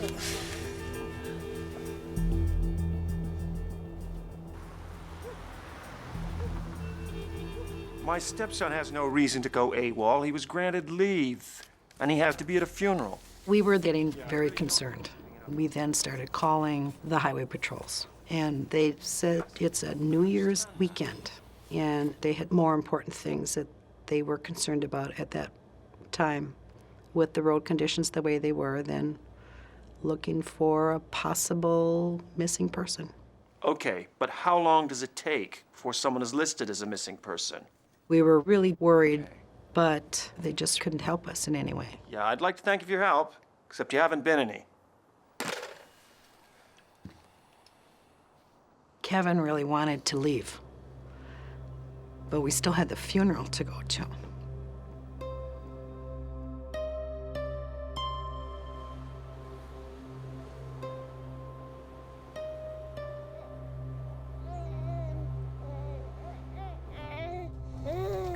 Clayton was breastfeeding still, and we were just introducing solids into his diet.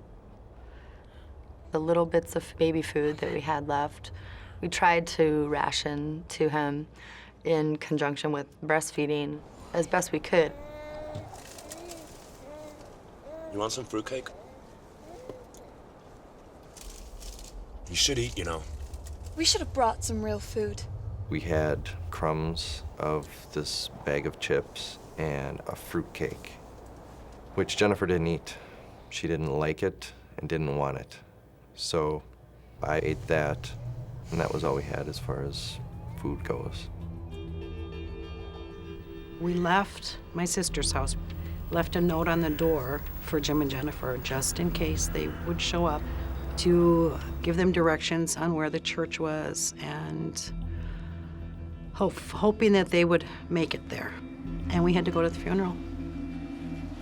Kevin and I had already packed our things the night before because Kevin needed to get back to the Bay Area. I'm so sorry to rush off, Jean, but we have to get home tonight. Kevin's gonna get some of his TV buddies to help us find them. Hey, everything's under control here. So we headed back to California. Kevin had contacts there because of his background in cable television, and he knew if we didn't get the media involved, it would be just another missing person that no one ever knew about again.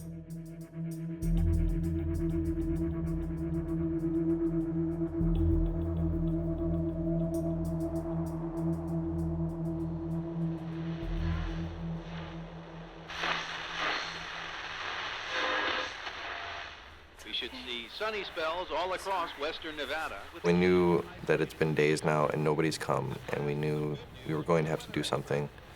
And we had heard on the radio that the weather was supposed to clear up and get better on Saturday. Listen, I've been thinking. Nobody's coming, are they?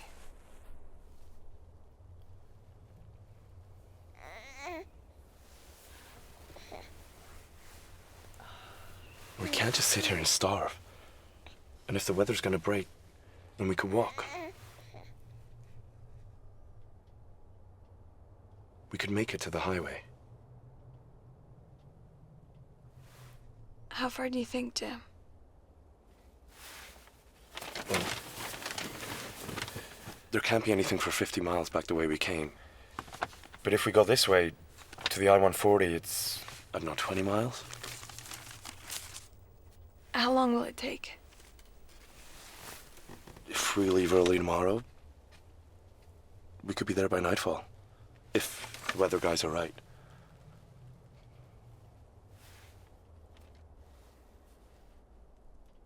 Okay.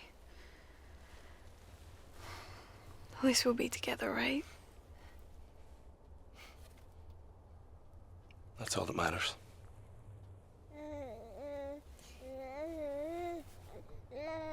We should maybe write something. Just a note to whoever might. You know, just in case.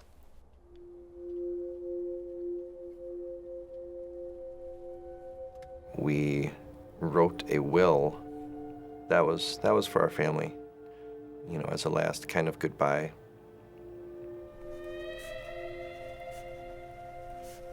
Mostly just apologies, really. Like, just really sorry that we put our parents through that, and that if this is how it turned out, you know, just to know that we're happy that we were together, and, you know, we loved each other, and if that was what was going to happen, at least we were all together for it. If you are reading this, then we must be dead. Don't be sad. We tried our best to make it, but God must have wanted or needed us sooner than we thought. Our biggest regret is that we've lost time together. We honestly can't give a justifiable reason as to our whereabouts when this occurred. We were just determined to make it all the way to Idaho so you would quit worrying about us. Please cremate my buddy and bury Jim in the Forest Hills Cemetery by his grandfather.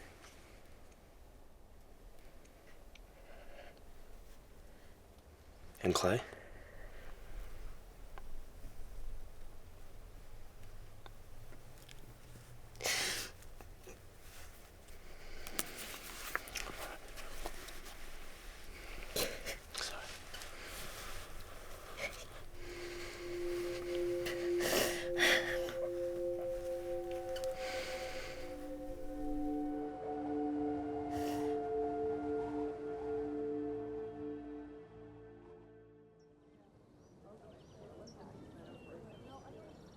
Things started happening quickly once we got home.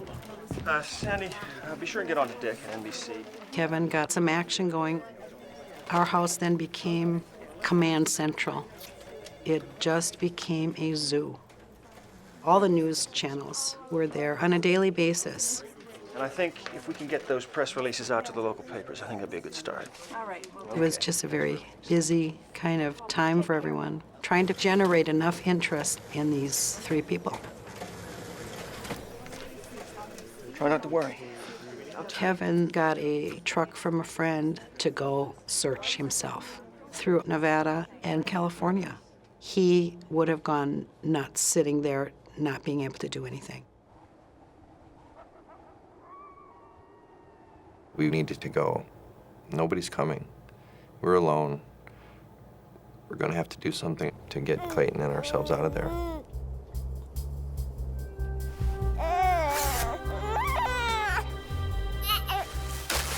We knew our shoes weren't waterproof, so we each put on some pantyhose, a couple of layers of socks, and we took the plastic from the dry cleaner bags that clothes were in to hopefully keep out the moisture.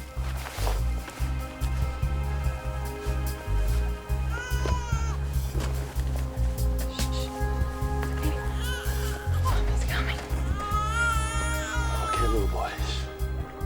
We had dress clothes to attend a funeral, tennis shoes, and comfortable clothes. We were not prepared at all for these conditions.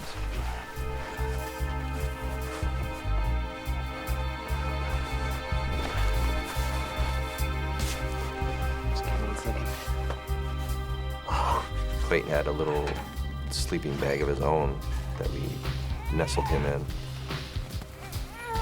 And then used the adult sleeping bag kind of as a cushion and put him inside this garment bag to keep him sealed up from the cold and the wind. Okay, little boy. Honey, it's gonna get a little cold. Mommy and Daddy are right here, so if you need anything, you just say, okay? Good boy. I was a little worried that he might freak out being in the dark and everything, but that kid was, I don't know, it's like he just knew. He just really knew what was happening. He was just really calm and okay with it.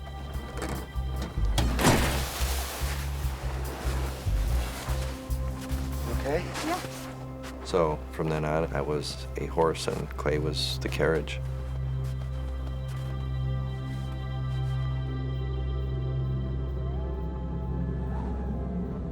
Dragging a 4-month-old baby 20 miles through the snow in search of a highway is a huge gamble.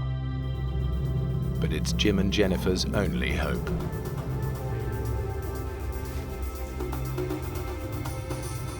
I would say on average, we were pretty much shin deep in snow.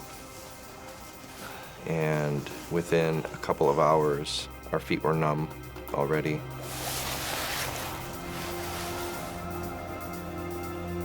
We were getting very thirsty, so eating snow was a full-time thing. Our mouths were tired and cold because we would be chewing on a mouthful of snow, trying to suck it and melt it and drink the water from it. And almost as soon as your mouth was empty, you're already reaching for the ground for more.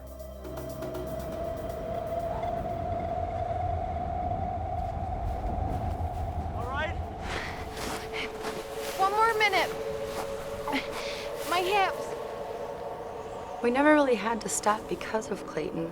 Mostly Jim would have to stop for me. My hips were really sore. It was hard walking in the snow.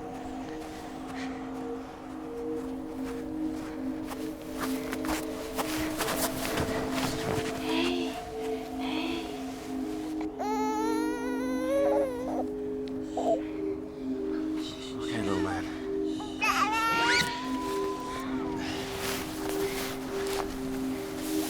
I wanted to get to help, but I also had to keep in mind that Jennifer was lagging behind and was weakening by the hour.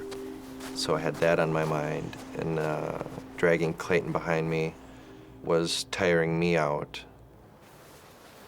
Finally, we saw there was a big hill, and that was a long, long walk to get up there. Just give us a second. We were both just exhausted. I was just over the hill now. Okay.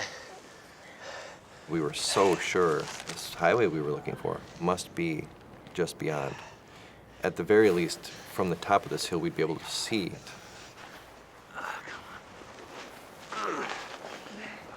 The map says that the road was over here, so it was sort of a boost for us to keep going because we just knew we were getting close. It's just taking us really long to get there.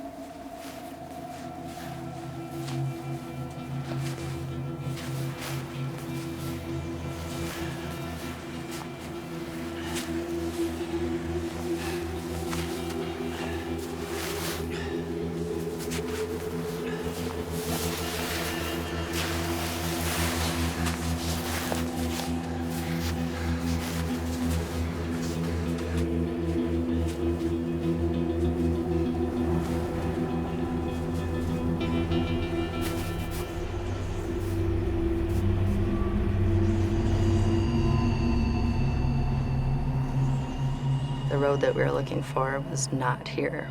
We were heading in the wrong direction or something, because there's just nothing.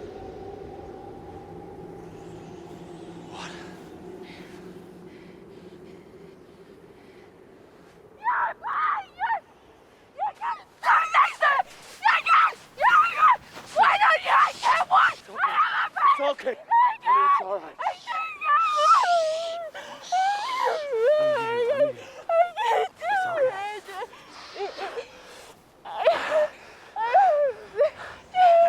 Honey, listen to me. Look at me, listen. We know there's a town back the way we came. We just follow our tracks back, okay? We'll follow the tracks, okay? It's all right. It's all right. After my total freak out, we just pretty much realized that's what we're gonna have to do now. We were just gonna have to turn around and go back miles and miles to the truck. I can't. Yes, you can. Come on. I got you. Ow. All right.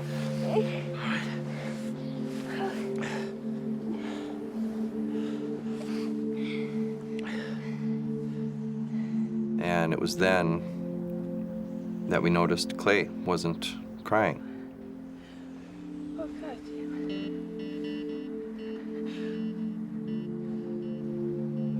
it. That was scary because every time we stopped, he would cry. And so when he didn't, we were both just so afraid, just freaking out, going, oh my God, why isn't he moving? And we or making any noise.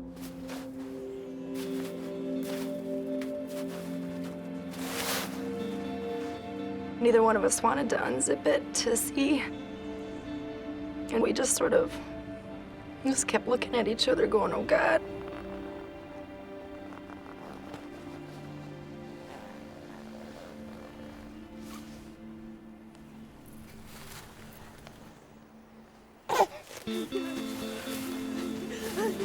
And he was fine. He was still pink and okay, but that was really, really scary.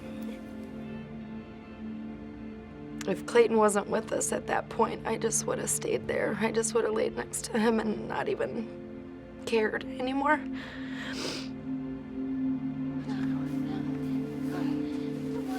After that, just having that fear that that could have happened really made us determined, so we packed up and turned around and started walking back. The family has come within 12 miles of the highway. The nearest town back beyond the truck is 60 miles away. Hi, it's me. Anything to report? No. Look, I just need you to map a new sighting for me. I'm in a little town called Whiting, Nevada, and I've got a storekeeper here who thinks he might have sold some maps to a guy who matches Jim's description. Okay. By this time, we were getting information from people who thought they'd seen them. He thinks they might have headed to Reno. They had seen them south. They had seen them north. They had seen them along the highway with some strange person. And that horrible thought of maybe them being abducted came to mind because one of the callers had kind of suggested that maybe they had run into some bad situation. Television executive Kevin Mulligan is following a trail of clues that he hopes. By that time, the highway patrol, the police, everyone had realized that these kids had not just run away. They were really, truly missing, and we may never see them again.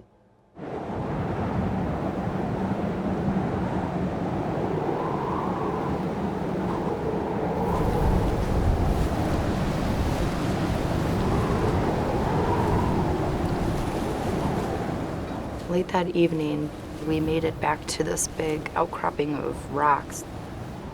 Oh, it was so windy that it was blowing me over. It was just awful. We decided to try to find a little cove or just something to get out of the wind to protect ourselves.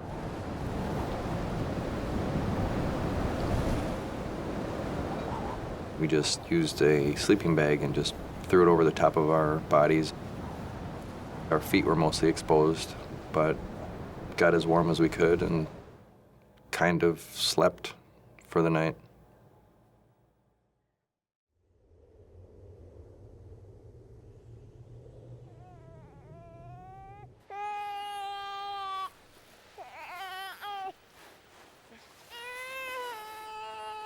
Jim? Can you hold Clay? Sure. There you go. Hey, little man. Okay.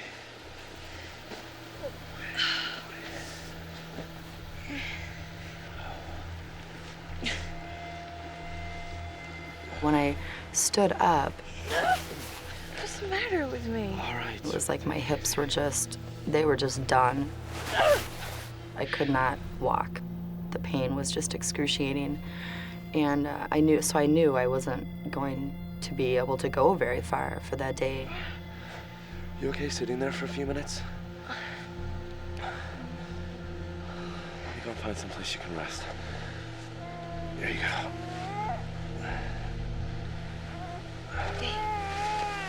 Okay. I knew I needed to walk, and I wanted to, but my body just wasn't gonna let me do it. So we looked around and found a little cave in the rocks. And I thought maybe we could all get warm and rest again. Are you okay in there? Sure. I was thinking, here we are in the middle of nowhere, now farther from the truck, no food.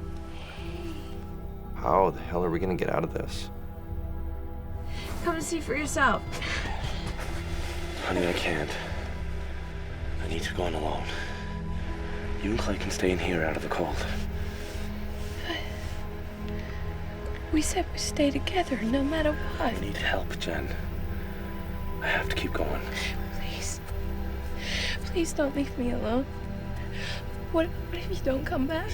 I told her of the plan for me to continue on, and she broke down crying, knowing that we were going to be separated now. I think deep down we both knew that it was the only thing we could really do.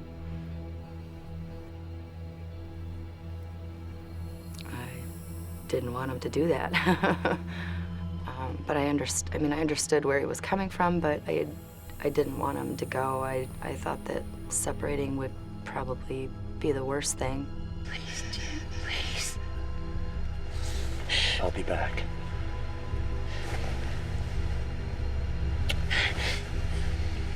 Promise. We kissed each other and told each other we loved each other, you know, just tons, and promised me that he would be back in 3 days. Okay, so I said goodbye to my wife and baby, which could have been the last time I had seen them alive, and went down the hill and marked the spot with a colorful sweatshirt, and don't think I looked back. I just turned into a machine and walked.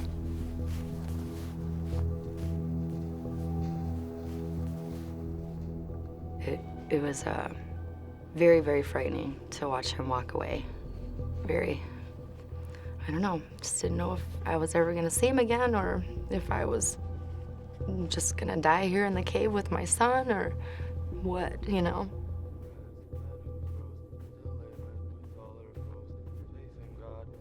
This was a seemingly never-ending task. Just walking and walking. Every now and then I would sing Army cadence to myself, kind of to keep my pace going. But for the most part, I was stoic and single-minded, and, you know, I just couldn't stop. I just kept going and going.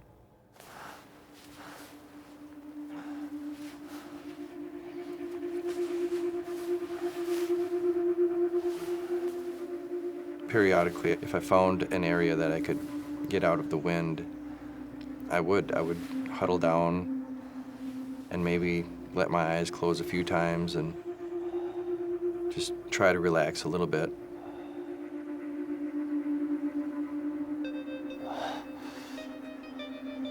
But I really didn't want to let myself sleep, just for fear that I wouldn't wake up.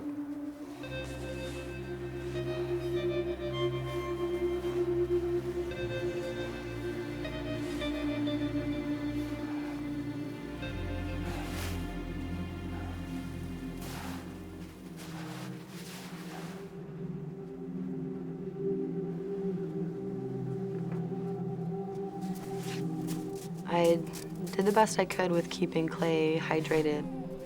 I just, you know, breastfed him as much as possible. But I really didn't think that I was producing much milk for him. So then that's when I started melting the snow and sort of, you know, spitting it into his mouth. He drank it too. I mean, he wanted the water in him, so like a little baby bird.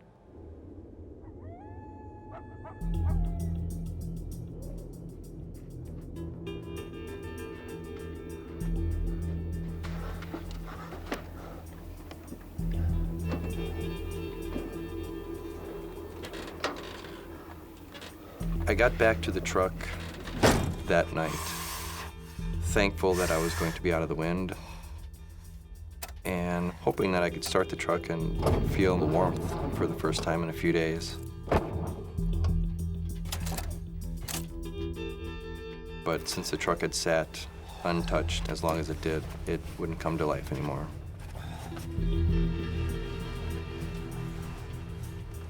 And I just laid on the front seat and went to sleep.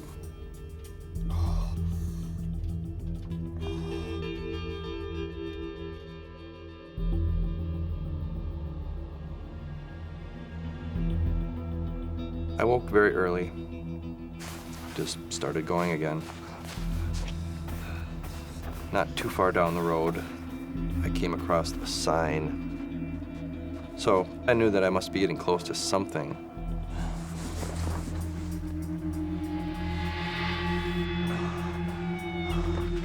When I saw that it said 51 miles to the nearest town, that seemed almost impossible. I was thinking, you know, with no food, barely any water, no real rest, how am I gonna walk that far?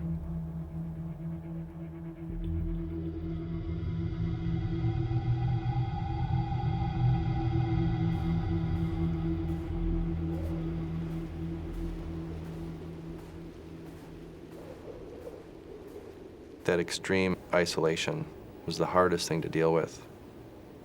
Kind of like being adrift at sea and nobody knows you're out there. You could scream as loud as you wanted and a bird might hear you. There was one point I could have swore that I heard Jennifer's voice not 10 feet behind me. Keep going. Come on, Jim. Jim! It scared me because I thought, did she die? Is this her telling me to continue going because Clayton's still alive out there alone now? Or I just didn't know what to think. When the sun was shining, the snow would melt down and there'd be little puddles of water in the little nooks and crannies of the rocks. And I thought that maybe if I took a cloth belt, I could like suck on that to get water, anything just to get fluids in me. My feet really started hurting really bad. And my shoes were just frozen. I mean, they were solid. And I thought that it might be good to take them off, you know, to let my feet warm up.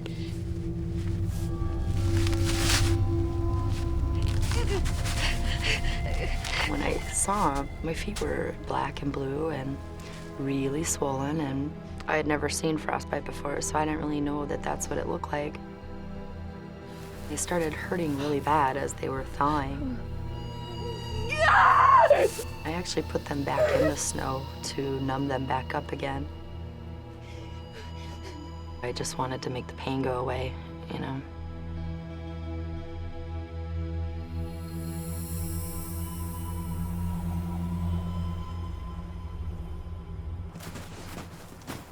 I knew that I must be getting close to something when the road was somewhat plowed. So that lightened my spirit a little bit. Then I could have swore that I saw a pickup truck. No, it can't be. Who would live out here? For an instant, I thought maybe I was hallucinating, but I didn't have time to second guess myself. Help! Help! Help! Help!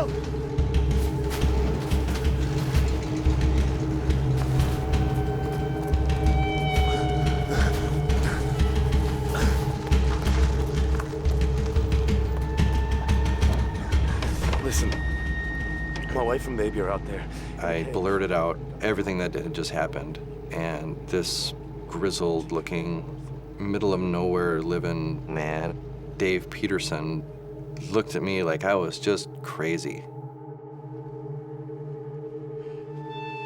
Hey, tiny bird. We're gonna fly away real soon. I would fall asleep and then wake up and check on Clay.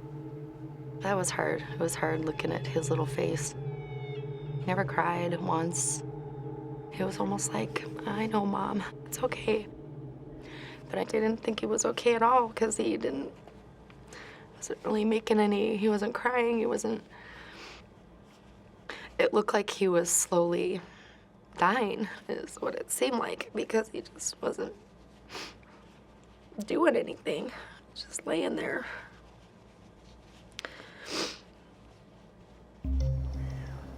Dave drove me back to his house. They don't even have a phone there. So we radioed his coworker, Dusty. This is Dave P. Dusty, are you there? Over. Come in, Dusty. Come in, Dusty. Over. Dusty said that he would be on his way over to help. Cave's over to the right by the ridge. Blue sweatshirt's on the tree.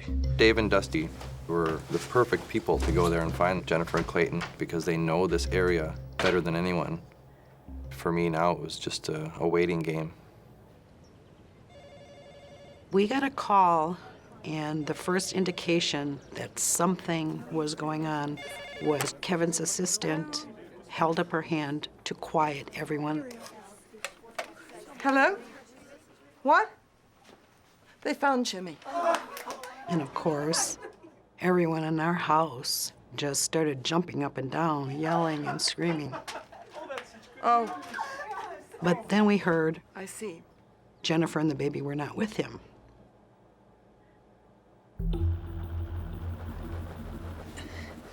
I had been sleeping. I woke up and I thought I had heard engine sounds. I didn't really know if I was still dreaming or if I was really hearing something. I sat there for a minute listening and I thought, okay, yeah, I think I really am hearing something here.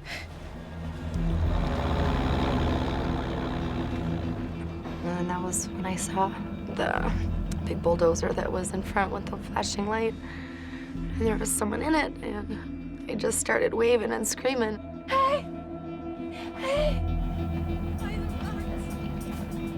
Help!" It was really, it was amazing seeing those guys, you know, coming up there. And I've never been so happy to see two people, just strangers, in my entire life. I had Clayton in my arms already. I was just so anxious for them to come up there, and I just gave Dusty Clayton right away, and I knew he wasn't, you know, doing really well, but... Is Jim okay? They said, yeah, he's okay, or we wouldn't be here. And, I couldn't walk, so they had to carry me down the hill, and I felt really awful that they had to do that, and I looked awful. My hair was a big rat's nest, and I just kept apologizing to them. I'm sorry, I stink. Oh, and I was just so thirsty. I just begged, just please, do one of you guys have something to drink? And Dusty had an orange in his lunch from work. Thank you. Oh, it just looked like heaven. I mean, it was like, oh, an orange flavor. I gave some to Clay, right? Just stuck the little wedge, like, right in his mouth. He just really started sucking on, nursing on it.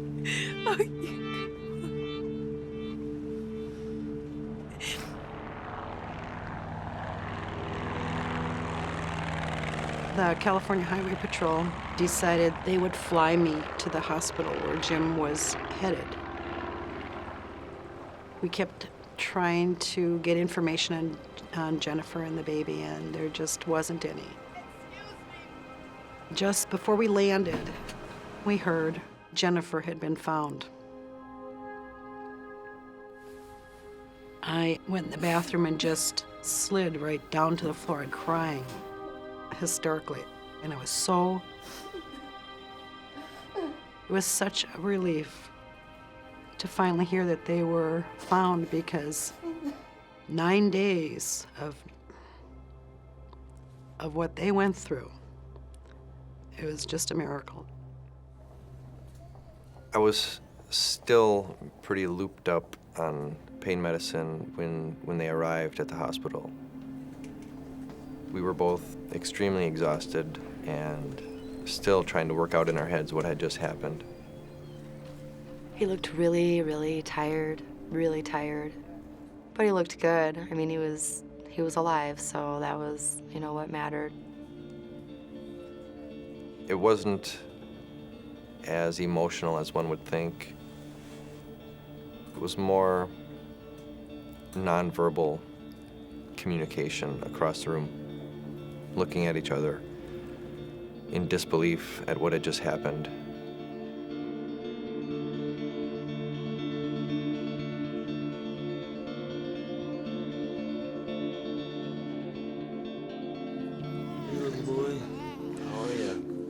They told us Clayton was really, really dehydrated. He had a really bad diaper rash.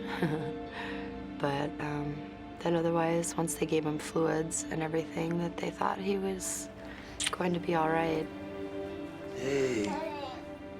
The price that we paid, our feet, was just nothing compared to having Clayton be whole and healthy. And I mean, I'd die for that.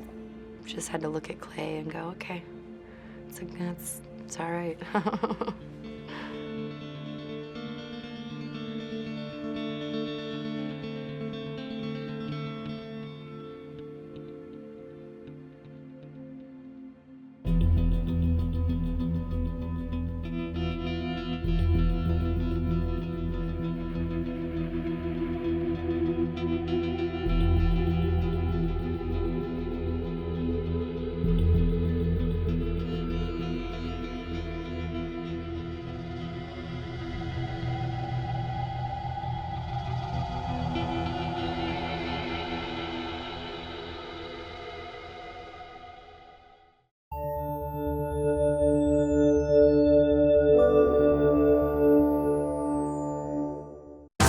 This is the story of a very bad thing happening in a very bad place. Controlled explosion ready.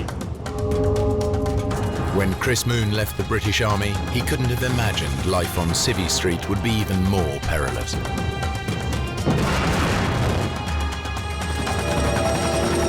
Working for a charity clearing landmines in Cambodia, he is kidnapped by armed guerrillas. We are demining the area. Getting out alive will be the biggest challenge of his life. We are a neutral organization. What happens if we stay here?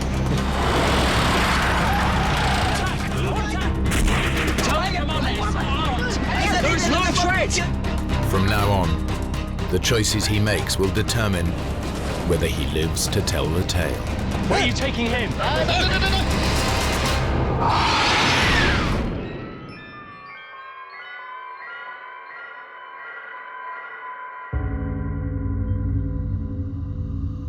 North Mozambique, 1995.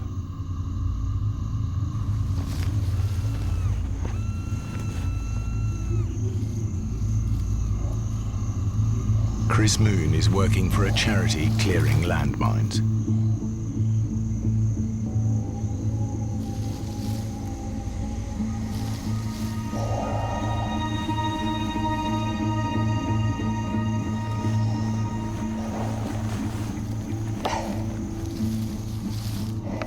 I was walking in a cleared area, 7th of March 1995. For some strange reason, I felt something was wrong.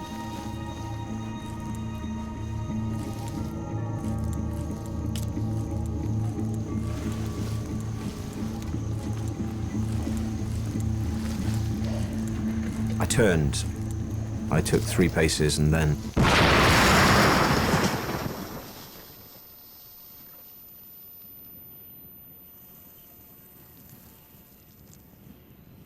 I realized in a split second that there was only one possible cause for the blast, and that must have been something I stepped on.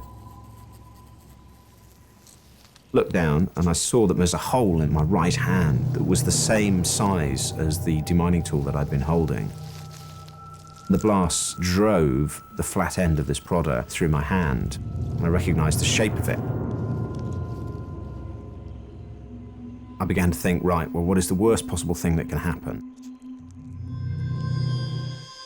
I knew that the worst possible thing that could happen was that both legs would be completely blown off, my guts would be hanging out, and I'd be about to die. In the storybooks, they say your life flashes before your eyes. Well, it's not really like that, but you are aware of everything you've done, the good things, the bad things. And above all, suddenly everything makes sense. Even on the verge of death, he knows he's a survivor. He's already been through far worse. On the other side of the world, deep in the forests of Southeast Asia.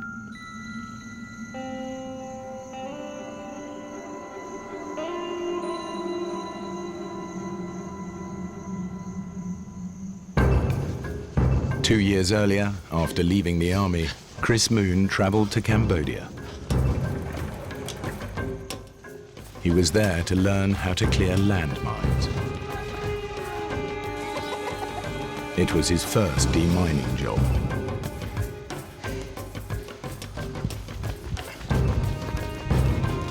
The whole Cambodian landscape was riddled with landmines, the deadly legacy of civil war.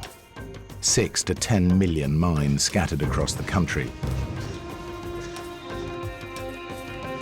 In roads, fields, even school playgrounds. The problem with landmines is that once the fighting stops, these things are killing and maiming people for decades afterwards. Chris and his team started working in a small village in a safe but remote area. We were working all together in Posat province for mine clearance. My job as his interpreter. Mine clearance is relatively straightforward. They're working in a metre-wide lane, which is very clearly denoted with white sticks.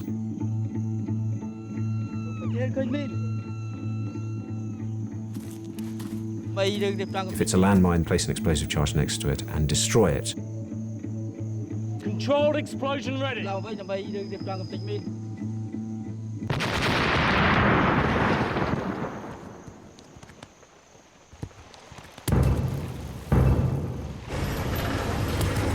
Although the Civil War had finished and the United Nations were now running the country, the Khmer Rouge still posed a serious threat. And what about Khmer Rouge in this area? No, you're safe around here. They're all well out into the jungle. The Khmer Rouge were holding the forests, and the forests and all of those areas were very much for us no-go areas. Anything else I need to know about? Stop unless you absolutely have to.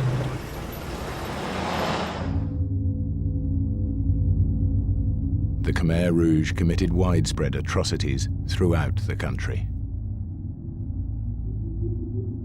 As many as 2 million people died, perhaps a quarter of the population. They brutally tortured many thousands. In modern history, perhaps the killing fields of Cambodia are unparalleled.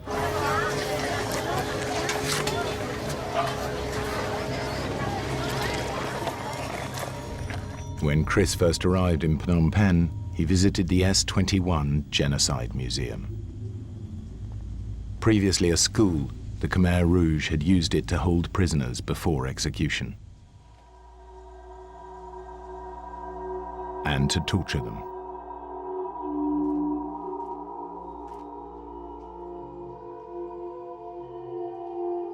He quickly learned the details of Cambodia's brutal recent past.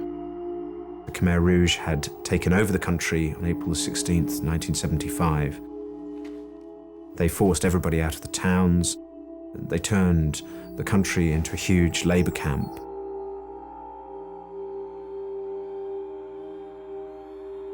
Anybody associated with the previous regime was tortured and executed.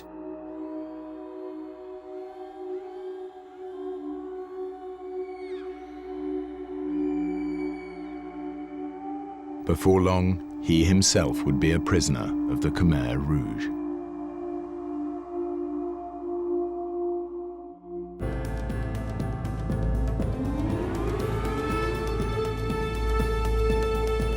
It's 1993. Chris Moon is in Cambodia clearing landmines. He's been told the area where he's working is relatively safe. As far as anyone knows, the Khmer Rouge are some distance away. United Nations people locally to us had told us that they had been way beyond the point at which we were clearing. There were no troops near us for about 70 kilometres. So the small village that we were working in was quite safe. On our truck, we were taking some women and children from the village down to Cravan, the small town. In my Land Rover, I had about 6 of my blokes. They were in the back.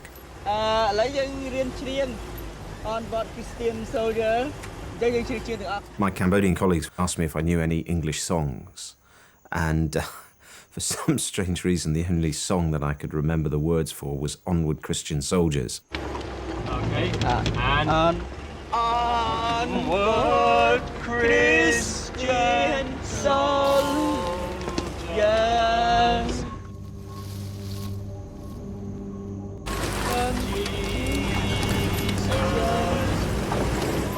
We were going down the same road that we'd always been going up and down when we reached a clearing.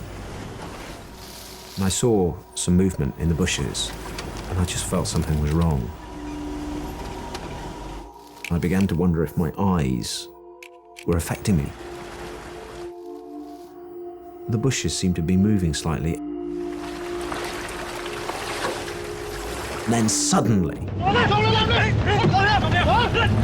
charged 30 Khmer soldiers. I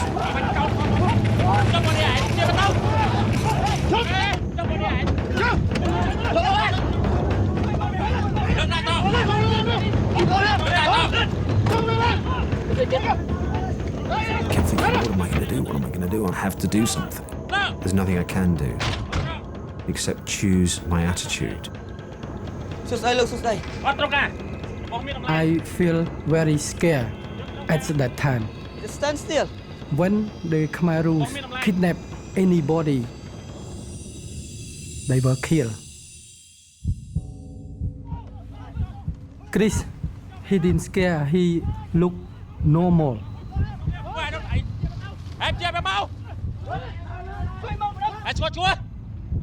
Everything that I did was focused on, well, how can we survive? How can we get out of here?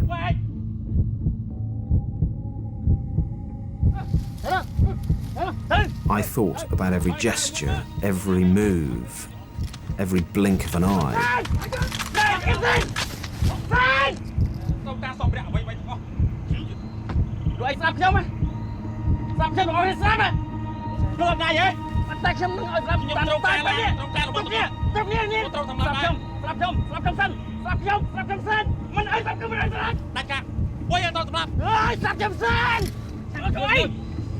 He said, why you come here? To help the Cambodian people. We are demining the area. We are a neutral organization working in Cambodia to help the Cambodian people.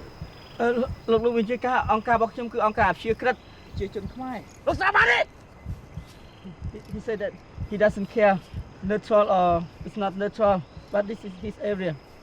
He try to say more words, you're going to kill us.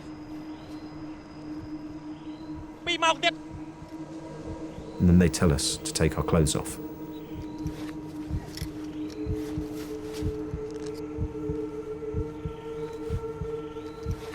I suppose fear is such a lonely thing. Here you are with all these people, and yet, inside, I felt very lonely. And I'm standing there in my underpants thinking, right, no matter what happens, I'll never assume the role of victim. Because I do think that if you behave in a certain way, you pre-program others to treat you in a certain way. They tell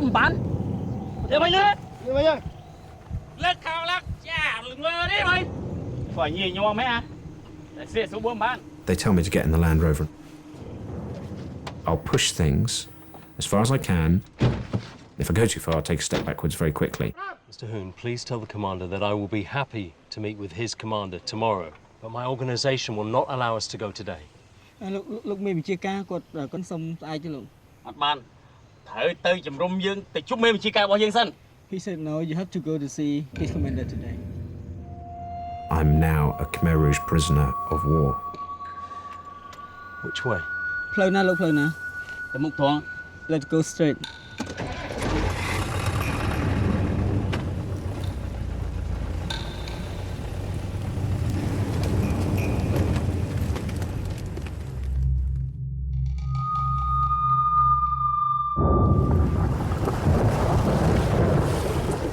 We're driving for what seems an eternity.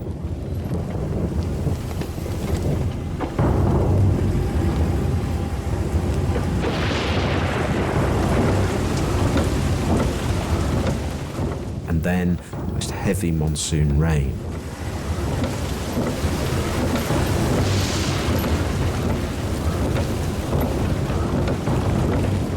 The look on Ben's face tells me that he thinks we're going to die. There's no hope in his eyes. I'm watching the Khmer Rouge soldiers. I'm trying to work out what's going on inside their heads. You look in their eyes and there's just nothing there. There's no compassion, no feeling, no nothing. And there would be no point, you realise quite quickly, in ever asking them for kindness or mercy because they couldn't understand it.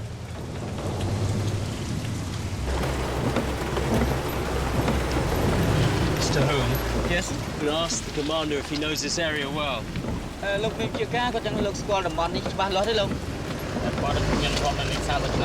He said he lived in this area for 30 years now. All the time we're trying to keep things polite, trying to communicate on their level. You have a wife and children.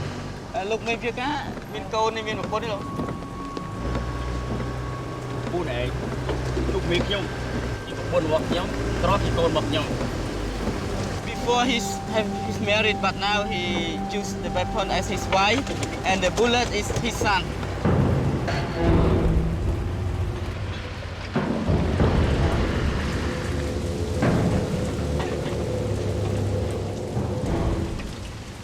The Russian-made ZIL truck may have confused the Khmer Rouge. Their enemies have been using Russian military advisors for many years. Perhaps they think that's what Chris is really doing in Cambodia.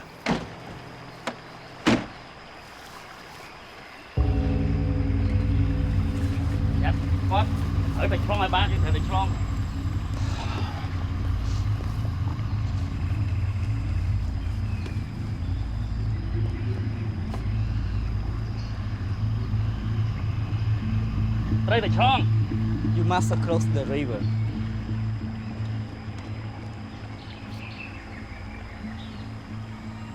Tell the commander to send one of his men through the river first. Psychologically, it's going to be far better if I make him send one of his men in to get wet.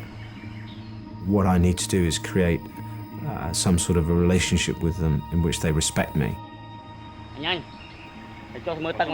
The commander would be very unlikely himself to walk through. He'd get one of his guys to do it. This river marks the unofficial boundary between government and Khmer Rouge territory. The recent heavy monsoon rain has made it virtually impossible to cross. No, it is too deep for the Land Rover. We cannot go across. For the first time that day, I feel good because I'm calling the shots. I'm saying no. I am now in control.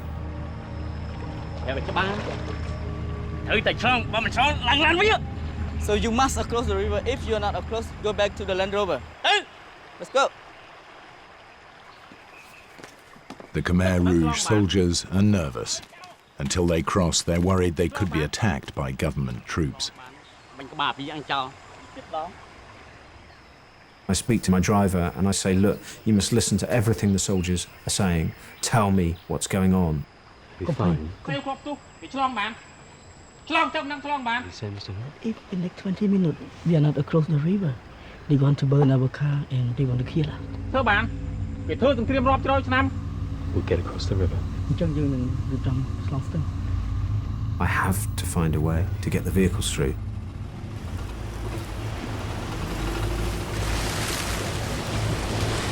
We get into the middle of this fast-flowing stream at 2'6" of water, and and I have a few anxious moments as I see the water starting to come under the doors.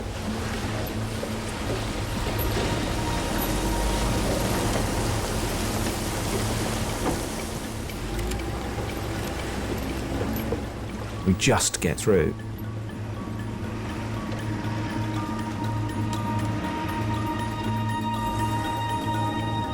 Into the deep forest, home of the Khmer Rouge. Every mile further from civilization, further from safety. We're not using roads. We're on this footpath. The ground is really wet. We keep on getting stuck. It's a nightmare.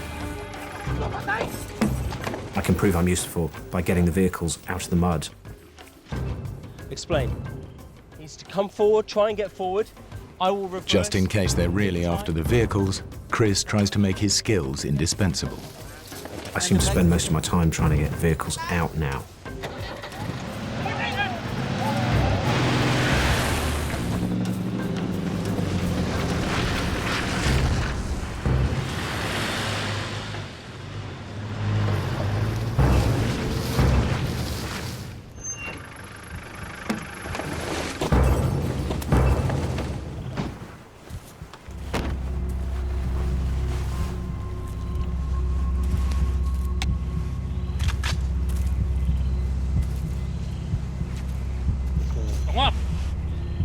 Don't look at them.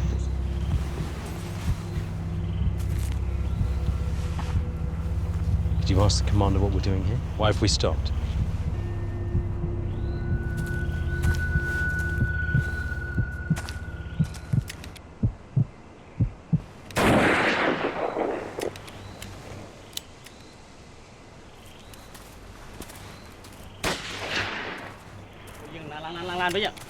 I know by now that we must be deep into their territory.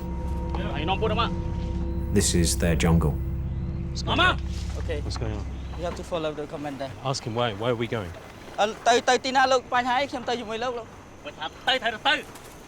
Don't talk too much.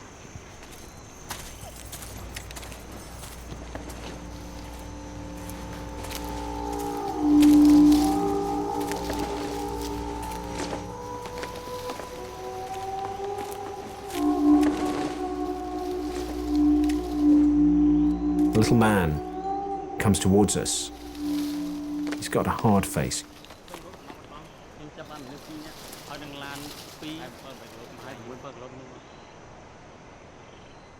And he's got this strange little brown trilby hat on his head.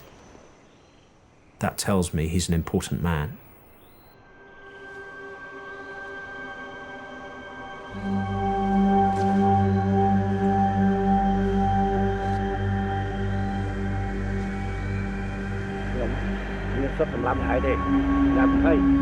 I don't have the authority to shoot you today. Let's go with us to see my commander. Let's go.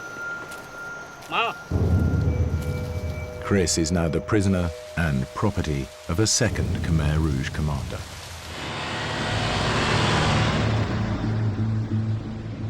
Each of the commanders has his own territory and his own men. They're a bit like medieval warlords, independent, but also part of a pyramid of command and obedience, leading ultimately to Pol Pot.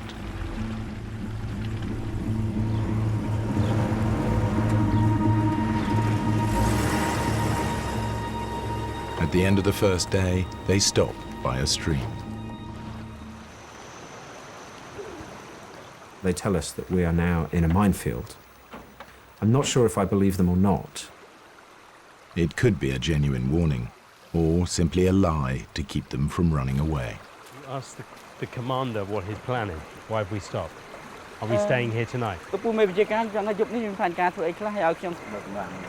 Tonight we sleep here. Tell the commander it is not possible. The rules of my organization will not allow me to.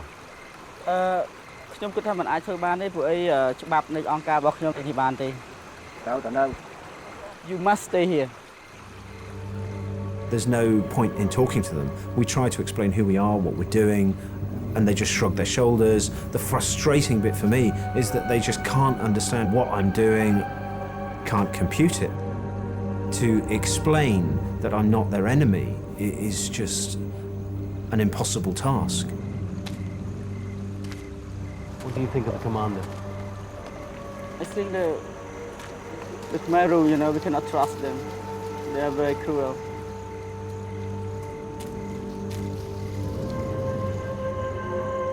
I can see from the look in his eye that he believes that this is going to be his last night alive.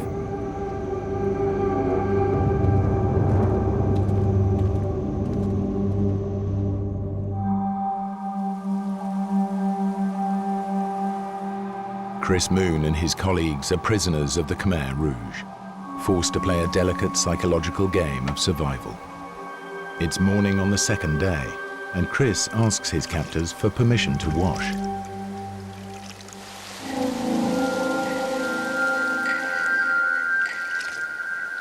With no one guarding him, it could be a chance to escape. Now I have my darkest moment. My hobby is running. I just know that if I do a runner, they won't catch me. They just won't expect it. He might be able to make his way back out of the jungle, following the course of the stream. Human beings, we are selfish things. We are. We are.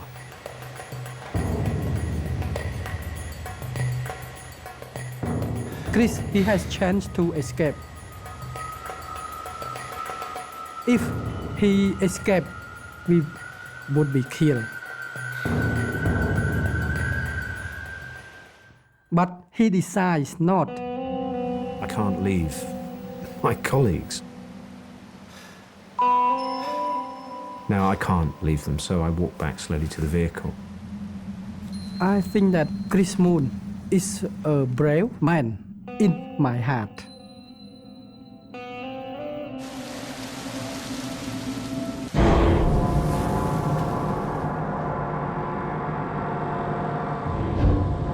They drive on through the day.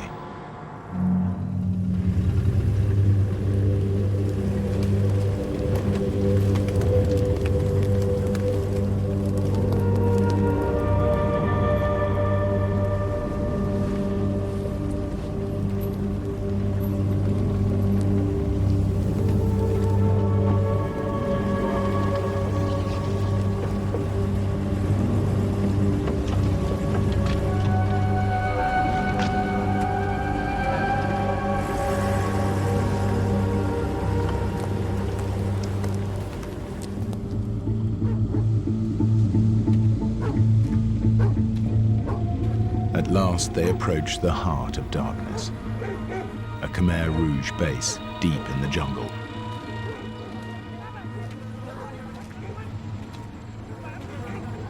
And the regional commander who can choose to have them killed or tortured.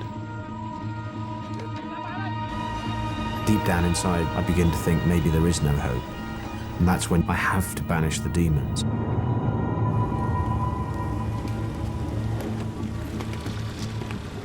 The only images I keep in my mind are all of us returning to the village. I stop thinking about just what the worst case scenario might be.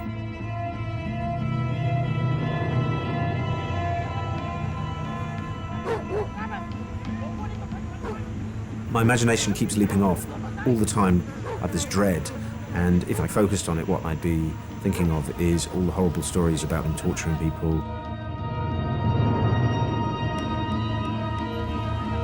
I think about what I need to do when I meet this commander to communicate with him. That is all that I allow myself to think about.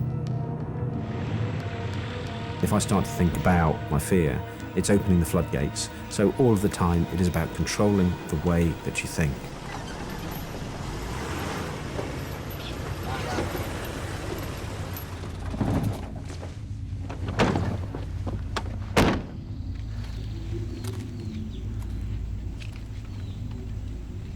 Why? Not up there. He said they will bring you to the house. Where you go? Where are you taking him? The Khmer Rouge, when they want to kill, firstly, they separate, and then they can't kill quite early. They've separated me from Pern.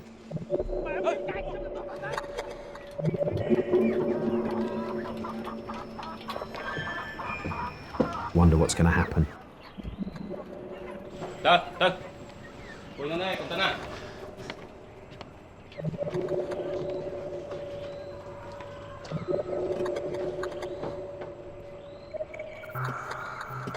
All of the time, I'm telling myself not to focus on stories that I've heard of people being tortured.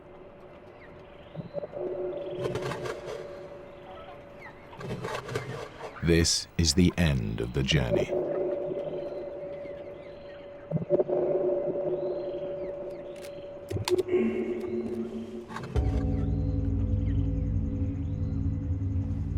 Now Chris comes face to face with the one man with absolute authority to decide their fate.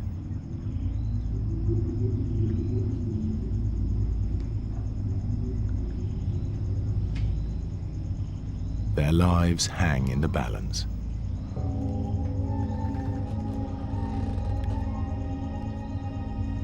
Speak Khmer? No. Speak Thailand? No.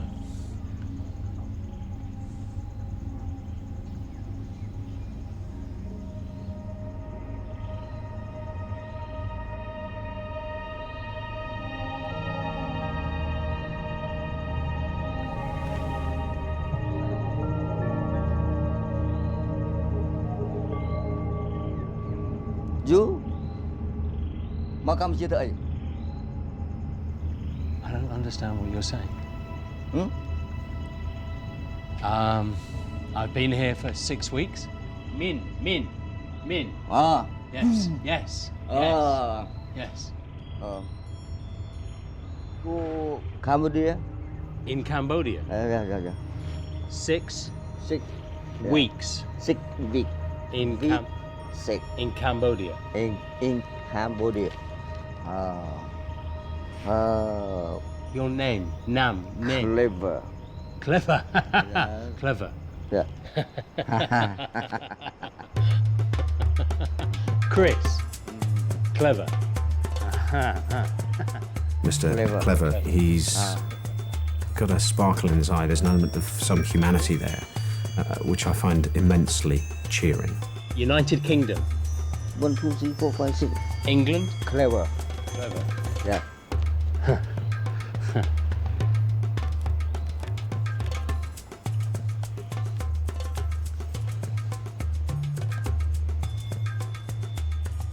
Look, Chris Moon, He said that you have a good heart. Now he will use me as interpreter. He said, don't worry, he tried to help you.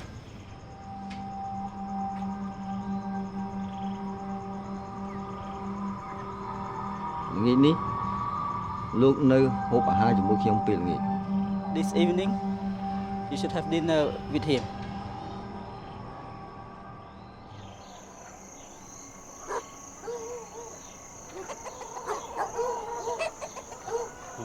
That night, dinner with the Khmer Rouge.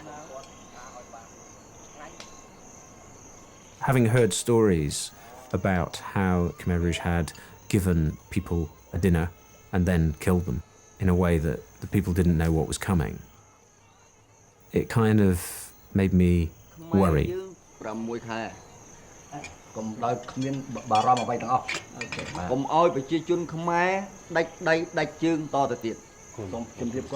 Please bring beer. Please all of you enjoy. I live in Pol Pot regime. When someone say good, especially the Khmer Rouge officer say good to us and provides good food to us, it means that we would be killed. They start to talk. It's a bizarre experience.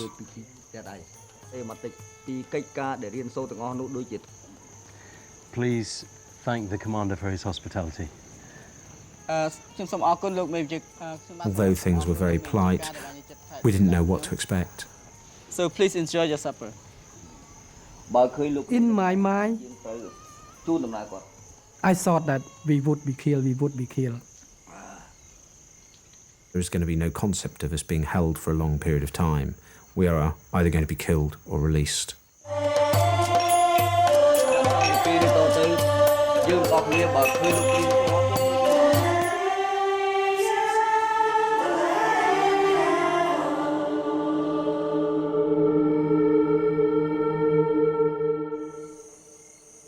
I keep waking up during the night.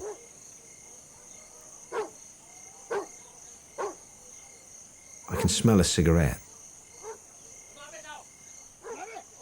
I can see a cigarette light somewhere out in the darkness on the edge of the trees.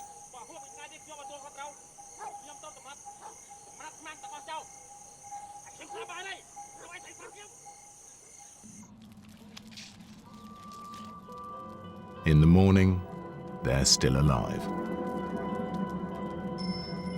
They try to maintain good relations with some tactical flattery. We try to save our life by say Khmer soldier are good, that we and Khmer were not enemy. Mr. Hoon, please tell Mr. Clever that I respect the Khmer Rouge. They brought peace to Cambodia. Defeated the Vietnamese. And we look forward to leaving and telling everybody how good the Khmer Rouge are.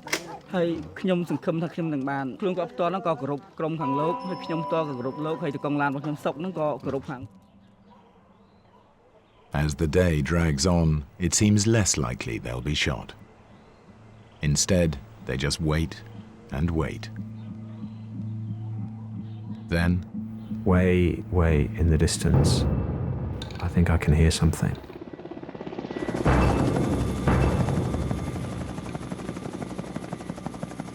And then I see a tiny dot of a helicopter. Go, he said go. A United Nations helicopter has been searching the jungle for them. I think it's seen us. On track! All friendliness is gone. It's not armed! Mr. Hoon, tell the commander it's not armed! There is no threat! It's not armed! Suddenly, No! Stop shooting!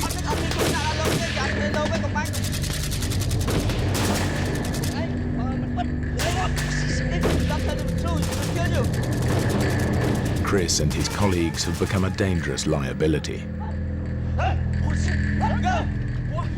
Mr. Clever needs to get rid of them. Fast. So Mr. Clever changed his mind.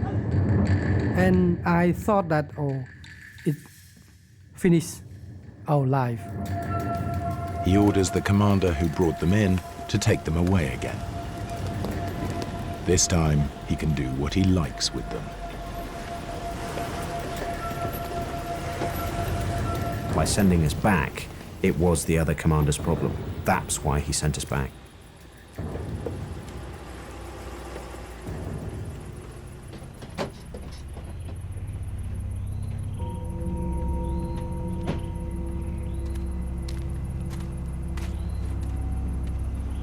But when they reach his base, they get an extraordinary surprise. Hello? He said now he let us free to go. He sets them free and grants them safe passage for a day. We're free. We're going back.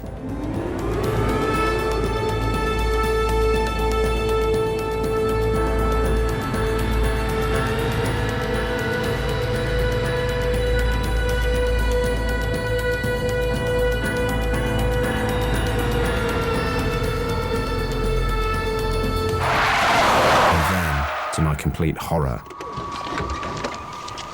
the original commander who first captured them, angry that they're still alive. Hey!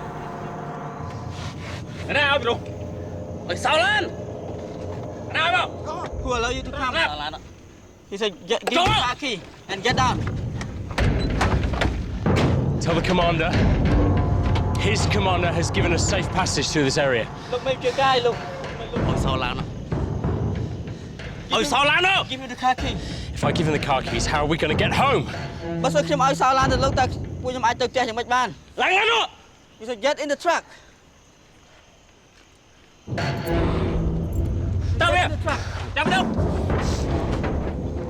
On the verge of freedom, they trade their Land Rover for their lives.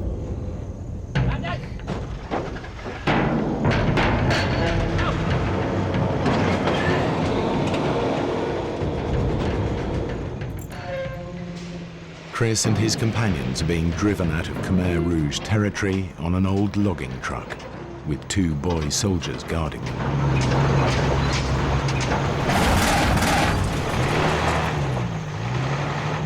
Let's go. Let's stop for a while.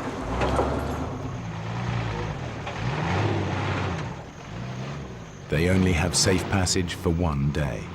If they haven't made it home by then, all bets are off. They must get out of the forest.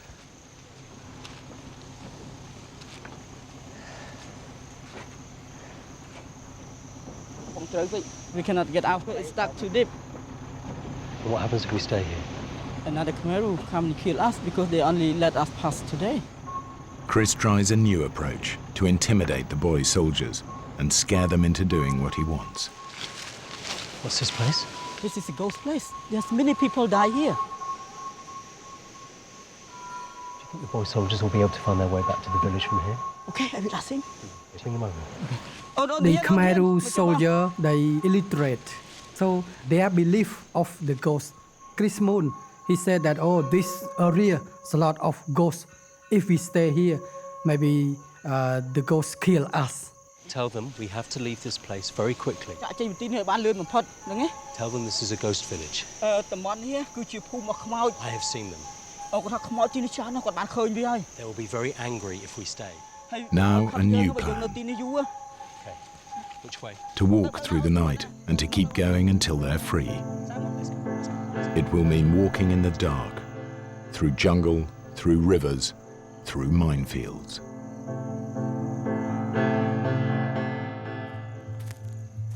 Chris Moon and his companions must get out of the jungle. It's now their 3rd night in Khmer Rouge territory, and Chris is determined it'll be the last. We're walking for our lives. We have to be out of there by daybreak.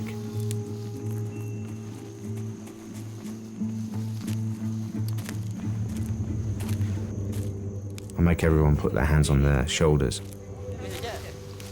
In the darkness. In this place where there are no rules. Where I'm just so angry with them for what they've done. I have to confront the fact that what I hated in Khmer Rouge might also be in me too. Because I have a very wicked thought. Maybe I should kill the boy soldier. I've even got my hand on his neck. I can snap his neck like a pigeon. And then I've got the weapon to get the other one when we emerge out into the night.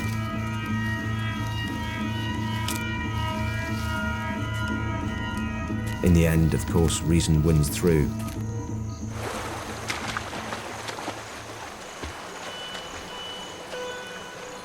We walk almost the whole night. We walk and I'm very, very tired. Sometimes I could not walk properly. But Chris, he's still strong.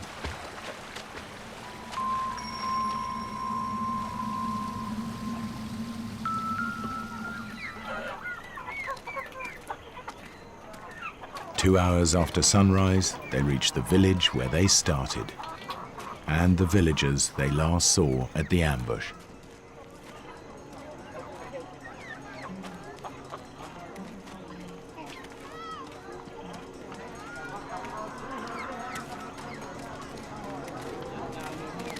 when we arrived to the village where we demining there, many people were very happy and come and congratulate us.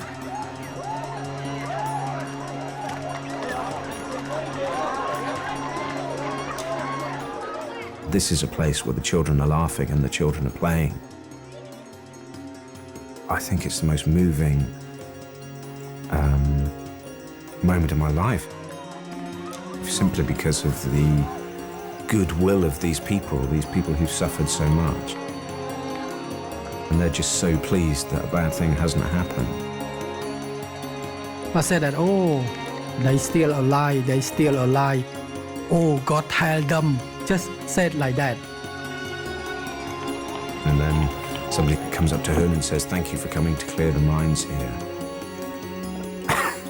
And at this point I get a very big lump in my throat, and I must confess I shed a tear, which I rapidly wiped away in a sensible and British fashion.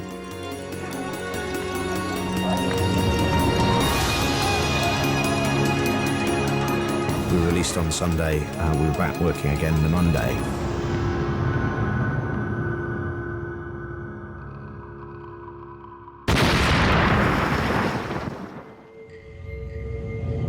Get back! No one in the safety lane!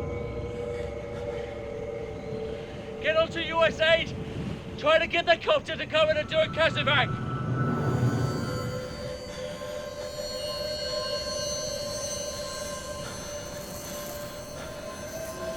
I look down.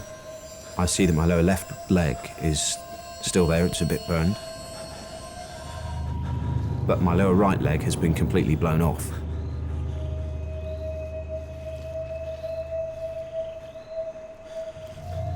And then I have this overwhelming desire to scream, oh my God, I've had my leg blown off. I take a deep breath and I say, think before you act, think before you act. Fine, I'm back in control. And I think, well, there's actually not much point in shouting that, because when the medic gets here, he's probably going to notice.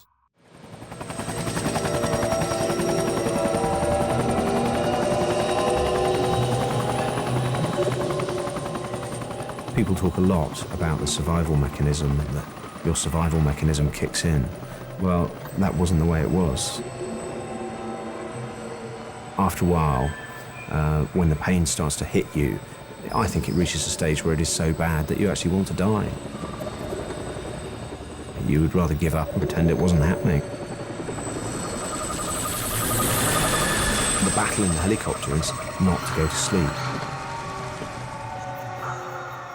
It was easier to go to sleep, to pretend it wasn't happening, to turn over and just fade out. And dying is definitely, in those circumstances, the attractive option. It's easier to die. I knew I'd gone into shock. I desperately needed fluid. The medic was struggling to get the drip lines into me. I had to get some fluid in. I decided that I would drink my drips.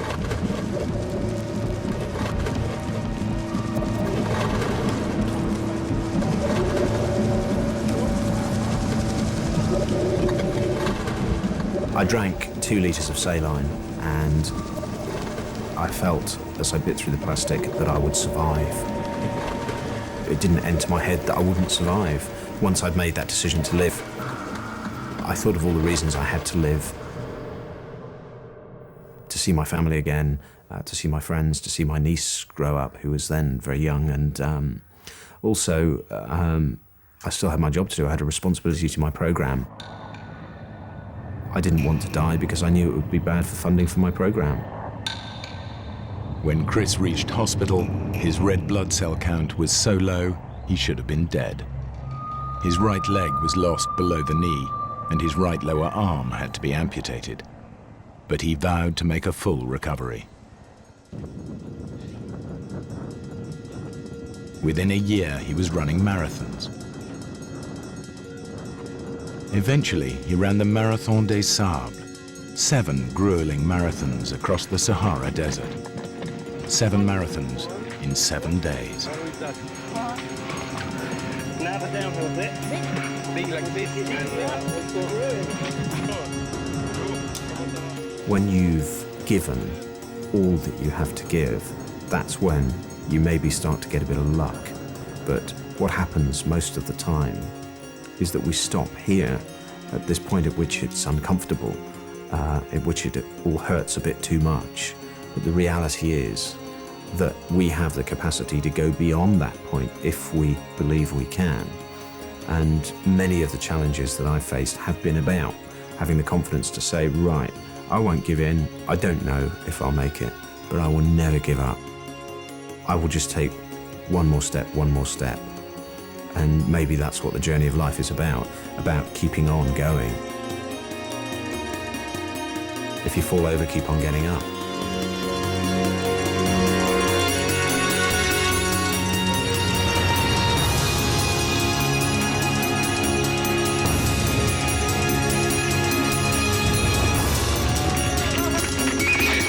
It's good to be here.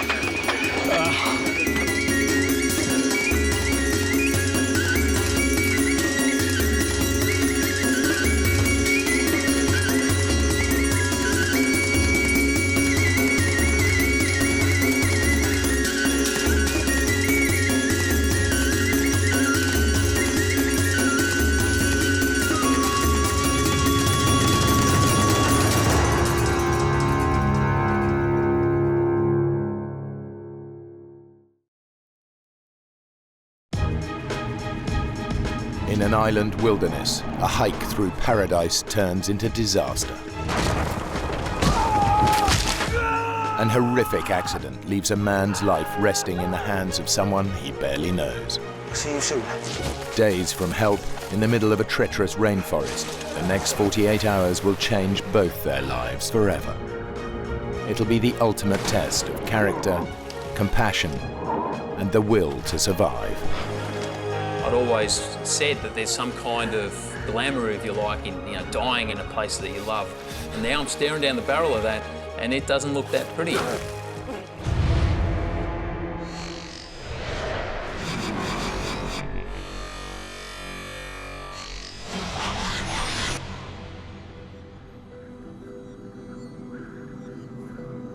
Hinchinbrook Island, at the northern tip of the Great Barrier Reef. 40,000 hectares of dense tropical rainforest, surrounding formidable rocky peaks. A protected wilderness, there are no roads and no inhabitants.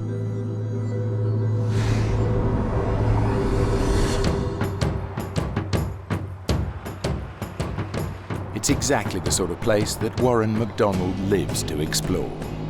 A seasoned hiker who spent time as an environmental activist protecting endangered habitats, he's trekked some of the world's most extreme landscapes. I've been hearing a lot over the years about Hinchinbrook Island and figured being so close, I should go and check it out. But it had always been on my map.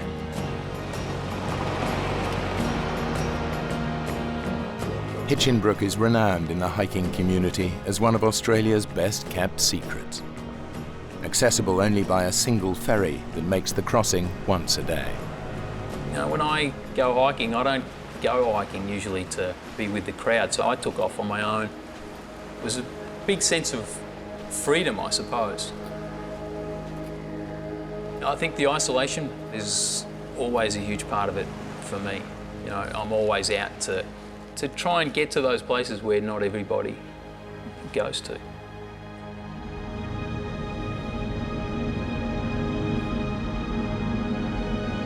There are rarely more than a handful of hikers on Hinchinbrook, scattered along the island's only established trail.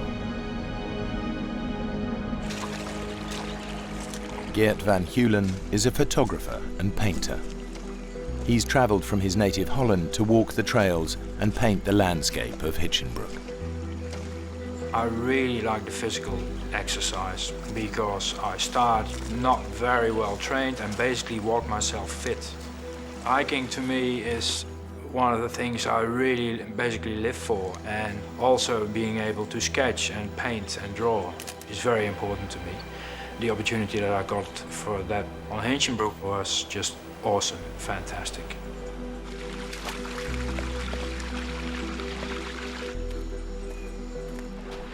The Eventually got towards the end of the day and got to Little Zoe Bay, and first thing I noticed is there's a guy sitting down on the beach wearing a bandana basically, sketching the scene out on the ocean, and I remember thinking, wow, that guy looks pretty chilled out. Hey, how you going? Hey. I'm Geert van Keulen from Holland. Or McDonald's. Yeah, good to meet you. Good to see you. Straight away there was a connection. It's a beautiful place. You know, I have some friends, got some friends in Townsville. They was talking about the Innsbruck, you know? What do you got there? It's the trail notes. Some trail notes for Mount Bowen. I was thinking to climb it, you know? Take a look. Yeah, take a look.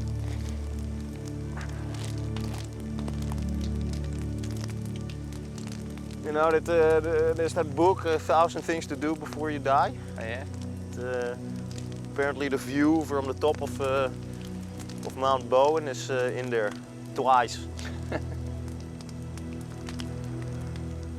How long do you reckon it'd take to climb? If you're interested, then we can climb it together. I mean.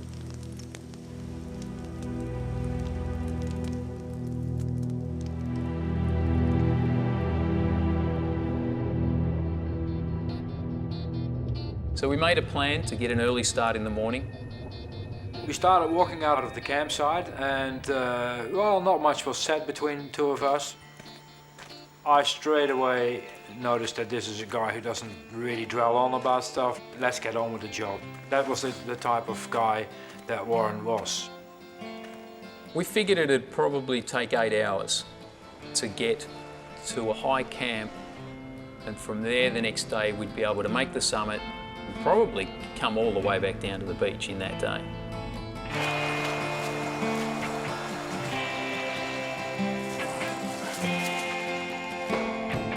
Mount Bowen is covered in almost impenetrable rainforest, but from its peak to its base run creek beds that cut through the dense undergrowth. Now, one of the things you come across in Queensland is this vine called lawyer vine. Pretty aptly named. When this stuff gets hold of you, it's not too keen to let you go. So we tried to spend as much time as we could in that creek bed. Geert and Warren plan to follow the creek to the mountain's summit.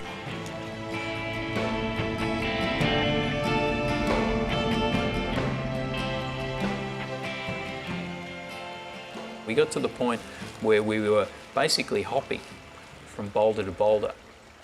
And every time I saw Warren, without any effort, basically sort of tiptoeing almost over the rocks in front of me, that I had a real battle of getting on with.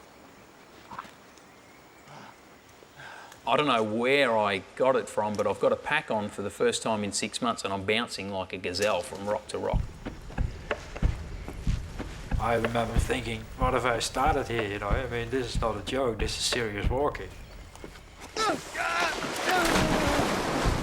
Jeez, you all right, kid? You all right? Yeah, no, fine. Take the camera. Got it.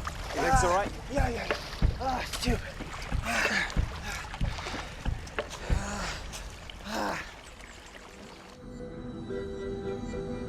It came obvious to me that he was just fitter than I was. But at the same time, I was having a great time. And I like that sort of element in hiking very much. Why should it be easy? I might as well stay home. We'd probably been going for 5 hours or so when I started thinking, wow, you know, we don't look like we're anywhere near where we need to be. What do you reckon? I reckon we're in the wrong creek bed. I reckon you're right. I didn't feel like we were lost. I don't even know if I'd use the term geographically embarrassed. To me, it wasn't a huge deal. We're gonna lose the light, you know, soon. It's gonna get dark. We can't exactly camp here.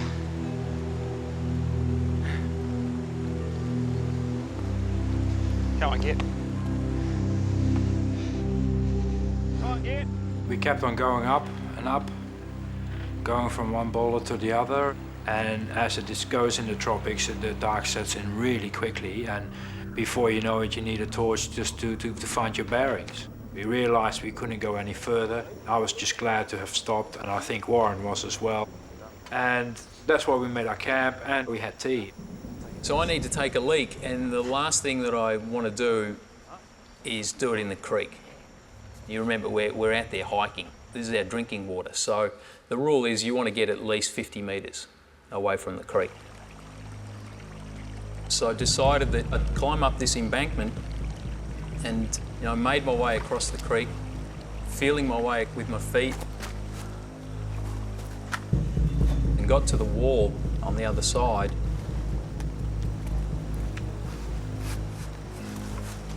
And got my foot up onto the rock. And at that point I heard a huge crack.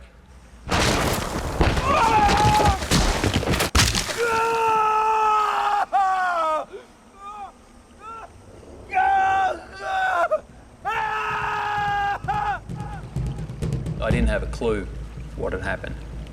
Not a clue. One, you all right? One? One?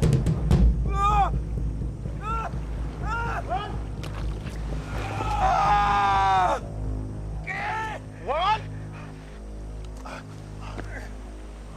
Jesus, what happened? I shone, and I saw a complete surrealistic scene. It was a human being, and this huge rock was on top of him. At this point, it's totally all about the pain grinding down into my legs, and I need to make it stop.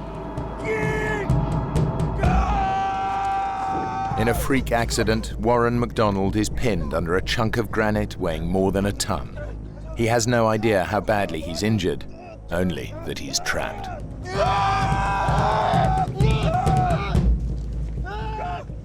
So we just keep pushing at this thing for a couple of minutes. It's incredible the negative energy that the rock actually gave. It was almost as though the rock was pushing me back. Nothing happened, and it's like trying to push a tank out of the way. I'm in a world of pain, but there's not a hell of a lot I can do about it. At some point, something kicks in, and I would almost describe it as some kind of primeval survival tactic. And at this point, I start directing Geert. Oh, my God, Geert, calm. Just stay calm. All we need to do, we need to build a lever. We've got to find a branch. There's something we need to get a big branch. A little branch. I will be as quick as I can. Go quickly, Geert.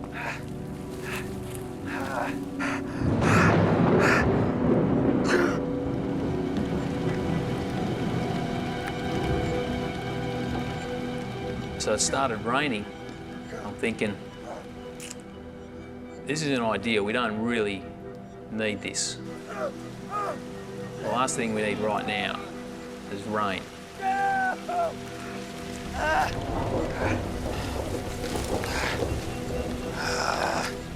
I can hear him downstream wrestling with trees and branches of trees, trying to break off something decent that we can use as a lever, and I can almost picture in my mind what he's doing. And obviously, I want him to come back as quick as he can. I'm almost trying to will him to hurry up. You'll be okay, man. I think I got it. I'm coming, boy. I'm coming, man.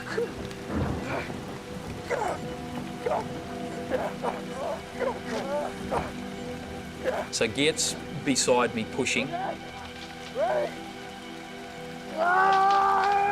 I'm pushing so hard now that I feel like I'm going to tear myself in half. And then all of a sudden it moves, maybe an inch. Again. God.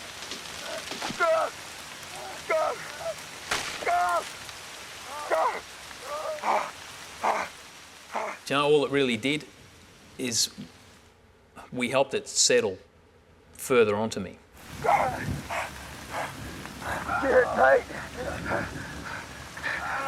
We need a bigger branch. We need a tree. Yeah.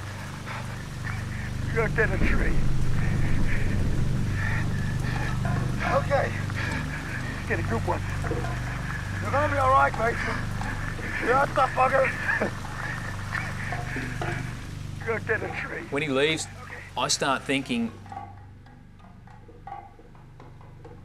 about how I'm going to get down.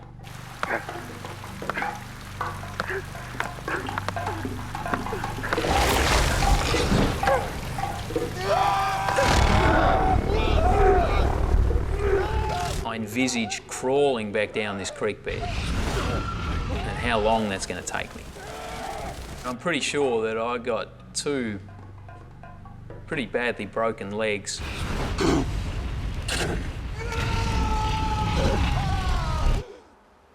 No, I'm not looking forward to it. I'd been given a Swiss Army knife by someone. And with the Swiss Army knife, I decided to start cutting the wood and sawing, as it were. And in the process of doing that, the handles of the Swiss Army knives, I pushed them off and did not realize that the metal bits that kept the handles together had gone into my skin and tore the whole inside of my hand open. I didn't even feel it. You know, you don't feel pain, but... The rain's getting harder and harder. You know, it's getting louder and louder, and this realization hits me that I'm sitting in a creek bed and the water is starting to rise. It's not going to take too long at this rate for it to go over my head.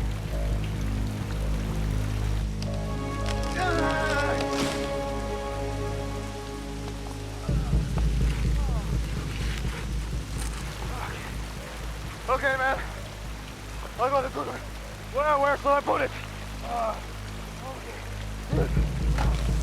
Okay, on my count, kid. 1, 2, 3. Go! Come on! Go! I think we're both waiting for that miracle of the old lady that lifts the car up, you know, off somebody trapped under a car, and I think we're both hoping for that, and it's just not coming. God, come on, kid! God!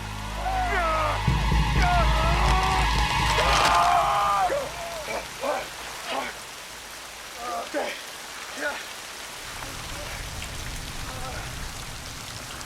Hearing that tree crack, it almost stopped me in my tracks. At this point now, I know that I'm in some serious trouble. That was a really bitter moment. I remember just looking into his eyes and he looking into my eyes, and you don't say a thing because that's the facts, you know. We had just broken what would probably be the strongest lever we're going to find out here in a creek bed, and it had just cracked like that. And at that point, the fear factor definitely increased for me.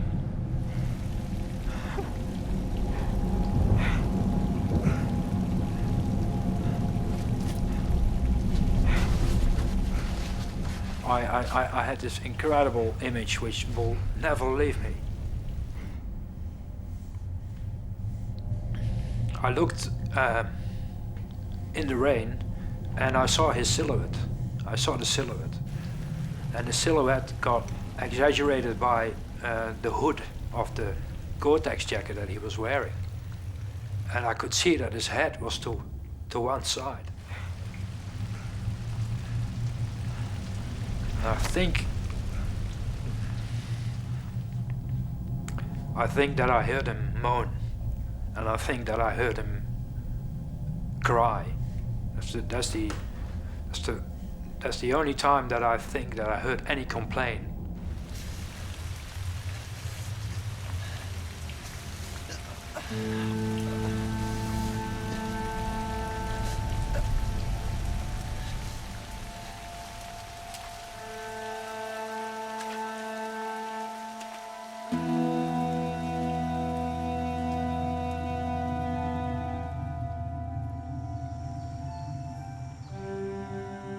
We're both totally exhausted, and it kind of snuck up on me that the rain had backed off.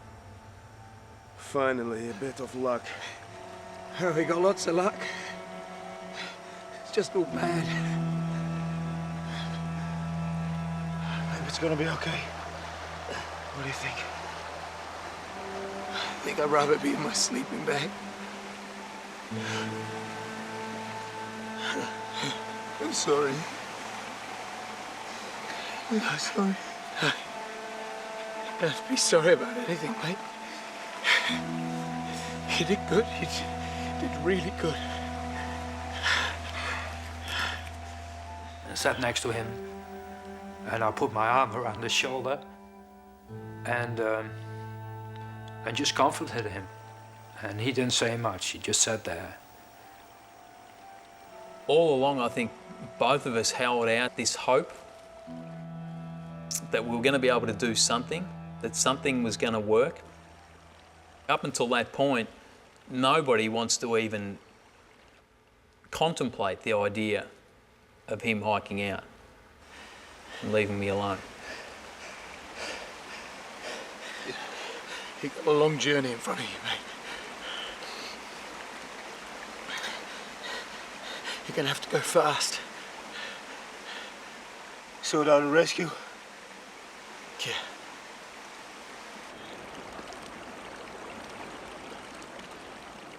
It's impossible to hike out. At that stage, I would have killed myself straight away, I think. So I had to wait until the morning.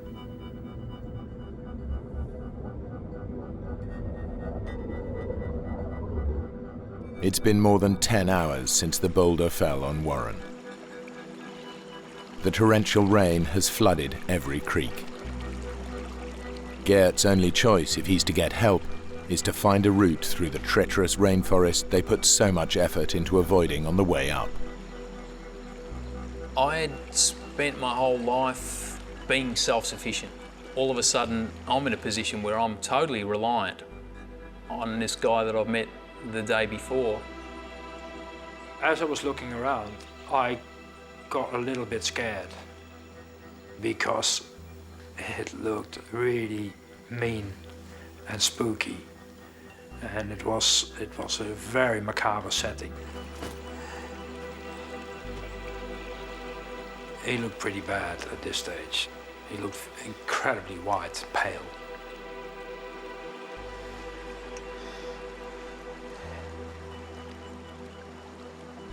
Give you something to do.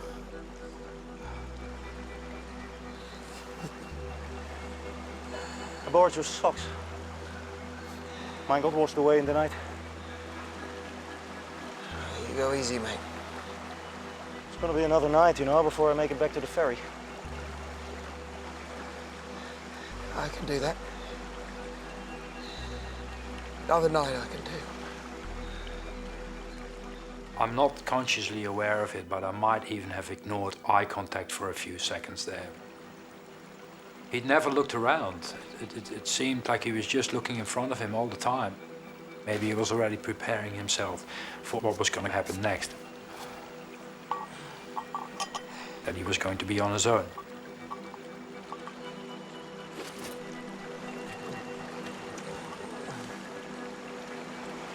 I'll see you soon.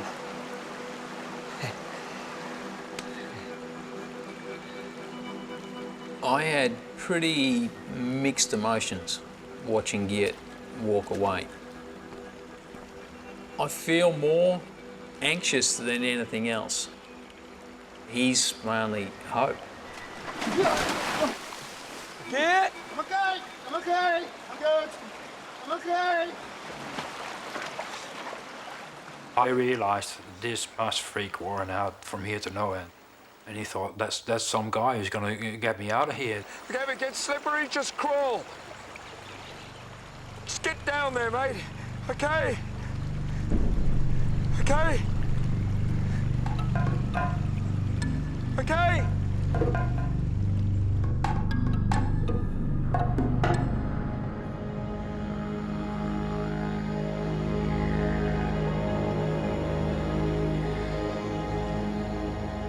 Everything is wet and high, and the incredible, enormous amount of vegetation. Leaves, plants, creepers, plants with edges that can cut your neck in two pieces. You go through it.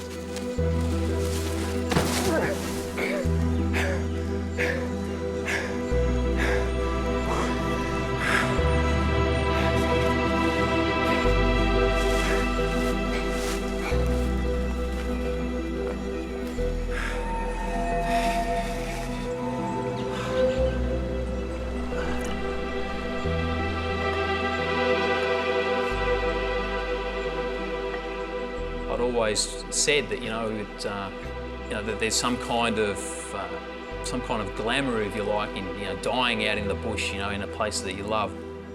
And now I'm staring down the barrel of that, and it doesn't look that pretty.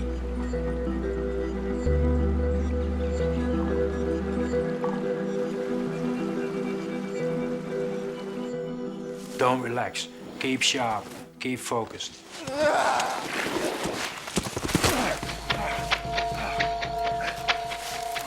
Sometimes I'd hurried it a bit too much.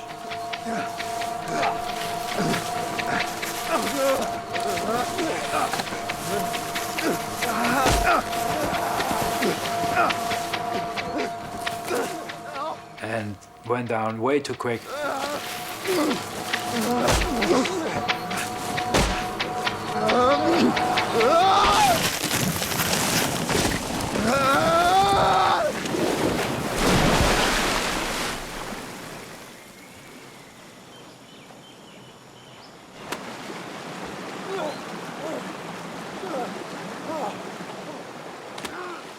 And I'm really angry with myself. I'm thinking, stupid bastard, calm down, take it easy.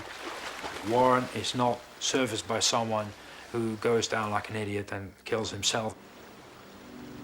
Just get down in one piece. That's important.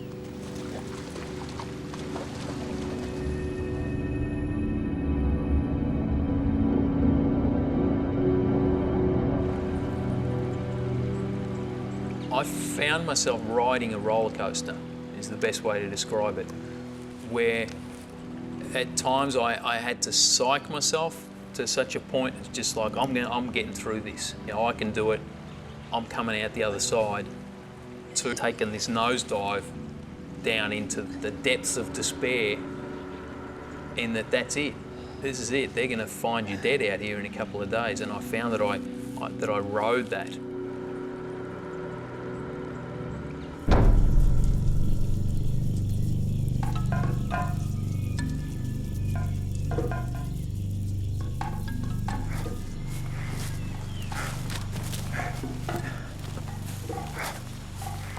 I hit a nest of tree ants. Green as a lime. Oh God, no, no, no, no, no, no, no, no! Get off! And all the ants came out and were all over me within a few seconds. I was covered in ants. And I saw a pool. And I just jumped in it with pack and all.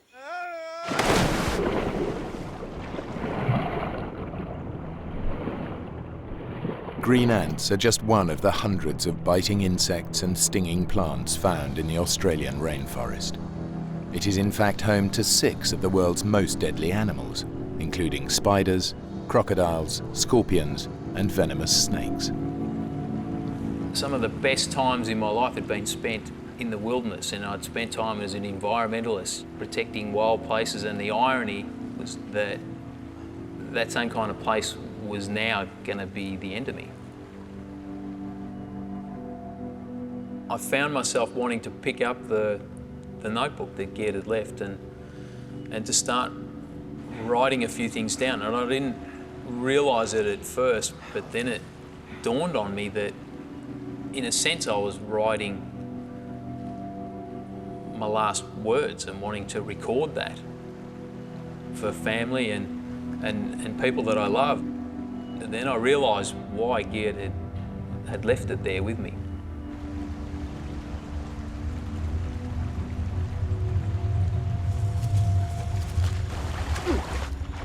I kept on descending, falling down, slipping, sliding. I had to get down in one piece, and that was what I was concentrating on. And at about 6 o'clock, a new rain shower started. Once again, it rained like an idiot. And where I thought Warren was dark, black cloud.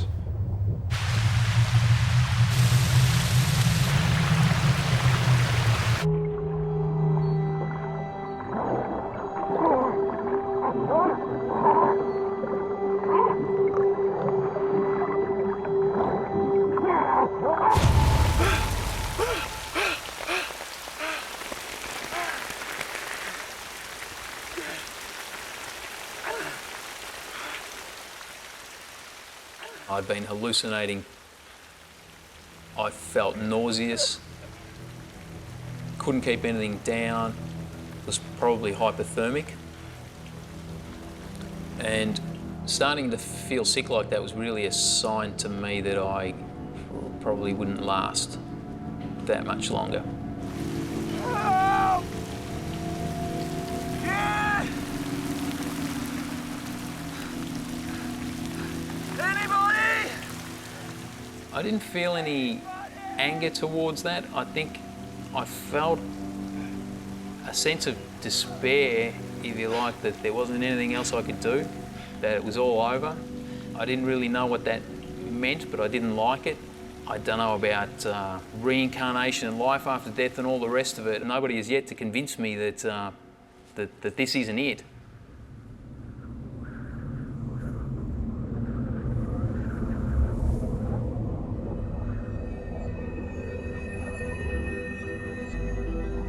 I hadn't slept well. I hardly had slept, and at about 3 or 4 in the morning I started walking. I was extremely tired, and I started to lose it. And I lost the willpower to lift my feet up properly. Just didn't want to walk anymore. I had enough. I couldn't care if there were a few moments there that I couldn't have cared if I just dropped there and fall asleep. What the hell are you doing up here anyway in the first place?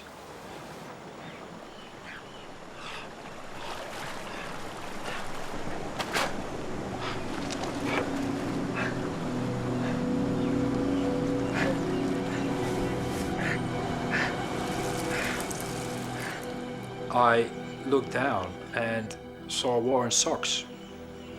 Purple Explorers, never forget it. I looked at them, and that reminded me of him being trapped up there. And it's kept me in focus.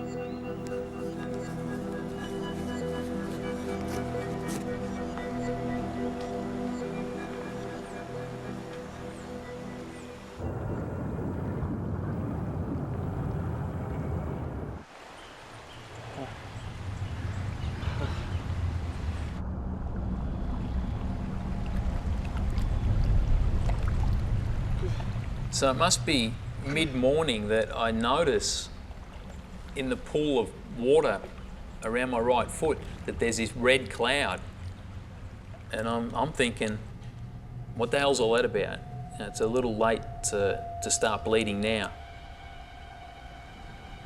And I'm wondering what to make of it when I notice something moving in the water.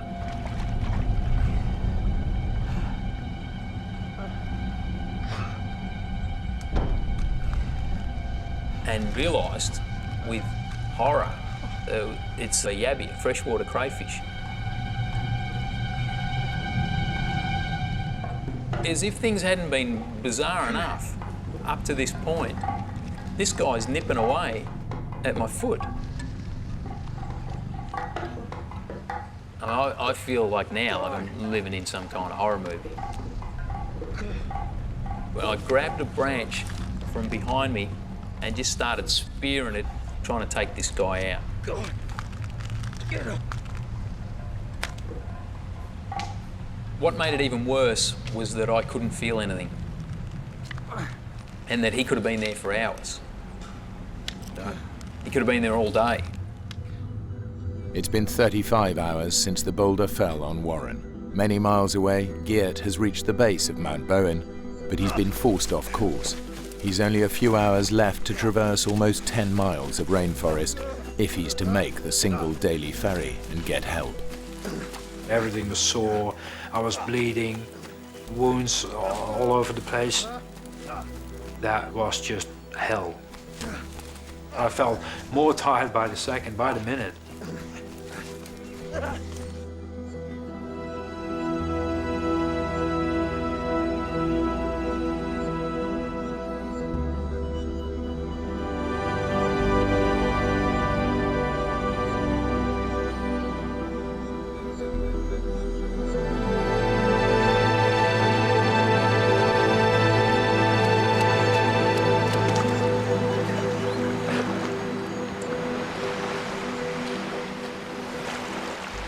I started vomiting. I sat on my knees and vomited.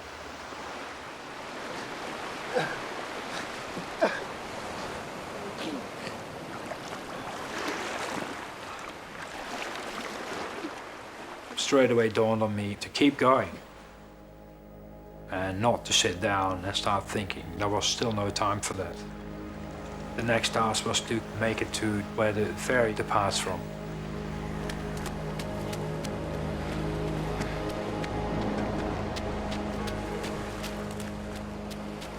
I saw the silhouettes of two people near the spot where you come onto the beach after you get dropped off by the ferry. And that gave me enough energy to actually make it. I had the feeling as though you see in Vietnam films when a veteran comes off the battlefield. All of a sudden it seemed so unreal to me what was happening that I thought, which authority is going to believe me? And how are they going to get a rescue party up here if I come along, because they won't believe me? It's only a short distance from the beach to the ferry, where Geert's efforts are rewarded. The ferry has not yet departed. The ferry captain, from the very second that he saw my eyes, he knew that some serious thing had happened. Yeah, copy that. Just stand by. Mate, the rescue services are on their way. Thank you. They want you to wait on the beach.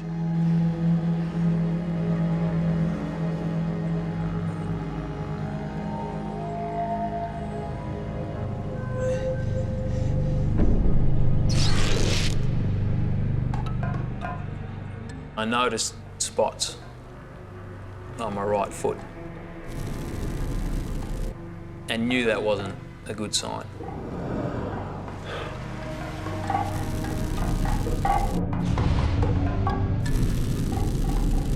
The thought crossed my mind that I would lose that foot, and I thought, don't even go there. You got enough on your plate to deal with right now.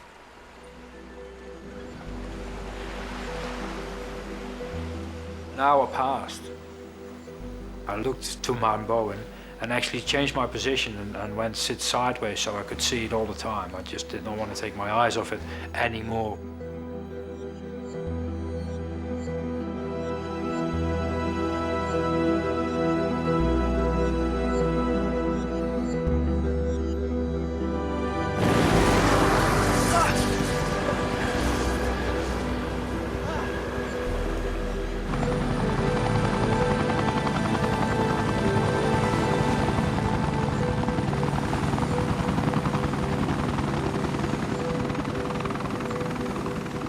The doctor was very calm, looked at me and he said, he gave me a very friendly nod. Hi, we go up now, and where do you think that we can find him? I asked Geert what position and what condition Warren had been in when he left. We had to make a guess that what we would take would be extrication equipment, that is something adequate to lift the boulder off, and perhaps material to do an amputation if we couldn't get the boulder up. We weren't sure where we were going, what we would find. Yeah, it was okay. Yeah? Yeah, no, actually it wasn't that good. I mean, really, it was not this morning. I mean, yesterday morning. Right about now, I've all but given up. You know, I'm convinced that something's happened to Geert, and I'm basically just waiting to die. Yeah, left there. To the left, go to the left. Copy that.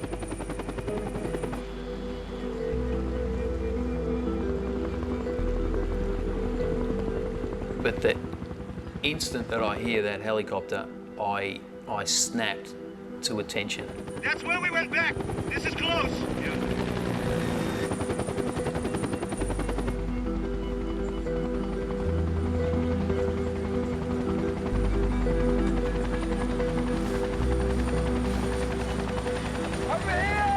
Something major has just changed in that I'm no longer alone.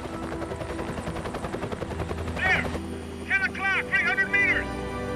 I don't see him, I don't see him! Helicopter's still one of my favourite sounds. I see his arm! I can see his arm, he's okay! We're gonna take you back to the beach. We're gonna drop you there, then we're gonna come get him. Okay? Okay. Right. And I felt really happy and warm. All my tiredness was gone for a few minutes. There is some kind of hope for me now. But I just felt so tired and so drained. I knew that I was nowhere near out of the danger zone yet.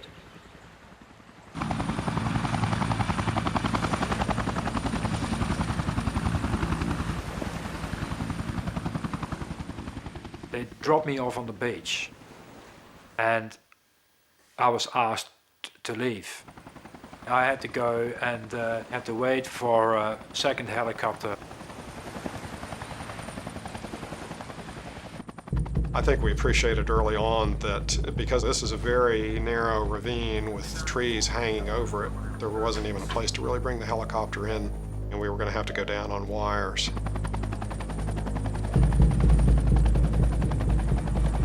You know, even if you've had years of experience doing this, you don't approach a landing like that without fear and trepidation. 5 mile an hour crosswind. All right, out and clear. 2 meters to canopy. I was at the end. I was at the end of the rope. And I start to slip in and out of consciousness. 1 meter left. 4 degrees. Slow. I'm spinning. Compensating. Steady it.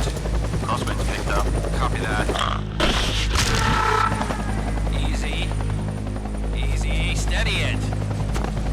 Okay, all right. I'm down. Clearing line. Copy that. Well done. I had the clear impression he was dead when I approached him under the boulder. I thought that this is just a devastating injury. This is not survivable.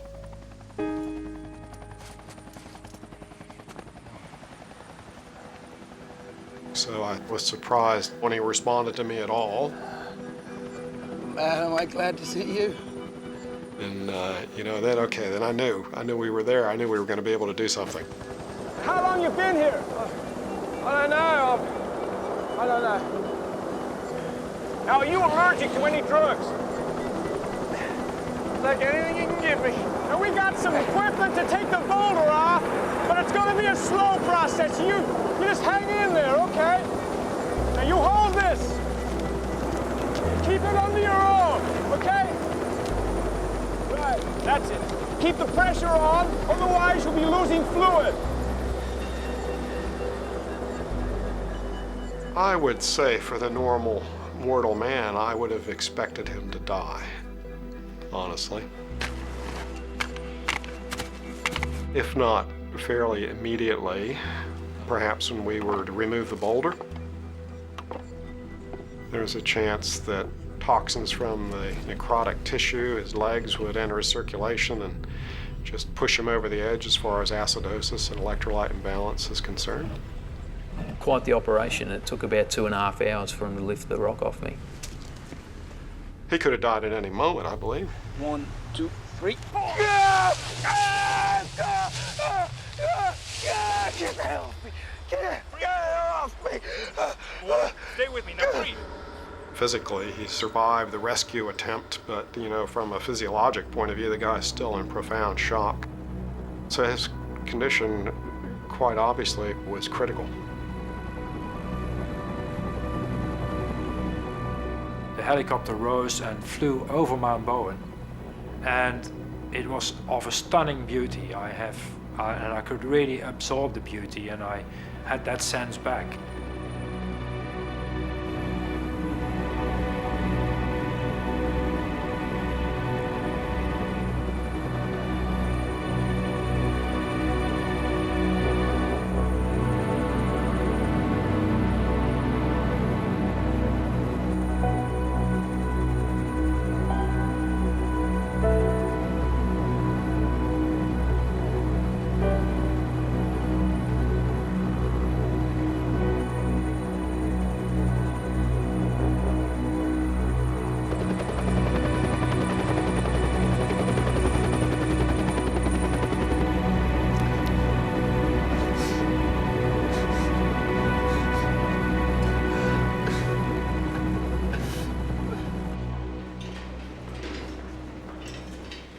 As they were wheeling me into the hospital, I knew that I was in incredibly bad shape and nowhere near out of the woods yet.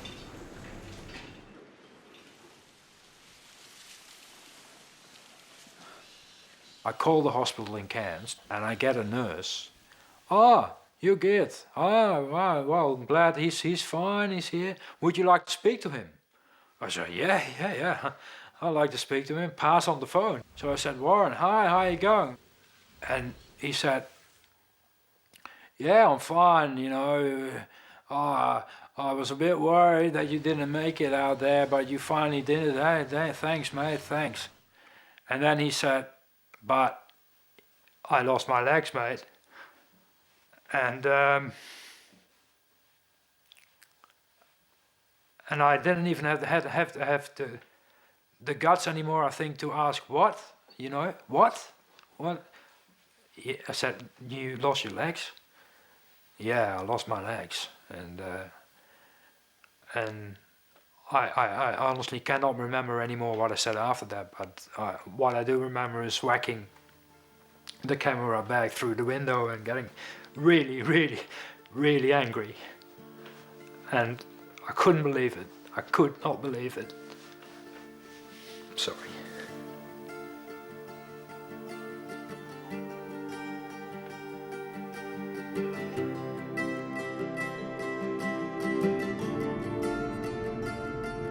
I think the single biggest thing that helped me survive was that I had sort of spent a lifetime taking myself outside of my comfort zone. And that definitely helped me get through. And it's helped me deal with life the way that I have to deal with it now.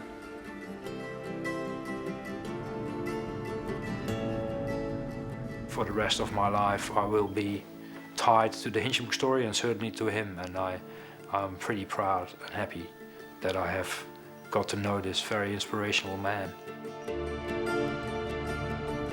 You have asked me 5 years ago, of course I'd rather be running around on 2 legs. But I think it's changed me so much and allowed me to see things so differently.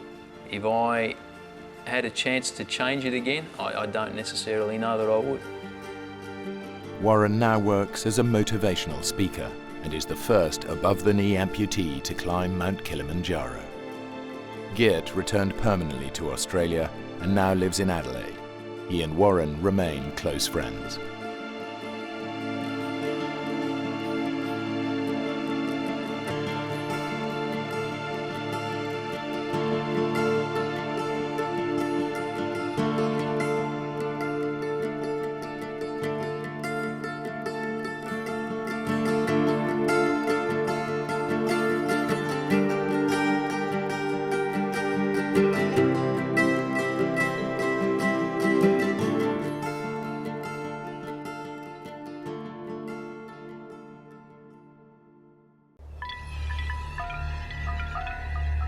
The Amazon rainforest covers an area the size of Australia.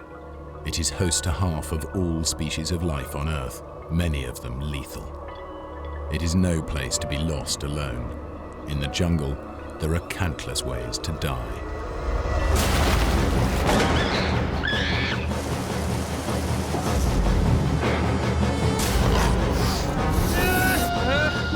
This is a true story of a fatal decision that betrayed a friendship and turned the adventure of a lifetime into a deadly struggle for survival.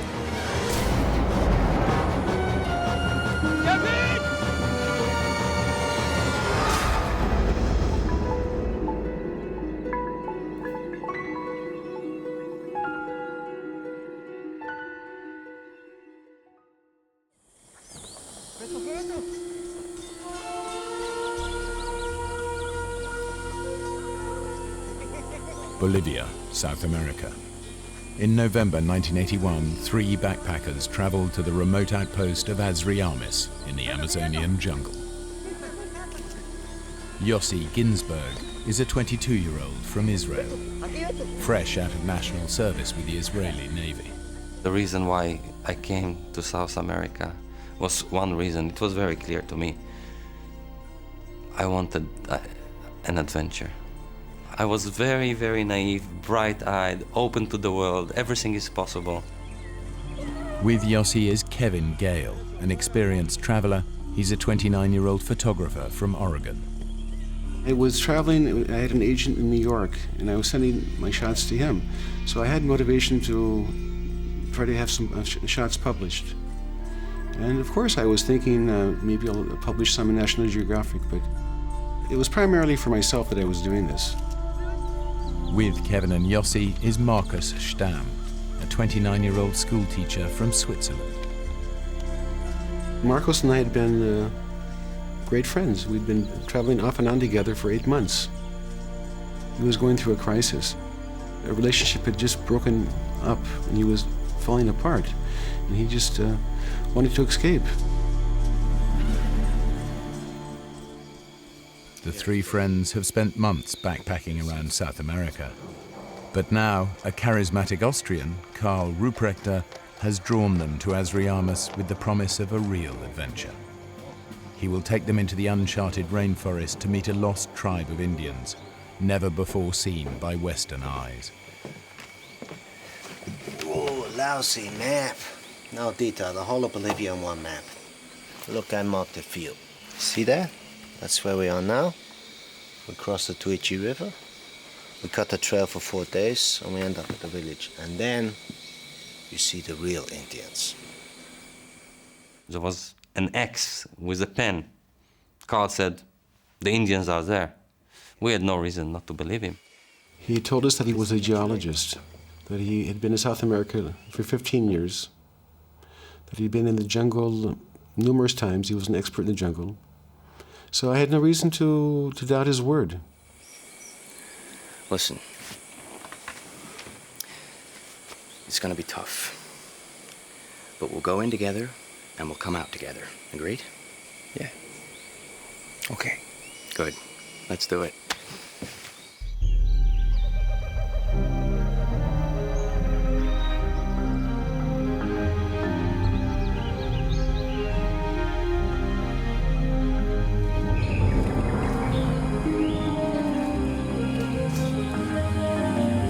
Guys. As we set off from Azriamis, we started seeing, like things were changing, and we weren't exactly the same people already. And I think the reason for it was that we knew we're leaving civilization behind, and this is it, just the 4 of us.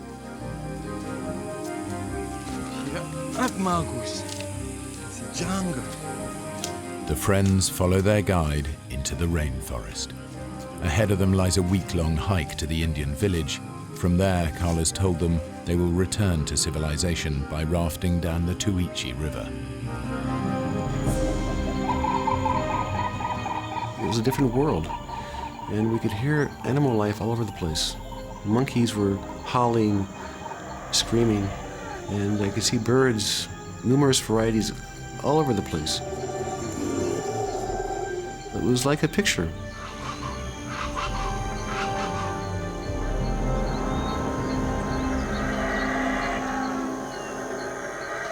We don't have food because Carl sensibly is saying we wouldn't carry, like tins and stuff. There's lots of game, so we'll hunt. That's what you do in the jungle. All we have is rice, beans, and salt. That's all. The rest comes from the jungle. But what we kill is not so pleasant.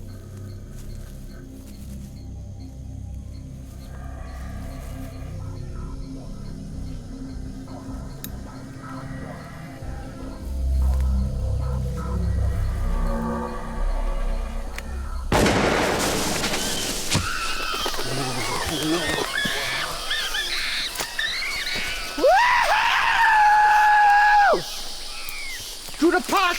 To the pot! It's gruesome. And Carl waves it in the end and screaming, and you see the wilderness in his eyes. He's at his element. He loves it. You've killed it. You've murdered it. You can't do that. What? There's no law here. This is Bolivia. You take care of him. We're gonna eat well tonight, Kevin. Hey, Marcus, pick up my gun. Marcus wouldn't bring himself to eat. We're killing to eat. Marcus thinks, can we save that monkey? It didn't make any sense, because we were in the jungle, we were in this environment, and those things happen. And he was just oversensitive about everything. You know, Carly's not so tough. What would you know about it, Yossi? You were never in nature like this before? Well, I was in the military. Yeah, that was the Navy. This is the jungle. Where's this damn village? Oh, this is bad, my friend. You gotta be careful with this. You see the saws? They will all open up to get in the end, then you've got no skin left. And your feet are kaput. Guys, I'm sorry. He said it's tremendous pain. We didn't believe him, because it was part of it. Okay, now he's complaining. He's always complaining. He's always finding a reason to complain. Marcus should rest. One of you could go now with me to make contact with the village and then come back for Marcus. The village. You said 3 or 4 days max to get there. It's been more than a week now. Marcus could be here for days. Hey, you don't believe me? You think I don't know where it is, huh? Nobody's leaving anybody behind. So, what do we do, huh? It wasn't fair to Marcos to continue. I wanted to continue.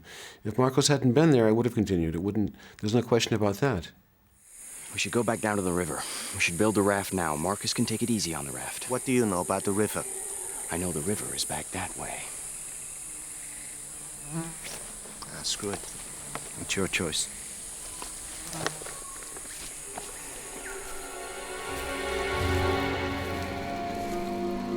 Forced to abandon their dream of visiting the Indian village, the adventurers head back to the Tuichi River. Now they will raft out of the jungle. My dream had been shattered, and I was very upset. And I knew I wouldn't have another chance. So I was in a pretty foul mood. I was very upset because my dream, to make contact with the Indians, that dream was gone. And, it was mainly because of Marcus. But ahead of them lies nearly 100 miles of river before the nearest settlement and the airstrip home. Immediately, we knew it's a mistake. Left! Left! Go left! What left? Easy Coral line, good line. We're on the Coral line, we're right on course. Roll deep! In the rainforest, Carl was the authority, and rightly so. But not anymore, because on the river, Kevin saw immediately that Carl is no authority. It was ridiculous, because Carl didn't know how to swim. It was very obvious to me that Carl didn't know what he was doing in the raft. And I let him know. I told him that he was doing everything backwards. Listen to me, we do okay. Carl, nobody's gonna drown. I think we are okay. Maybe it's my imagination. So now there was like fighting on the raft. They were fighting because Carl said, we have to pull to the left. And Kevin said, nonsense, you have to go to the other side. Come on, pull you! Whoa. Carl would scream and curse. Don't listen to me, look what happens, huh? What'd I tell you? Crazy on a river like that, you know, like no cooperation, no friendship. It was hell.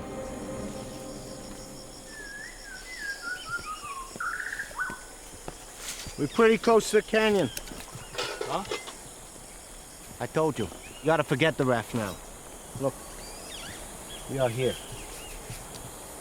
Almost the Cape Down River. It's the Mal Paso San Pedro Falls. He called us and he said, down from here.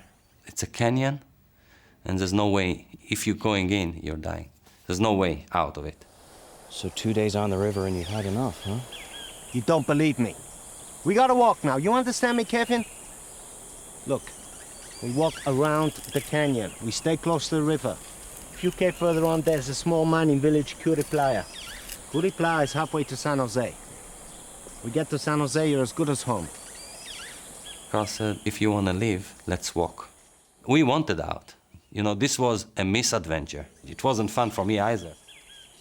And Kevin was the only one that was not happy at all. I wanted to continue. You know, the worst comes to worst, we'll bounce off the rocks and continue. And we'll just continue with our plan.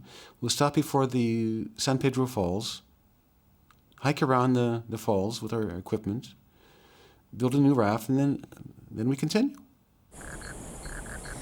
We can't let Carl take the river away from us, Yossi. I mean, think about it. Why did we come on this trip in the first place? Carl promised us an Indian village, which was supposed to be the highlight of the whole thing. We never saw it. Was it ever there? All we have left now is rafting on the river, and how long have we had on it? Less than 2 whole days.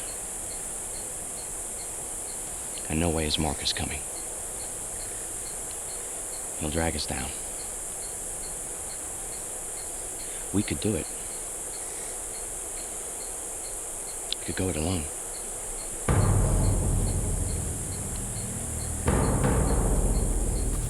You know, it was a moment I just didn't know what to do. I mean, in my guts, I wanted to go with Carl and Marcus. But I already had this relationship with Kevin, you know, like Kevin was my hero. Kevin, I chose Kevin, you know, like in that split, I chose Kevin. He was my man. So I stuck with him. I said, okay, you know, I'm coming with you. I felt Marcus was in a very bad place, bad spot. I certainly didn't want to hurt him. I didn't want him to make him feel worse, but I couldn't help the guy. I mean, my best buddy, and I couldn't help him. We had this wall between us. But you promised we'd go in together and we'd come out together. This is different. Don't you get it? I don't want you to come. You're not coming.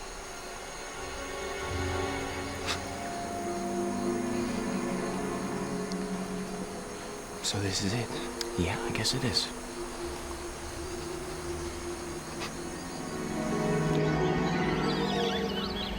In retrospective, how did we do that? How can you split in such an environment, you know?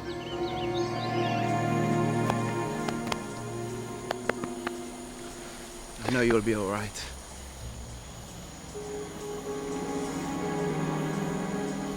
Let's get moving. See you soon, Marcus, huh? I see you soon, Carl. Ah, you'll see. The Aventura. Still haven't had enough, huh? You're full of it, Kevin. You're gonna be fish food, the pair of you.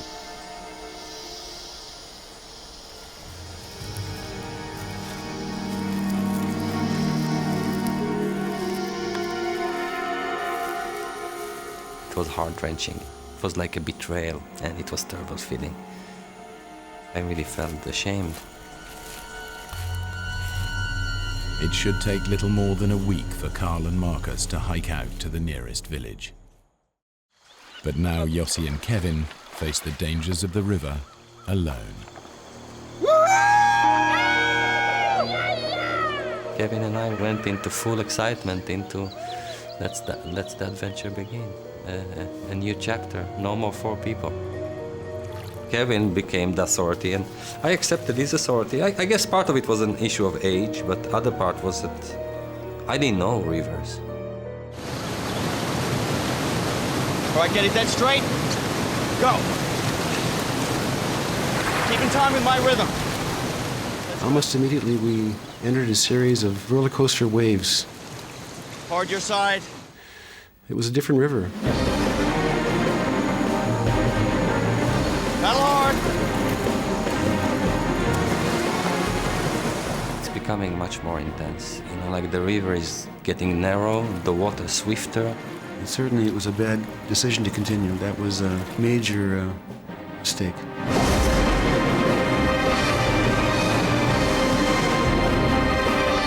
We're just shooting straight into white water.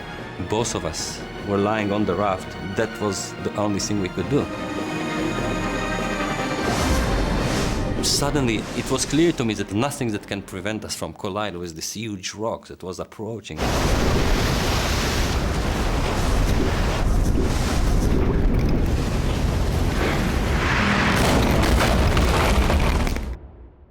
And that's what happened. We hit the rock.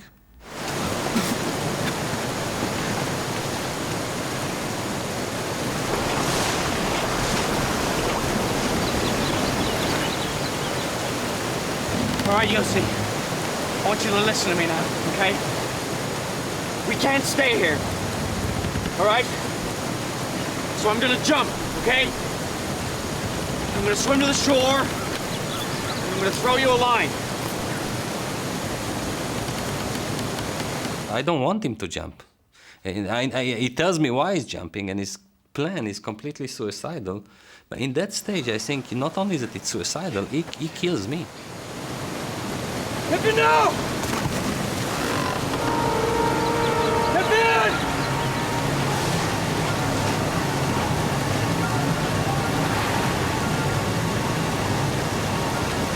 Kevin!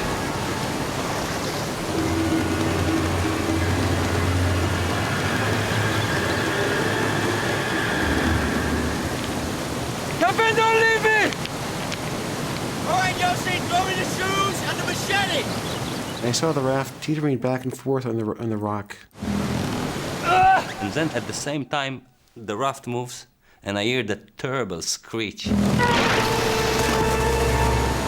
The mass of water just... Yossi!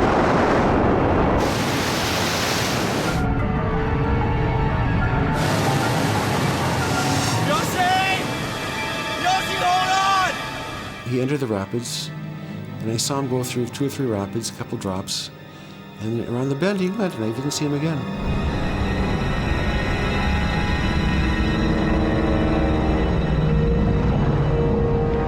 It's like huge pressure on my chest. And I can feel that, you know, like the power of the river. I'm shooting at such a high speed and deep under the waters. It's like the pressure surmounts. I cannot breathe. I feel this is it. I'm exploding. I'm dying. And I knew this is my end.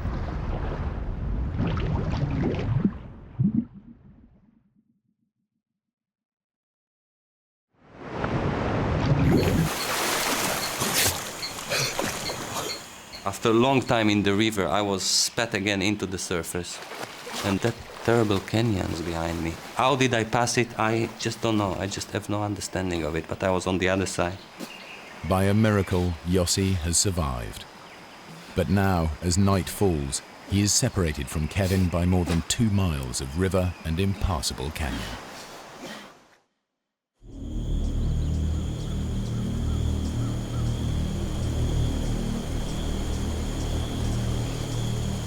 The next morning, Kevin starts to search for Yossi.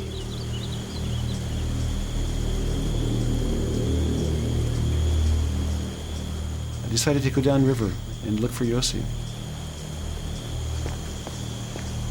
Yossi!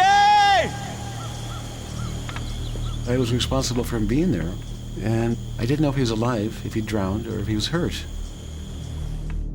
As Kevin works his way downriver, Yossi struggles back up the canyon towards him. Kevin, I'm walking up the right bank!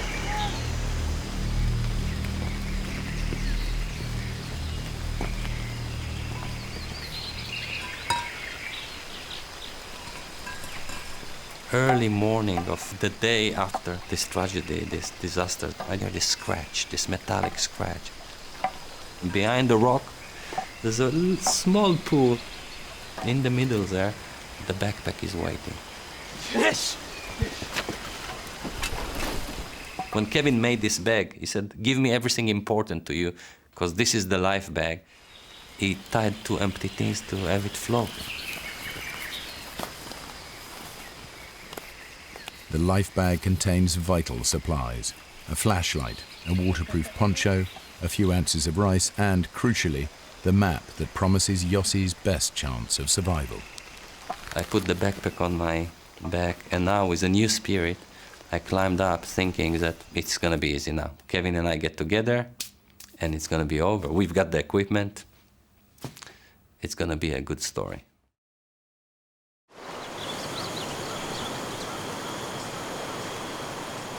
After another day of searching, Kevin is less than a mile away from Yossi when he comes up against the canyon walls. He has no choice but to turn away from the river and climb up into the jungle. I knew that the San Pedro Falls was before me, and I wasn't about to swim through that. So I decided to leave the water and hike into the jungle.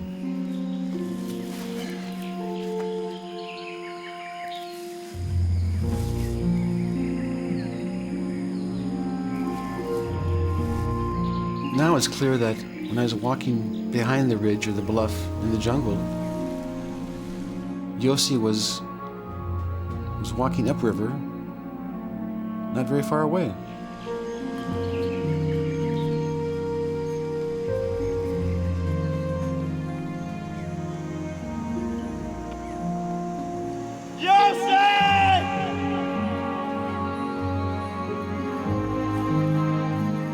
The friends continue to look for each other for days, surviving on little food and almost no sleep.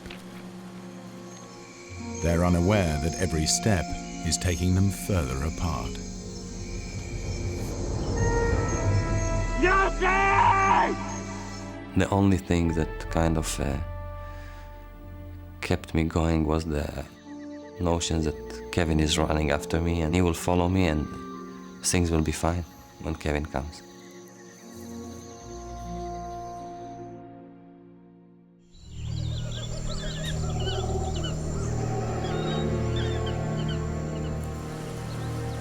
Kevin has finally worked his way back to the river, but he is now miles downstream from the canyon and Yossi.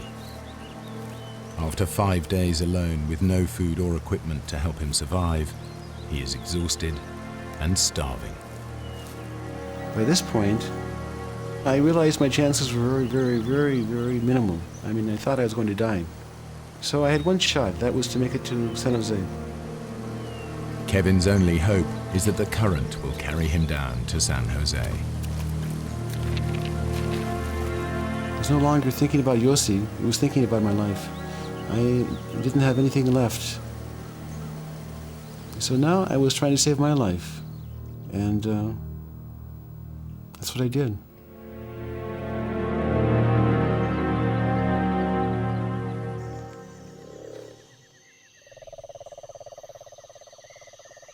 That night, the fear was so big that every minute, every little thing I'll hear, I'll just jump and I'll start looking around to make sure there's no animal coming.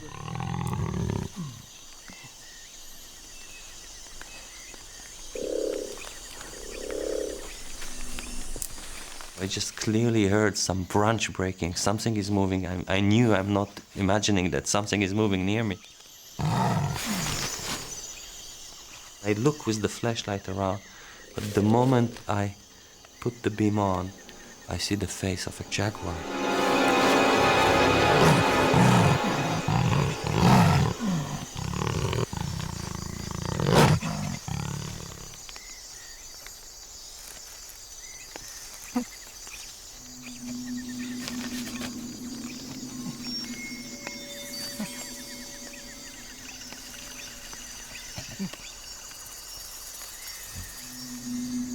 I had a cigarette lighter and I had a can of repellent. And I remember that I saw that in a movie that you can actually set the repellent on fire.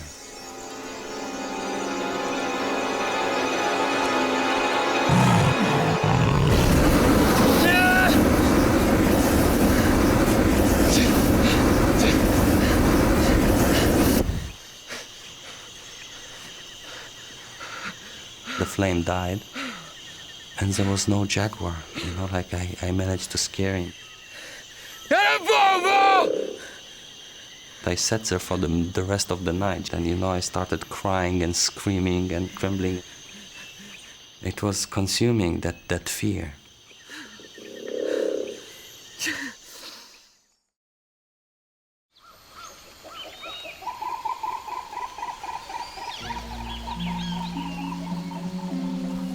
I just realized, I knew it, Kevin. Something happened to Kevin. Something happened to Kevin, and he probably died. I took the map out and I started studying it. Suddenly, I remember Carl told us about some camp, the gold mining camp, about 4 days away, upriver. Playa. So now I had like an idea. I have to walk, and looking at the map, it was very hard to work it out, but I thought within 2, 3, 4 days maximum I'm making it to the camp. And once I made it to the camp, I'll have a trail to follow, and I'll make it out.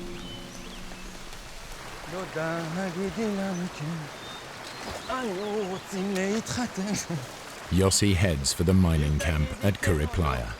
From there, he will pick up the trail to the village of San Jose and safety.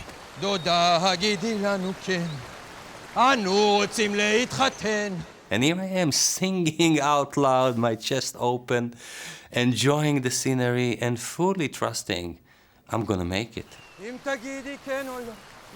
Then I suddenly discover a tree, and I saw clearly it was actually cut with a machete. Kevin? And then it all makes sense to me. Actually, Kevin was doing the same thing. That was, he knew I would be trying to go to Curry Playa. So I'm sure Kevin is there before me.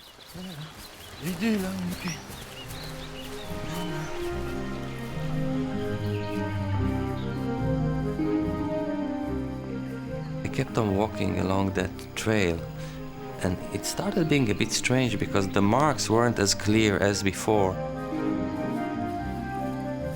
Deep in the bush, I had no sense of direction, and now I was stuck with this little trail and hoping that it will lead me back to the river and to the camp. And then after hours where I'm already despaired because, you know, it took me away from the river, I see this footprint. It's not an old footprint. I see that footprint in the mud, and I realize this is a hiking boot, and there's only one person in the world that could have left that footprint. It's Kevin. Kevin!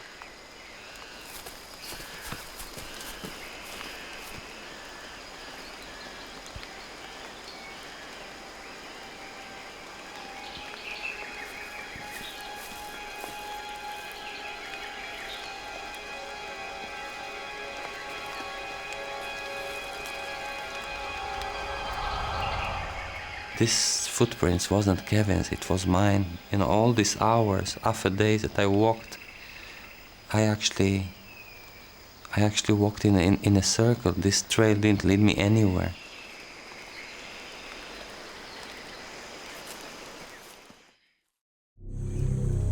After hours on the river, Kevin's condition is critical. He's barely conscious and has no idea if he has passed San Jose or not.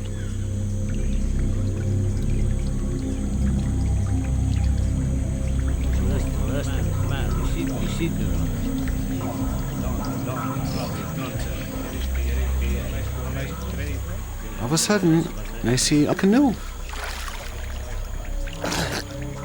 The current is swift, so it's taking me downriver quite a ways.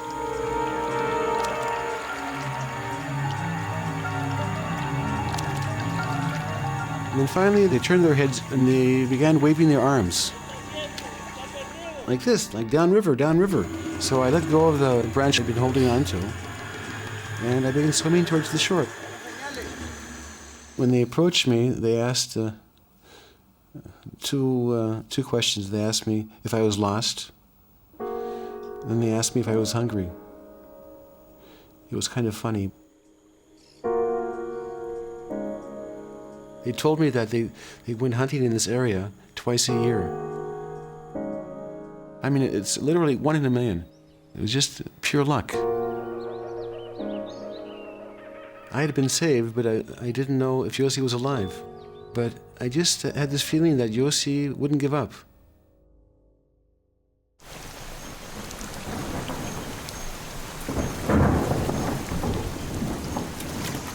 Yossi pushes on towards the old mining camp. With the rice gone, he's surviving on little more than scraps of fruit scavenged from the jungle floor. I just made it a rule. I'm not gonna lose the river again. Suddenly, there was this opening along the river and I saw the hut. Go playa.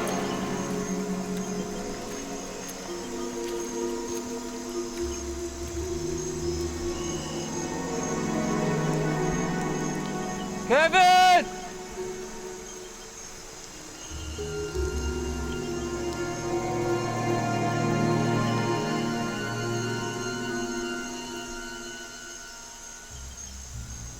I was so hurt. The disease on my feet, this fungus, reached my hands as well, and my hands were raw as well.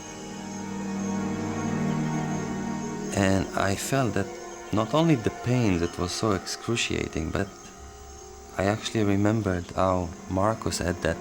And I remember that I actually didn't believe him, and I thought that he's a wimp. And for a second I was thinking that maybe what has happened to me was directly related to the way I behaved to him, to my friend. And now I know, because I suffer myself.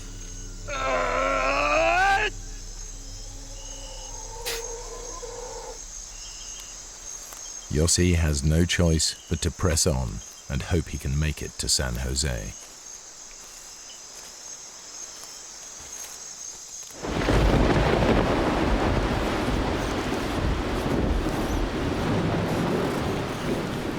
The rain was merciless. It was so tough.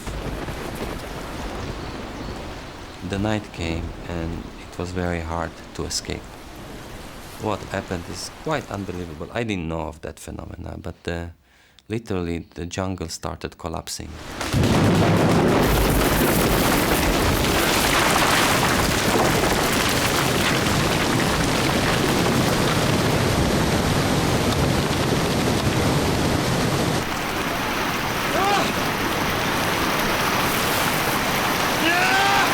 It took me seconds to understand, but by the time I understood, it was too late.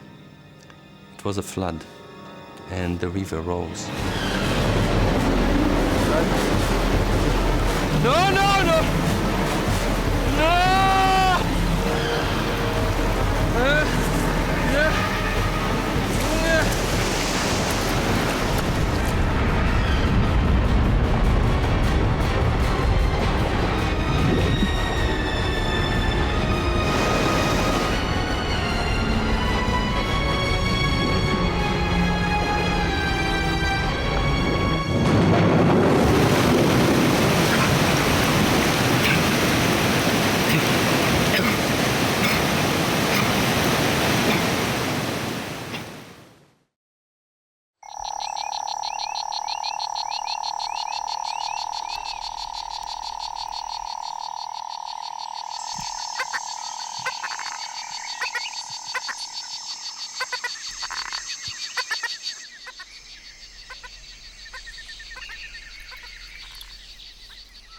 By morning, the flash flood has subsided, but Yossi has been washed far away from the river. By that time, I was really in bad situation. It was the 15th day of my solitude. I couldn't start a fire, there was no sun to dry, and no food, and the rain, and wet. But things were clear. I just had to stand on my feet and keep on walking. Because I knew, now there's one thing, find the river. Just days after being rescued, Kevin has made his way to a Bolivian army airbase to try and convince them to mount a search. I went to the office of the commander and I spoke to him. And he said if a gringo, a traveler, was lost in the jungle, that he didn't have a chance. Si él fuera tu hijo, o tu hermano. ¿Por qué no te regresas a los Estados Unidos, donde tu familia? A pasar las fiestas navideñas. Pero hay una persona perdida en la selva.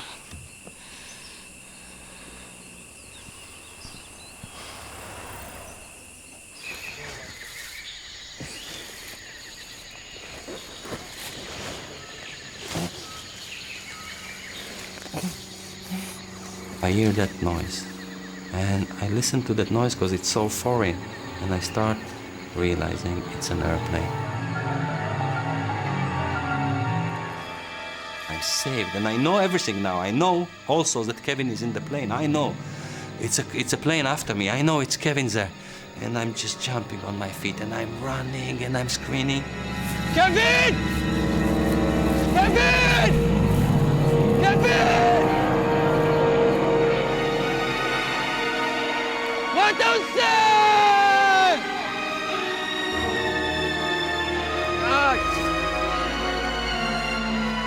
What do you say?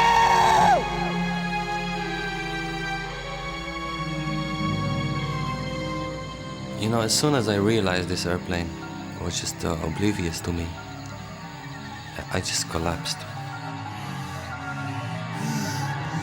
For the first time, I was defeated. You know, I felt defeated. I knew that so much hope, and they didn't see me, and there's no way they could see me. Flying just a few hundred feet above, in a Bolivian army spotter plane, Kevin shares Yossi's sense of defeat. I realized that we couldn't see much. And I asked him to fly lower, and he wouldn't. He said it was too dangerous. And on top of that, we were flying in a straight line. He wasn't following the contour of the river. It didn't have a chance to find Yossi this way.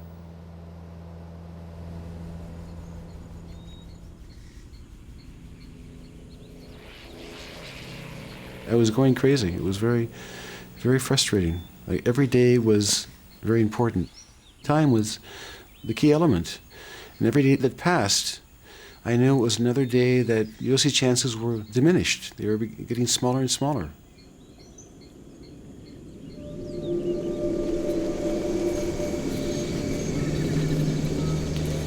Yossi has now spent 17 days alone in the jungle. Since the floods, he's found nothing but rotten fruit to eat. He is feverish and weak with starvation.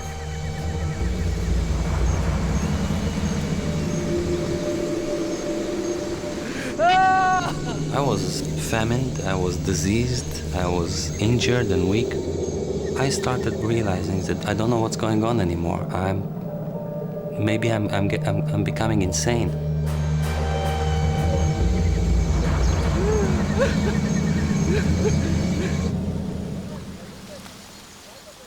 I thought that Yossi wouldn't give up, so I began thinking about the next steps.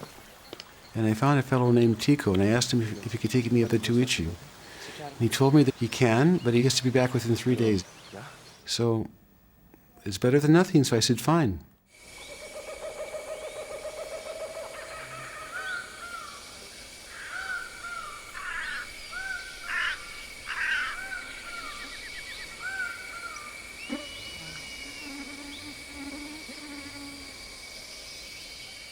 Something bit me. It was a strong bite, and I can feel it's like a termite, an ant, and then another bite, and then another bite, and then I attracted a nest of termites.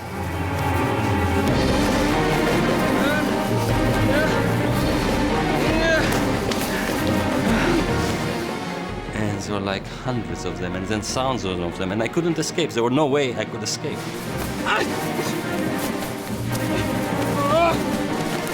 But the worst horror was the ray of light hitting a red carpet, you know, like everything around me 5-6 meters around me everywhere. It was all red and moving.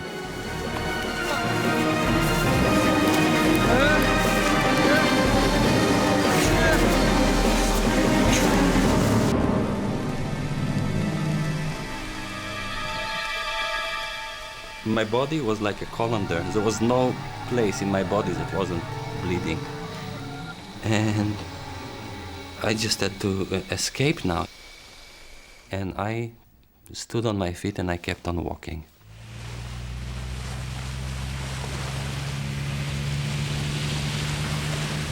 I told him that I want to go as high as possible, up the river as much as possible. Just kept going up and up and up. I didn't want to stop.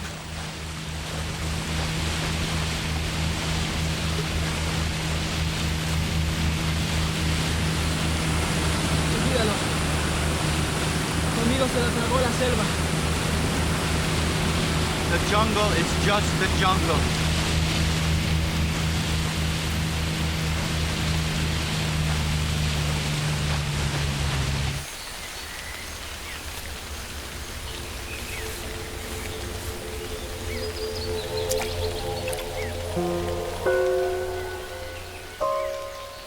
On my knees, on my elbows, I'm crawling.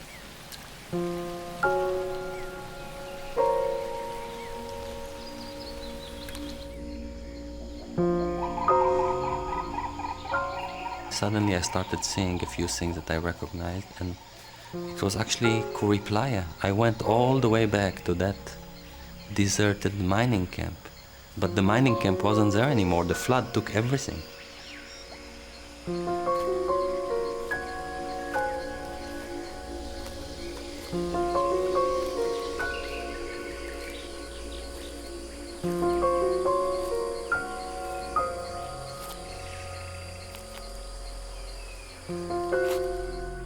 My feet weren't feet anymore. They were like two lumps, two chunks of blood and pus.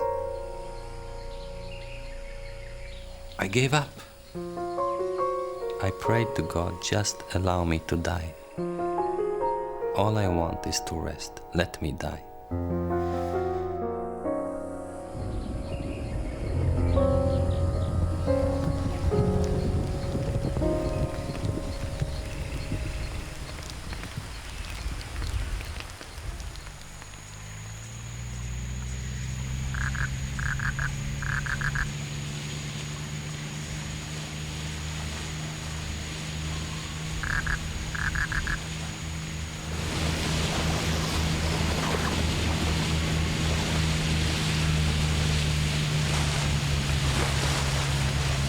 No podemos seguir. Mira, el río está creciendo de nuevo. Hay rápidos arriba. Siento. No podemos seguir.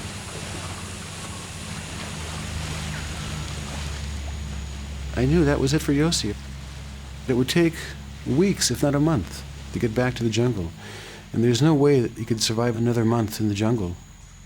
And I just felt this heavy feeling, and this sense of loss, and this terrible sense of guilt that I'd caused his death.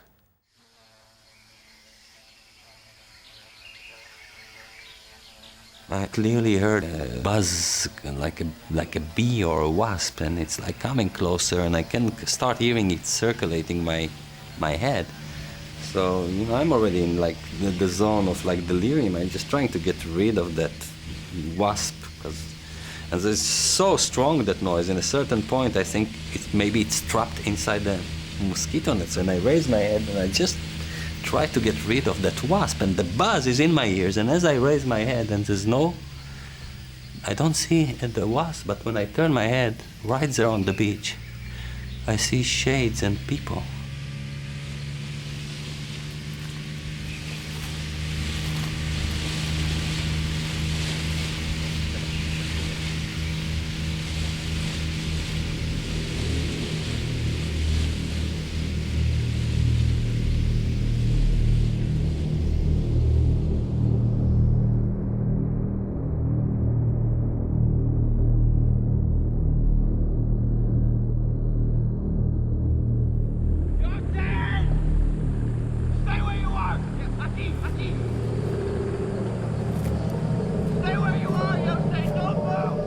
I mean, it's like at that stage, I don't know what's going on. Just, you know, like Kevin, like a flesh is already there, and I'm collapsing in his arms, and we just hold each other and hold each other. It's now just emotion. We cry and cry and cry.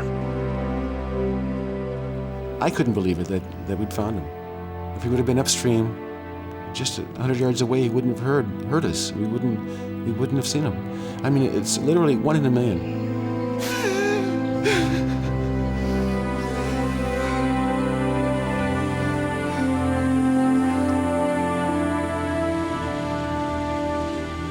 My life was spared. I mean, I know Kevin saved my life, but it was a miracle. For sure, it was a miracle. I think that Yossi saved my life, because if we hadn't found him, if he would have perished in the jungle, I would have had a very heavy burden to bear, knowing that I caused his death. Because I put him in the situation, and I was entirely responsible. So I think that's how I see it.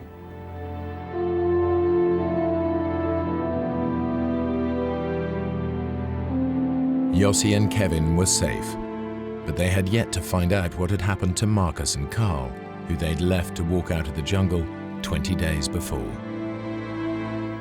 It was a shock to us to discover that there was no trace of Marcus or Carl.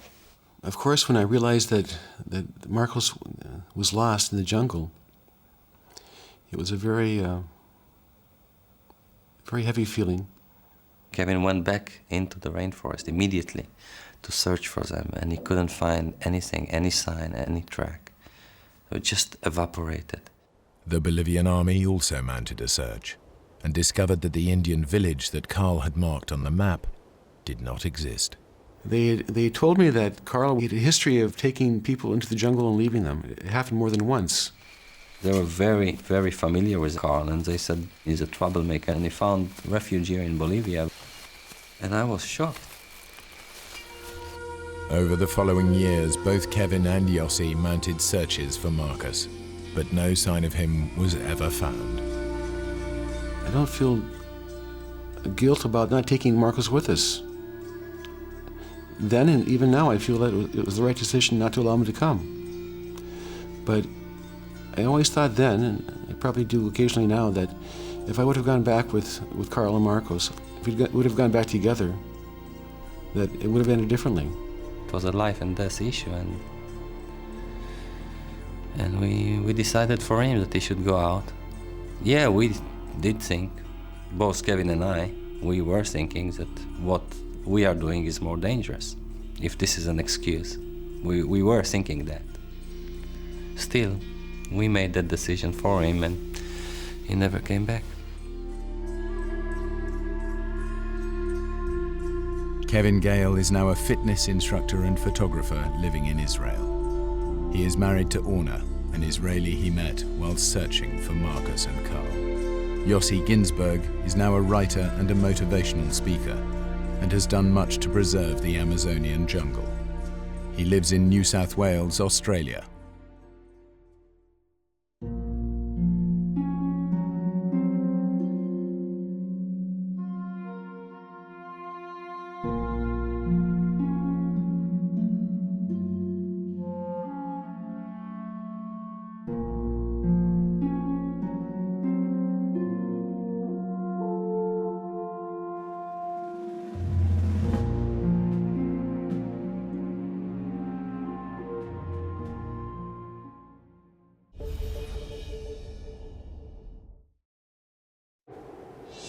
Two friends attempt one of the toughest climbs in Alaska. Yeah? One is horribly injured. Do they wait for rescue or risk a treacherous descent? Do you want it? The choice is tearing them apart. I want off this mountain! Help isn't coming. And the mountain is trying to kill them any way it can. Avalanches are roaring everywhere. It's bad. It's war.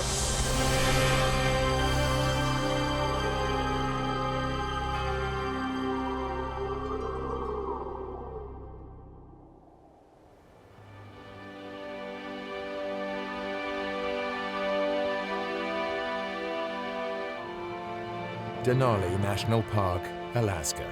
6 million acres of wilderness, dotted with spectacular glaciers and rugged mountain peaks. It's a magnet for extreme climbers like Dave Nyman and Jim Sweeney.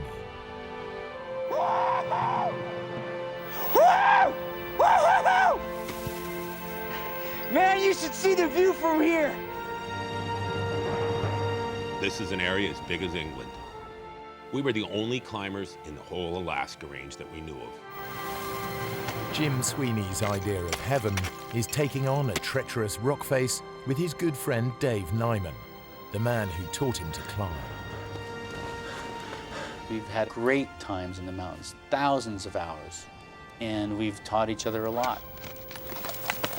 Hey, come on, Nimo. Come on, keep up, slow coach. Great, Jim. Jim is a better climber overall than me. Dave and Jim are attempting a route up Mount Johnson that no one has conquered before, though many have tried. It's called the Elevator Shaft, a 2,000-foot ice climb in a wall of granite. I was looking for something steep and hard to do. I'm a fighter, you know. I grew up as a boxer. I fought every kid in town. Because a climb is not just the act of climbing, it's also how you interact with your partner, what kind of trust, what kind of knowledge you have of what your partner would do if something happens.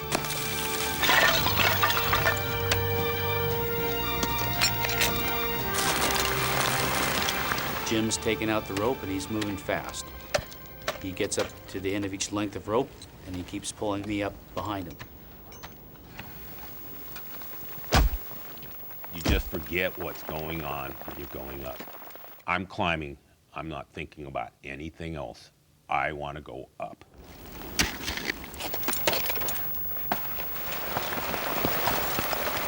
Hang on, Dave.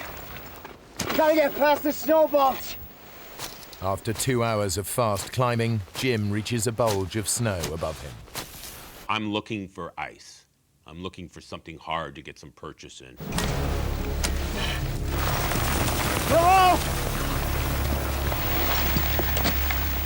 I was just kind of hunkering down, trying to keep snow from hitting me as he was fussing around up there. You thrashing me, Jim? He's hollering at me, you know, and it's just constantly the snow's going down. Have you hit anything yet? This is nowhere, Dave. If I can't find some rock and ice to climb onto, I'll come down.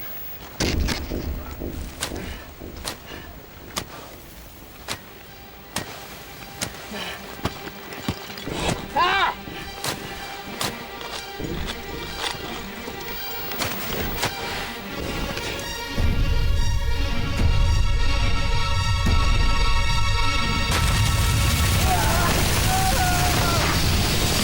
Cold wave of snow in a kind of a hissing roar that just whooshes by.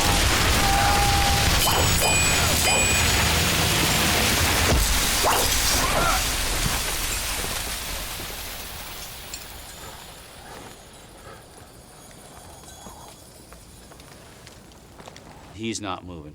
Jim? I'm coming, Jim. Just hold on. He's about 100 feet down below me. I knew I had to work fast.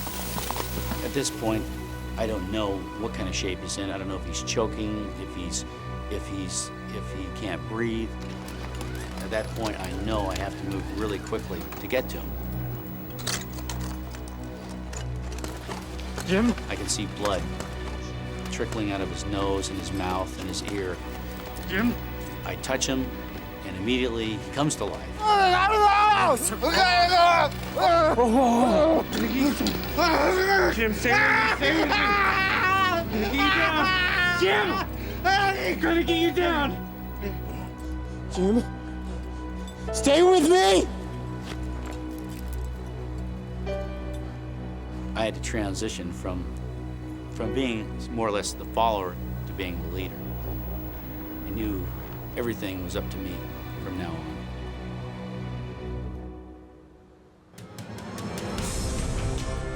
Dave's first task is to get Jim out of danger.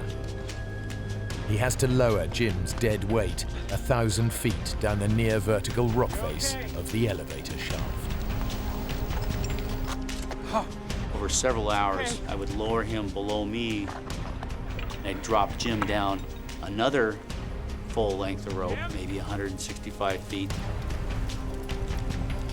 Jim, I need you to wake up! Jim! Oh.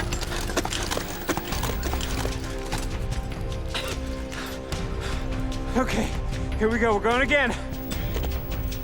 It takes Dave the best part of 5 hours to lower Jim down to relative safety. Last bit, Jim.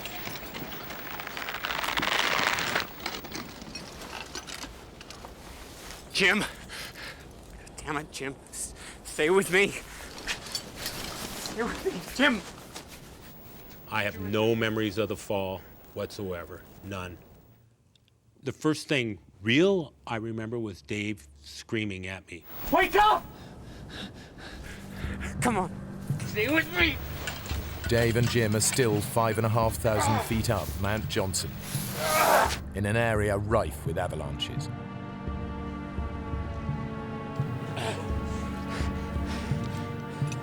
Battling deep snow and fading light, Dave drags Jim back to where they'd stashed their equipment.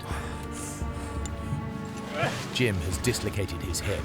He drifts in and out of consciousness. Now Dave has to find a way of surviving the night. I dig straight into the hillside and move the snow from this 45-degree face. He digs a snow hole. The snow will insulate them from the plummeting temperatures of the oncoming night.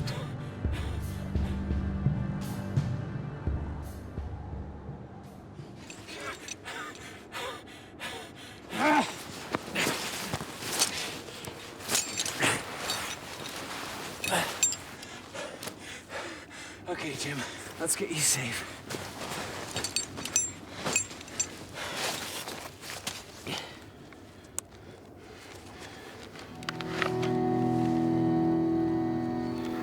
Jim's helmet's virtually shattered, and he's not moving.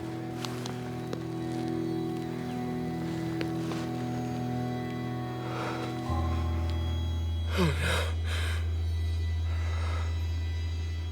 At that point, I realized that this has gone from bad to even worse. I know with a head injury, you know, if your brain starts to swell, fluids build up, that can pretty much be the end of you.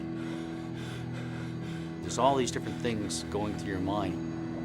If the weather turns and I don't get word out, we're going to be in a world of hurt. If I go travel alone on the glacier, am I just going to fall in a hole and Jim's left by himself anyway? You don't know what the right answer is.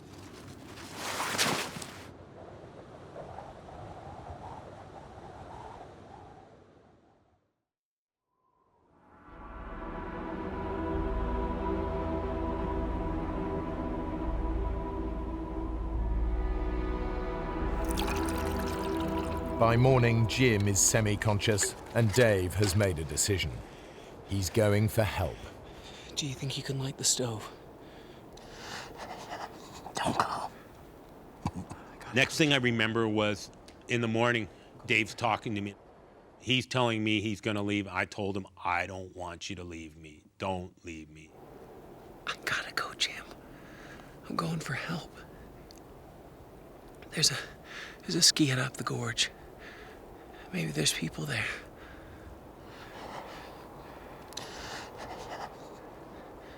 They might have a radio. We'll get a plane and be out of here in no time. I'll be back in a few hours, okay?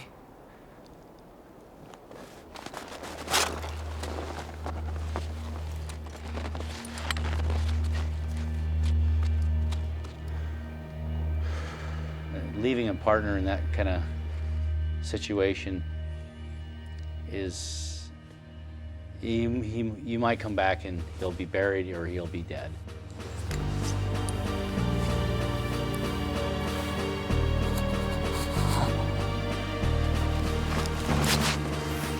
For First, Dave skis a mile down Mount Johnson to the glacier, which runs like a motorway through the mountains.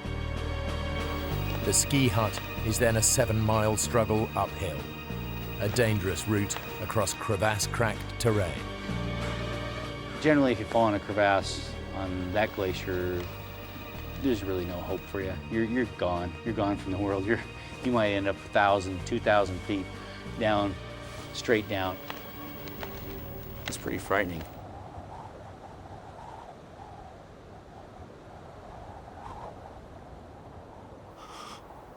I don't know who I am. I'm freezing. My forehead's on fire, my body's cold. I'm laying there, I'm pounding, my heart's just going boom, boom, boom. The whole body's just going boom, boom, boom.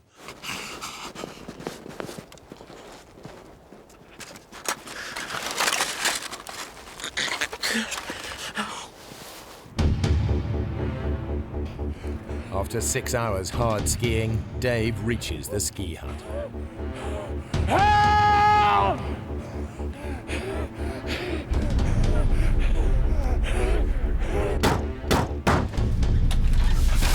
Yeah, radio! Radio! No! Oh, great. That means there's no cavalry coming today, and we can't just pick up the radio and call a plane passing overhead. Come and sit down. The group of skiers are on vacation. One of them is a paramedic. He agrees to go look for Jim. I'm greatly heartened by this, but I am shot. Just stay here and rest up. We'll see what we can do. And I told the 2 skiers leaving if they don't get to him tonight, they'll probably freeze. You're clear about where he is. You sure you can find him? We'll just follow your tracks. It's okay. Hey, be careful with him.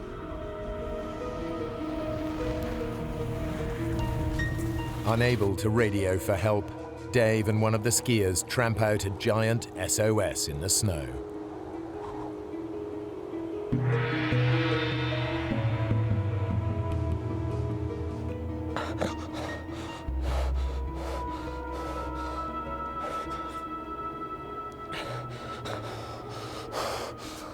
I can remember my fevered brow in the snow and still being warm, but my body freezing. You know, I can remember that feeling.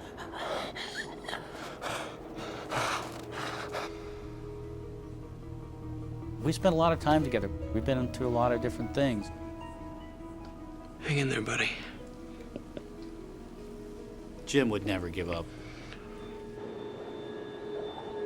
Miles away, alone and exposed on the mountain, Jim is losing his grip on reality again.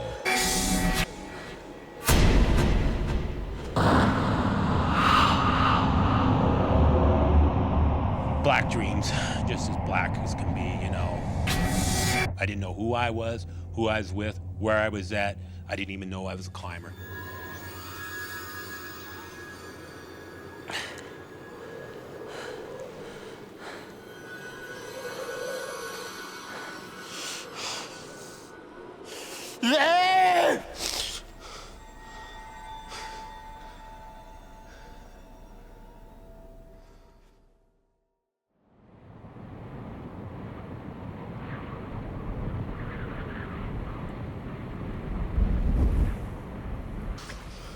The next morning, Dave heads out to try and find the rescue party. They're already on their way up the glacier. They're towing a sled. My heart leaps. Oh, great, great. They're coming back. They've rescued Jim. And then I think there's no way they can ski as fast as they're skiing, towing Jim. Then my heart just drops. Where's Jim? Didn't you find him? Look, we skied all the way over to the base of that shaft thing. That's a hell of a climb. He explains to me that they looked up and they saw a few avalanches coming down and they decided that they didn't have the proper equipment. It's too dangerous. Getting more people killed won't help anyone. I'm trying not to be angry. I can't believe what I'm hearing here. Will somebody come with me? I'm taking that sleeping bag. You go up there, and you're gonna die.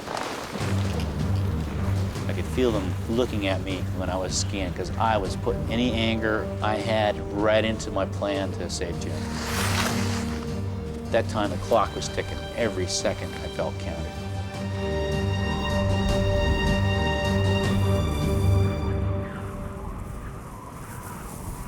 Eight miles away, Jim is being buried by snowslides. I'd realized I was somewhere bad. I'm totally encased in snow. I'm going, where the hell's Dave? I raced down the glacier. Maybe what I covered in 6 hours took a half hour, going downhill. And so I made it in no time down to the camp and just started grabbing gear. Dave heads back up to Mount Johnson, to the snow hole where he'd left Jim 30 hours earlier.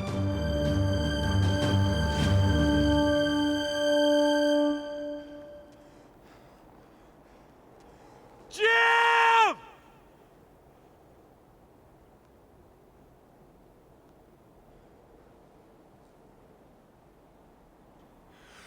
Jim!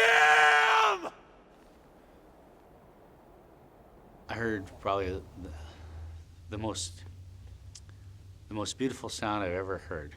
Oh!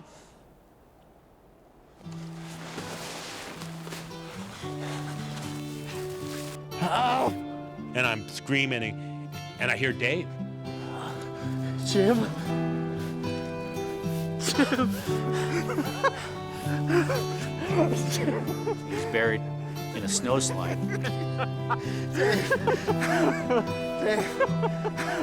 Buddy was smiling, just dumb and as happy as you would expect a person in his predicament to be. I'm crying, I'm back to the helplessness, crying, fighting, I can do both. Feel sorry for myself and fight.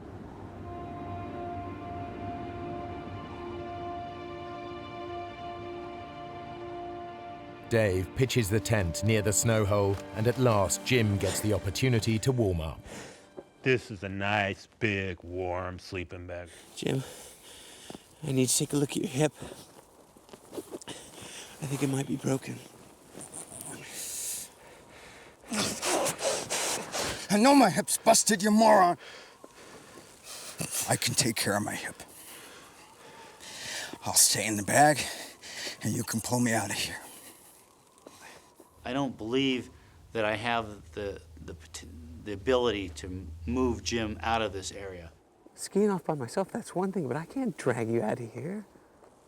I can't do that, Jim. Listen, there are people at the ski hut. They know we're here. Let's just hunker down and wait for help to come. Hey? Positively, 100%. He was waiting to get rescued. Dave's waiting for the rescue to come.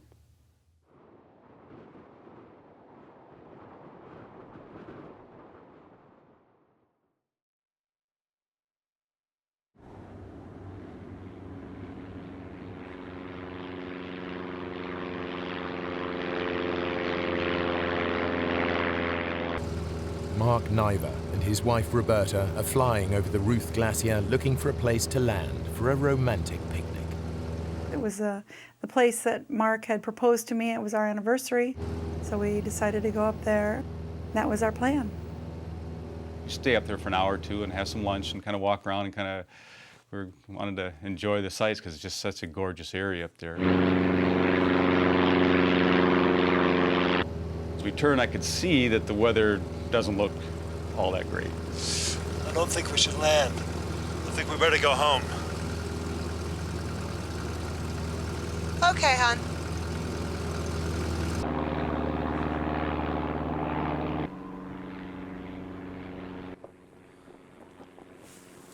Jim, do you hear that?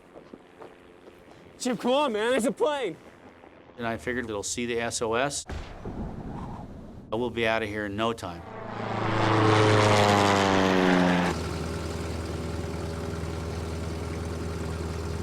Roberta, look, SOS!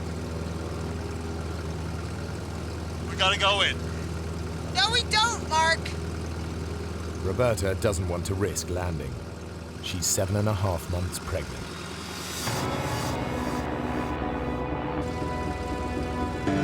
What are you doing? You just said we shouldn't land here. It's an SOS. We have to land. She's nervous, obviously, and she's telling me, Mark, we can't land. She's kind of hollering at me.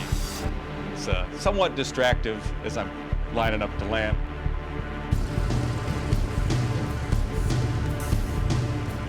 In the poor light, Mark can't tell if it's 3 feet or 30 feet down to the snow. He tries to abort the landing. That elevation, you know, the air is pretty thin. The engine doesn't perform at all like it should. So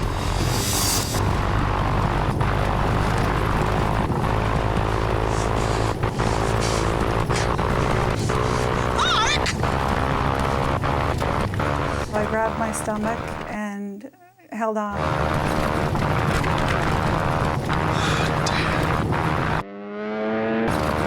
And all of a sudden, we just fell out of the sky.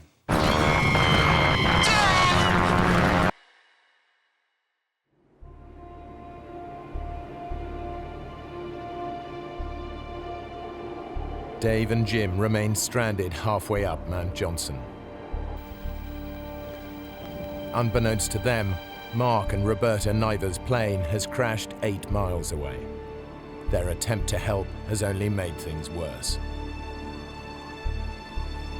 Fortunately, the shelter of the ski hut is close at hand. Living in Alaska, things happen. You just have to adapt to what your situation is. Whoa, where'd you come? Can you help, please? The baby is still moving, but Roberta has ruptured 2 discs in her back. I had to pull within myself. It's already a very scary situation. Tried to remain calm and tried not to dwell on what if. I was afraid if I started to think what if, I'd be in trouble. We saw that SOS. Is it yours? No. Hey, sit down. It's a long story. Mark gets all the details of Jim's climbing accident and Dave's determination to rescue him. Immediately. I'm thinking of those guys. I mean, the snow's falling, the wind's blowing. They're on some side of a mountain someplace. And who knows what condition. With hope of rescue dwindling, Dave and Jim resign themselves to spending another night on the mountain. As it gets darker, I can hear the snowflakes hitting the tent. They're huge. We're in no man's land.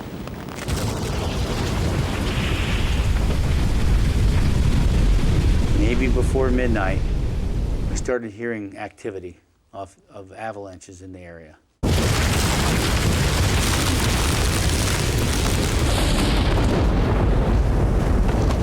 Dave! Wake up! Wake up, Dave! I'm screaming at Dave as loud as I can. Wait up! All of a sudden, it sounds like jets are coming. It's like sitting right under a 747, just this roaring noise. The winds pushed ahead of an avalanche can reach hurricane force. Jim and Dave are in the crossfire. It's louder than a Pink Floyd concert. It's louder than any noise I've ever heard, and it's right above us. We just started praying. I don't know who else to turn to. It's in the tent. It's around you. It's inside my sleeping bag. We really thought this was it. We thought this was the end.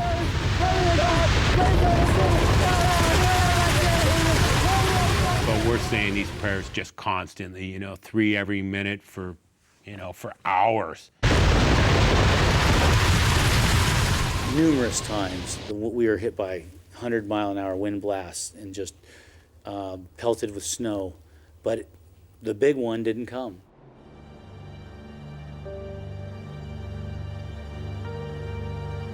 Mayday, mayday, mayday. This is Piper 173 Alpha. Mark's attempts to get a call out are hampered by the surrounding mountains that block the radio signal. Only a plane flying directly overhead will hear his call. We've crashed on Ruth Glacier. Do you read me? Over.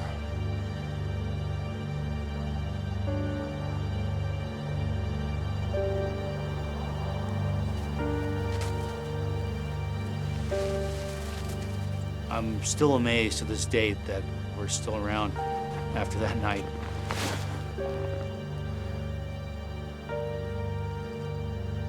Dave? Jim has no intention of spending another night on the mountain. Okay, Dave. I'm ready to go. Let's go. We can't just stay here. We're sitting ducks. You gotta haul me out.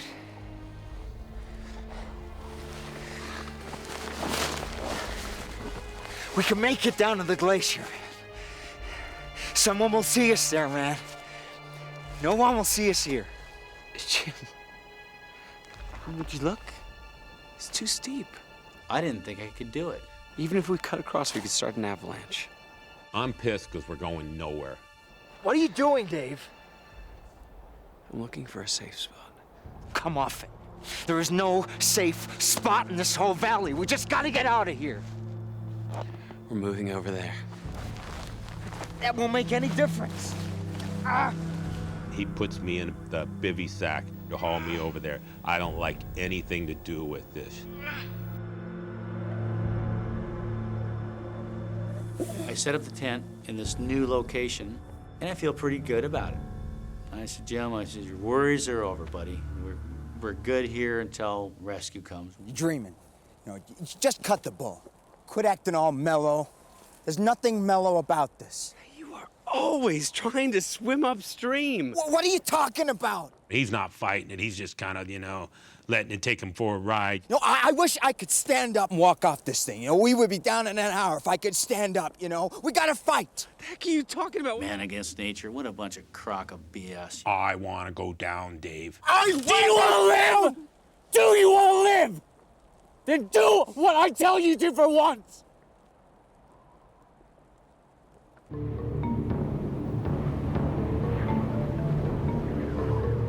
At the ski hut, they're no closer to alerting a rescue party. The food supply is running low, and the strain is beginning to show. There is nothing. Nobody there. I don't know how much longer I can do this, Mark. I'm sure somebody's made contact that we're missing, but they don't know if we're dead or alive. This is the 6th night on the mountain, and it's still snowing heavily. Jim and Dave are now holed up in what Dave believes to be a sheltered spot. And we might get a little bit of a blast. Nothing like the night before. Just feeling good. Yeah, I was right with my assessment. I put us in a safe place.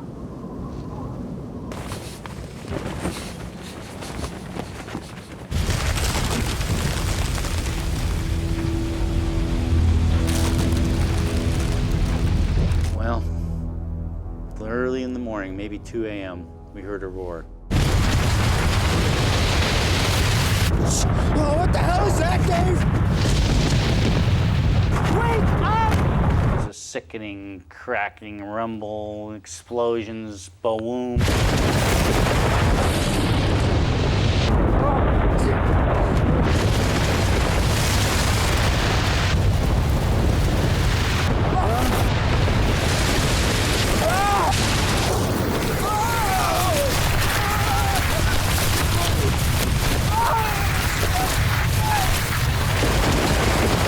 Fly downhill 200 feet, 300 feet.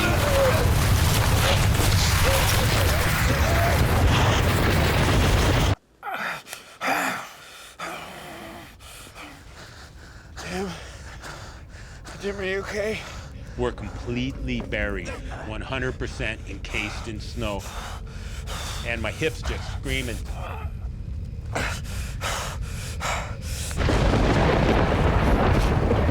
I can feel a pocket.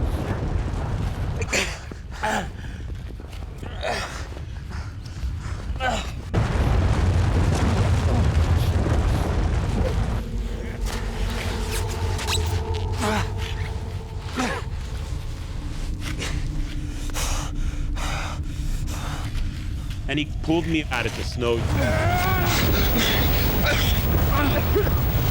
He lays me out on the ground in the sleeping bag, and I'm just laying there. The avalanches are roaring everywhere. It's just as bad, bad. It's war.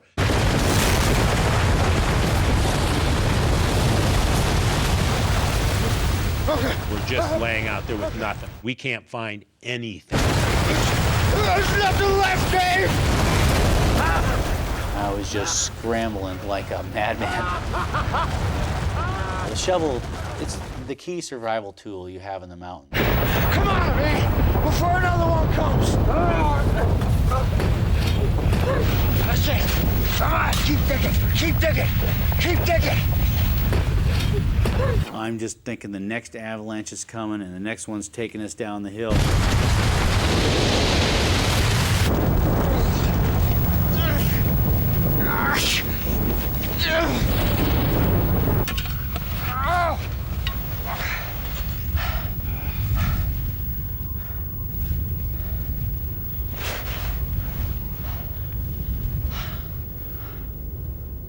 You really could care less about the other person. Sure, you love the guy, but hey, at a certain level, you think about yourself first.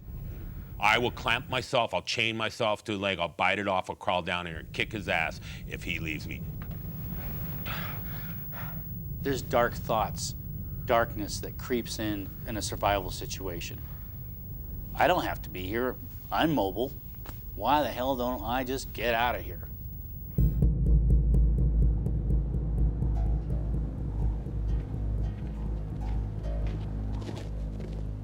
8 miles up the glacier, Mark Niver is clinging to one hope. This morning, the jet that takes him to work on the Alaskan oil fields will be flying directly overhead. It's their best, maybe their only chance to let people know where they are. My dad flies that plane.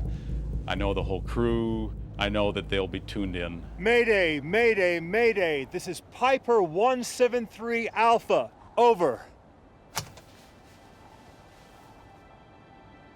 Hello, Mark. Is that you? Over. How are you doing? Who is this? Over. Mark, we don't read you. Please reply. Over. Hello, do you read me? Over. The pilot can't hear Mark, Repeat, where are you? Over. Mayday. but he can hear the clicks on his radio. So it's 1 click yes, 2 clicks no. After 7 days, the word is out. Understood. But rescue is impossible until the weather breaks, and no one knows if Jim and Dave are dead or alive.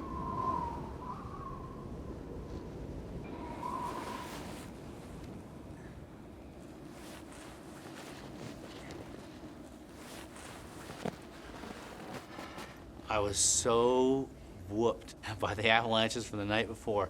It was like someone pointing a gun at your head, clicking the trigger, shooting it, and just missing your head. And it was like that for hours. When you looked at him, you just looked at this sagging face, uninspired, totally whooped man. Hey, Dave. Stop snowing, right? It's time for me to take over and tell Dave what to start doing.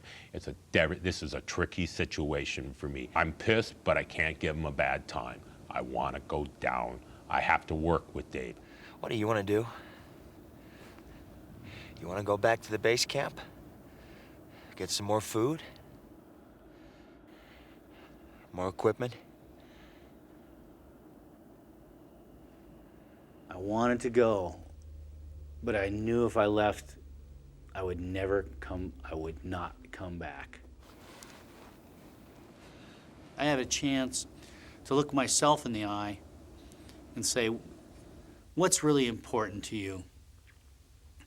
And is your life worth more than this person's? What's happened to you, Dave?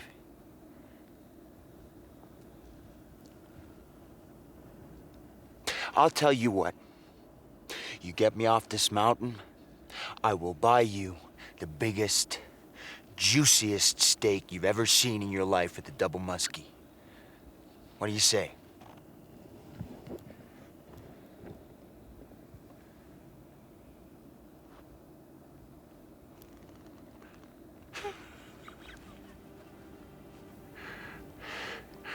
I want a 36-ounce filet mignon. no such thing. That's what I want. Well, then that's what you're gonna get. That was a huge, huge turning point for me, having that opportunity to leave and then just really deciding with 100% certainty that we were gonna make it together, that I'm not gonna leave him. So begins a back-breaking ordeal to drag Jim down the mountain. Start to shovel the trail, pack it down, then I'd go back and pull Jim.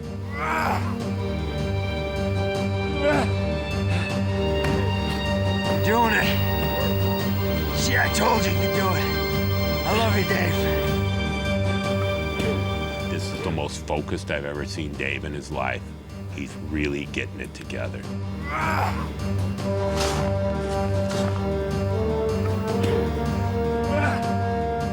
Inch by inch, foot by foot, we're moving down the valley.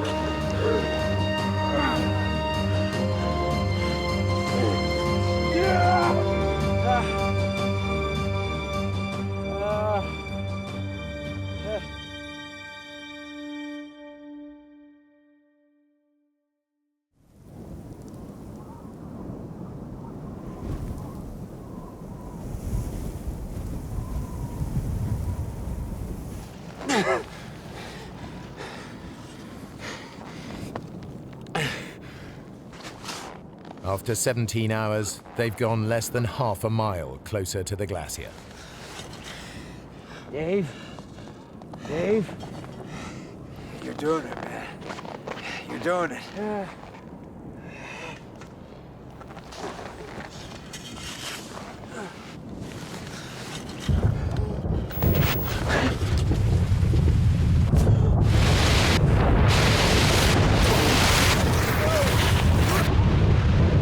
All of a sudden, we're flying downhill.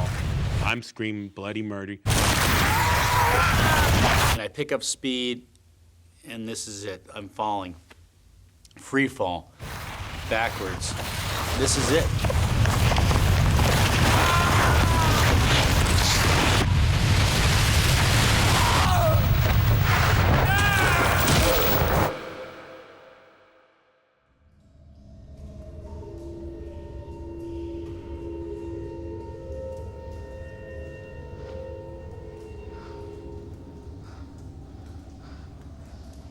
Jim's luck has held.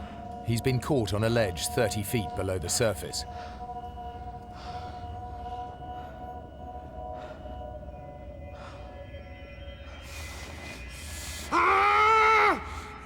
Is that it?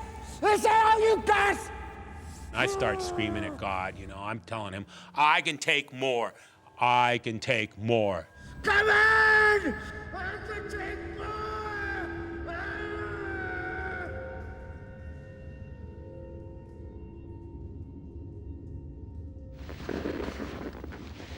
Dave has been swept far deeper into the 500-foot crevasse. I just barely avoided going down to the bottom.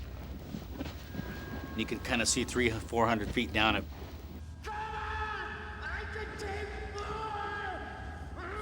Jim.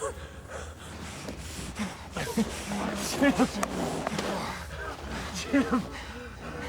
Oh, Jim. There's a ramp.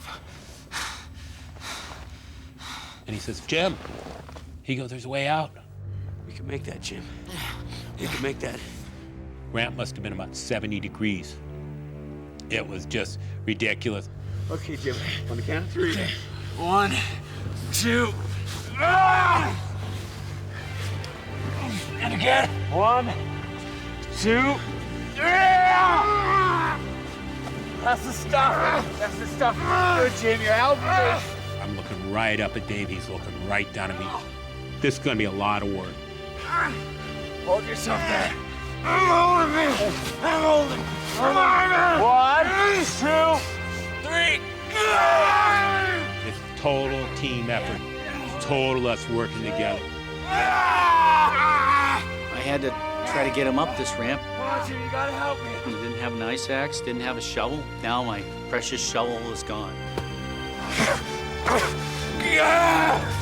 Get on you! Man, I'm holding! We're probably moving a foot at a time. Sometimes we're probably only making 4 inches on a pole. Come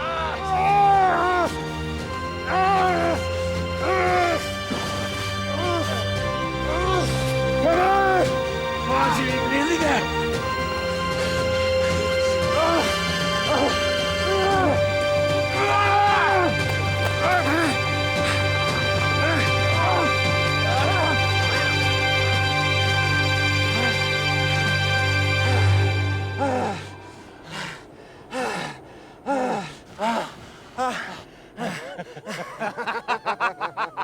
We're laughing. We're out of the crevasse. We're laughing.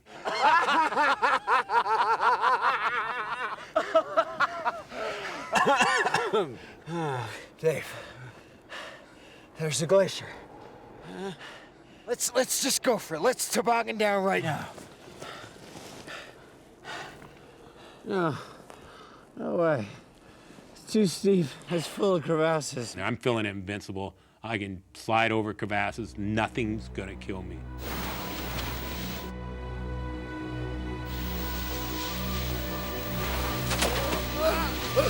I'm sliding out of control down the gorge. I feel like I'm sledding as a kid. As soon as I got over 1 mile an hour, it just took off like a rocket.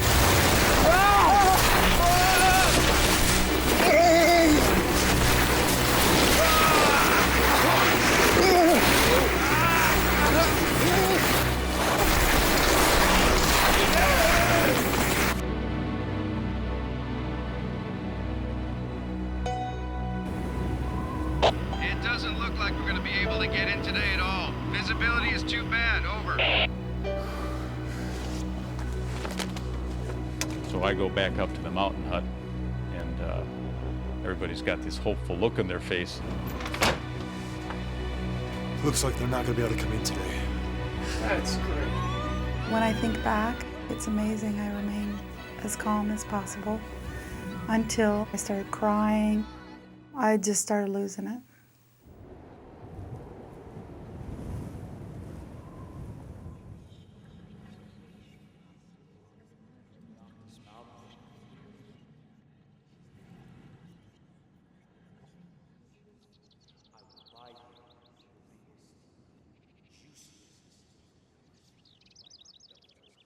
I swore I could hear voices, and I don't know if I'm going crazy. I could hear birds chirping, seemingly miles away. I could hear the tinkle of the snowflakes as it hit the snow. My senses became very acute.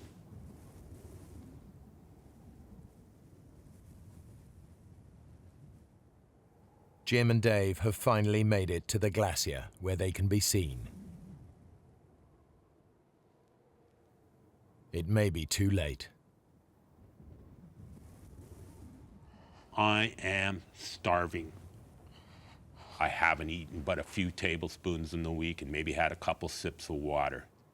If we don't get picked up now, I'm gonna die soon.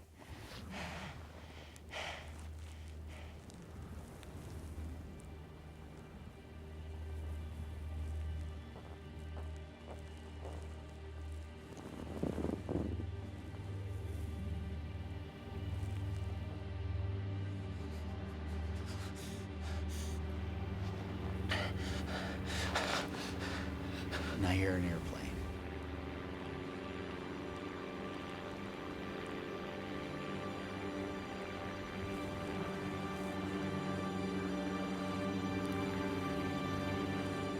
And then I see a little red dot coming up the glacier.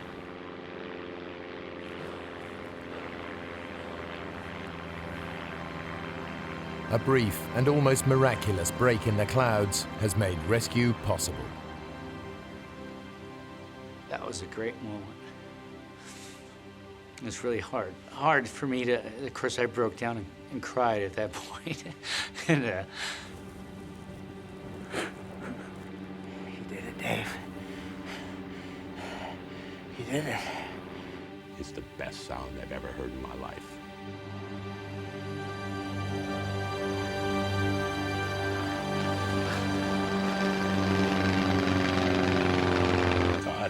We're at the pearly gates. I mean, he's right there. He's circling over us. He keeps tilting his wings at us. Get your act together. He's saying, "Don't cry, stand up, you're a hero." And so he's telling me all this stuff of how to act, you know. You saved my life, you're a hero. You don't want to be blubbering when the helicopter comes. Shut up, Jim.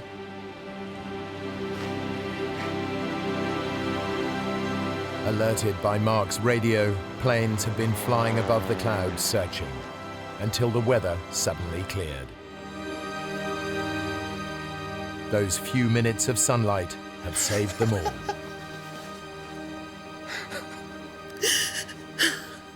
And when I got off the helicopter at the hospital, we could see our friends all lined up on the fence. It was great. Of course, my mom was happy to see I was the one that was walking. I smoke dope the whole time I'm in the hospital. My buddies show up with a bunch of beer. It's like a party every day in my room.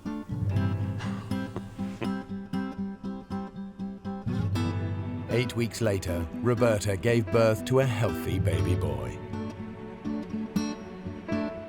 Though Jim never fully recovered from his hip injury, it didn't stop him climbing. Dave is now a father and doesn't climb as much as he'd like to. For his efforts to save Jim, Dave was awarded the Carnegie Medal for bravery.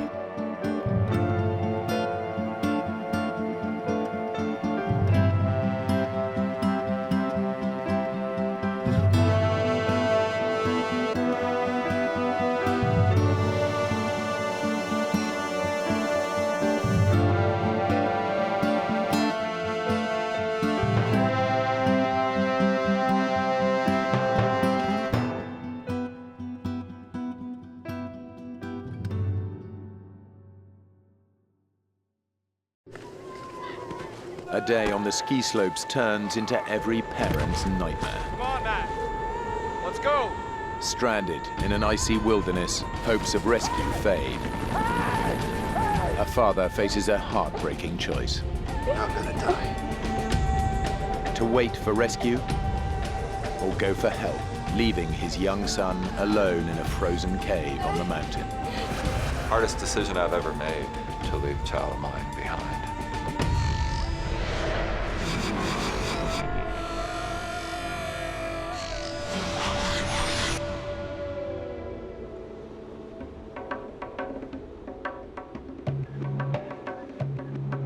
Kartalkaya, a mountain ski resort in northwest Turkey.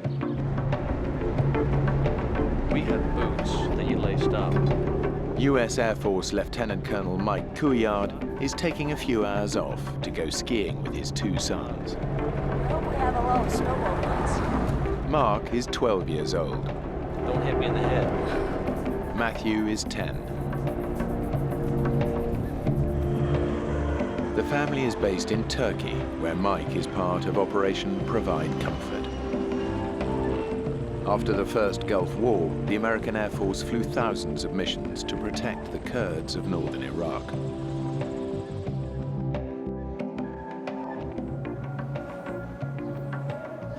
While Mike takes the boys skiing, his wife Mary stays at home with daughter Marisa. A lot of people we know are going, but it's mostly dads and their sons. And I'll stay back and I'll keep Marisa. Got you all myself tonight. Mike and Matthew can hang out, and Mark can be with his friends, and it'll be a great father-son day. What's the time? For Mike, today's a rare break from duty and an opportunity for a boys' day out. He and the boys are traveling from their home in the Turkish capital, Ankara, up to the remote mountain resort of Kartalkaya. By American standards, Kartalkaya is not a real big mountain. It's about 6,000 feet. We'd been there once, and we hadn't really totally explored the mountain, but it was, you know, certainly a good place for us to go with the family.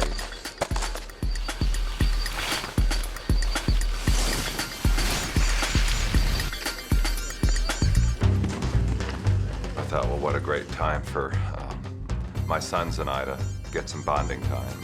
Get out of it. Matthew's got a quiet strength and heart of gold. He just cares about people. Mark's always been, you know, a very curious one, very adventurous. After lunch, Mike and Matthew head back up the mountain, while Mark stays behind to ski with his friends. Matthew and I were together, and Mark and his friends gonna go on their own for a while. He said that him and Matt were gonna ski together, and that was the last time I saw him that day. Tired? Are you? We were pretty tired from skiing all day, and the resort was about to close, so we decided to go on one last run and take 3 different lifts all the way up to the top of the mountain. We've been skiing in Colorado where you have a nice sunny day and then you see these wispy clouds rolling around the top of the mountain, and that's kind of what it was starting to look like. The weather at the top was much worse than at the bottom. The mountain of Cartel-Kaya is rarely welcoming. And by the time Mike and Matthew reach the top of the lift, a solid bank of fog has rolled in from the Black Sea. Locals call it the Mister. It produces a whiteout, and the ski slope back down to the resort is no longer visible. There's 2 different paths you could take, the left or the right.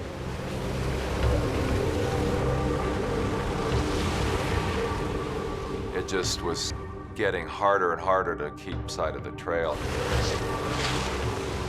Snow just kept getting thicker and thicker. We started to realize that no one skied down this hill in quite some time. We've lost the lift. I think it's over there. We'll have to sidestep up the slope. Realizing that they've skied down the wrong way, Mike and Matthew start climbing back up the hill. I kept thinking that we would get to the top of the hill, we'd look down and see the resort, the hotel, the wide open expanse, and we just found another hill up in front of us. Dad, we're so lost. Instead of going back up the way they came down, Mike has led his son round to the far side of the mountain. They're heading away from the ski resort into an icy wilderness.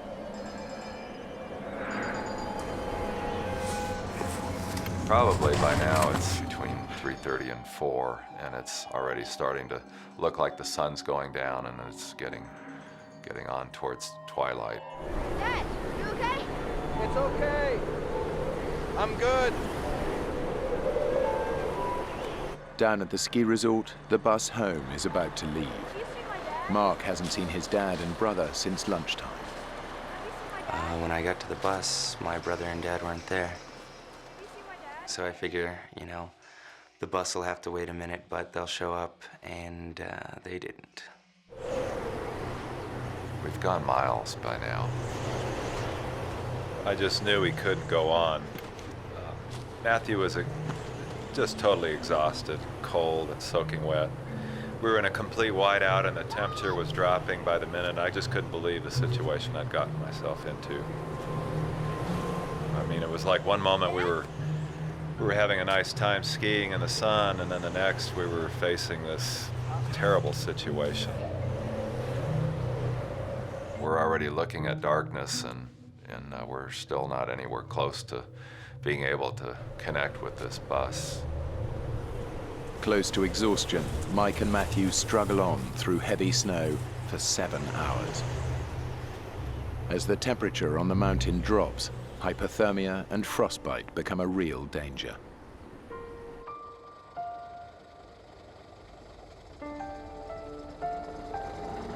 As the bus drove away, it was pretty much that moment when I knew that something was really wrong. And I didn't know if I would see them ever again. The darkness on the mountain closes in as the blizzard rages on. Mike has no idea which way to go or whether to keep Matthew moving. We can't keep doing this. He's just done. And I can't carry him. I make this decision anyway. Let's stop.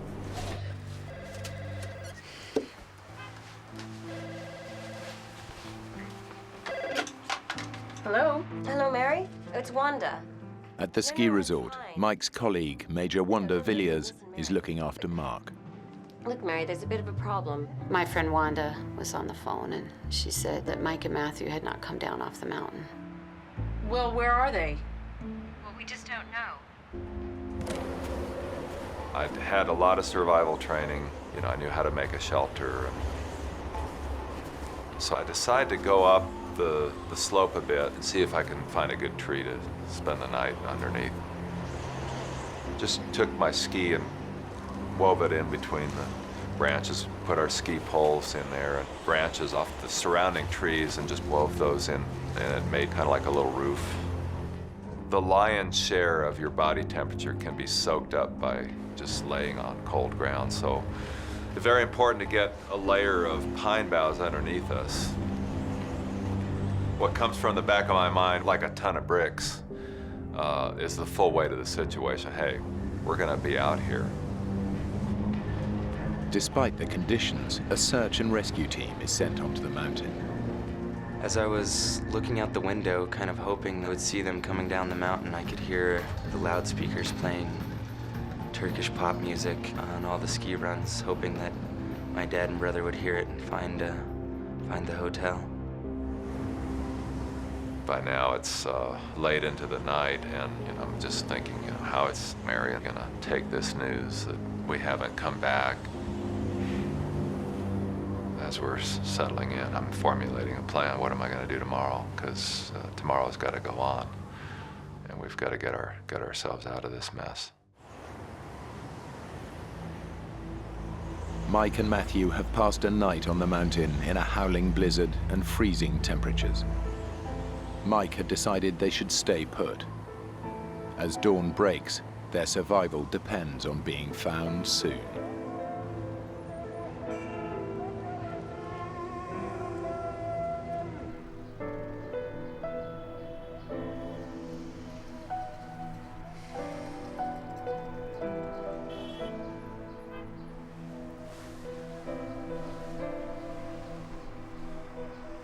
I've sort of kept it from Marisa that they didn't come down off the mountain. Where's Dad? Come and sit down here. But I know it's morning now and the phone hasn't rung in the middle of the night. So I have to tell her. With daylight, special forces from Mike's airbase swing into action. This time their job is not to protect the Kurds, but to look for one of their own. Turkish troops with their local knowledge join the operation. Mike's commanding officer is leading it.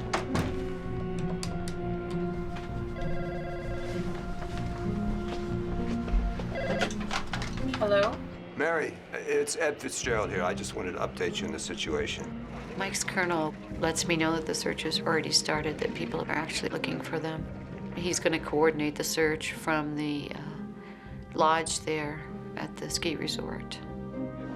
The search makes national news, but it's focusing on the area surrounding the ski slopes. Mike and Matthew are in fact miles away. After an uncomfortable night, Matthew awakes cold, wet, and still exhausted. We woke up kind of groggy that morning. I think because we had slept off and on the whole night. In the daylight, I was able to see there was like an opening in the rock. Mike's survival training kicks in. When lost, find shelter then stay where you are. It's a cave. We've been sitting on top of it all night. Come on, son. They can stay in the cave and wait to be rescued.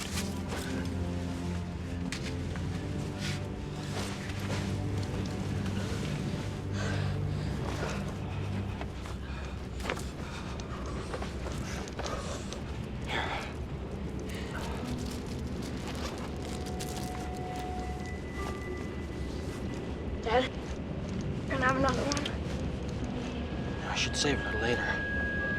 Here, get this off.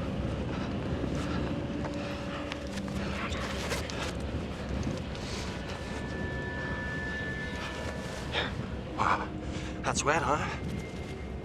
All right. Take mine.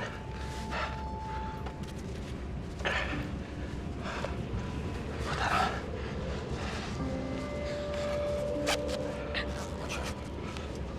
Dad, you know what? I don't think I can ski today. That's okay. Because we're staying here tonight. First rule of survival: give people a chance to find us. Yeah? They'll be looking for us right now. How will they find us? The snow will stop soon. They'll find us. I knew there were certain things that I could do to enhance our chances of being seen. Just took my skis and planted them as a big X, the international distress signal for skiers. I just hoped that there would be people come up and see those, and if they saw the skis, then they would be able to find us.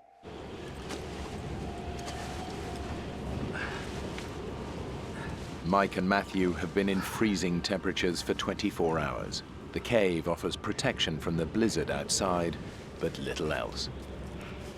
It was at that point I realized I was already getting that first warning sign of frostbite, which is this little white callus build up on your hands, kind of a waxy look. Let's get this off. These boots were not doing a good job of keeping our feet warm. Let's get a wet sock off. Having looked at my own hands and seen the condition I was in, I decided, maybe I'd investigate Matthew's feet. Dad, I can't feel my toes. He was starting to experience some of the first stages of frostbite there on his feet, too. Wiggle your toes. Get the circulation going. That's it. I'm not gonna put your boots back on. Here, give me your scarf.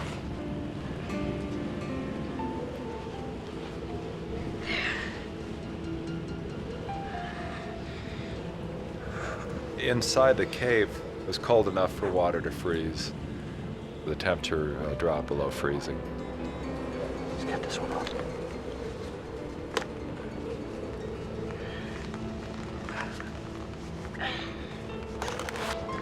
Here we are in this tiny cave, this little crack in the mountain, in a raging blizzard, and we're both in the early stages of frostbite. If we didn't get help, we were just going to die on this mountain. The ground search is cooled off as night falls. It can't begin again until morning. Thanks a lot. All right, bye. I'm getting phone calls. Well, it started out once a day, but that just wasn't enough. No news yet, honey. There's just too many hours where we didn't know what was going on, and so you get your hopes tweaked every once in a while, and it just seems like all the little hopes just keep getting put out. One of our immediate needs was just keeping ourselves hydrated. The bottom line was that you really shouldn't be eating snow. Better stop. Don't eat anymore. You gradually lower your body temperature to the point where you get hypothermic, and you're making your situation worse by just trying to keep yourselves alive. What was that? Just a small animal, nothing to worry about. Remember when we were in the Mediterranean? All that Italian food? And you and Mark, you just wanted to eat burgers. Yeah. Dad, I thought they would have come for us by now. Yeah. Yeah, I'm sure they'll find us tomorrow. Yeah, that was real fun. It was nice to just focus a little bit on those little stories of the day and get our mind off this terrible situation that we're in.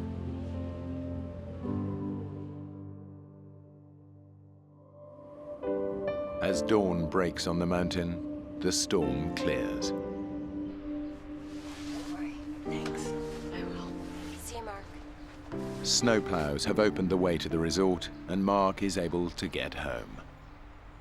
I'm keeping sane because I'm thinking Mike would never leave Matthew. I'm thinking he's had survival training. Dad, I'm real hungry. I'm realizing they probably don't have food, but maybe some of the snacks they took, they just had stuffed in their pockets. It's our last one.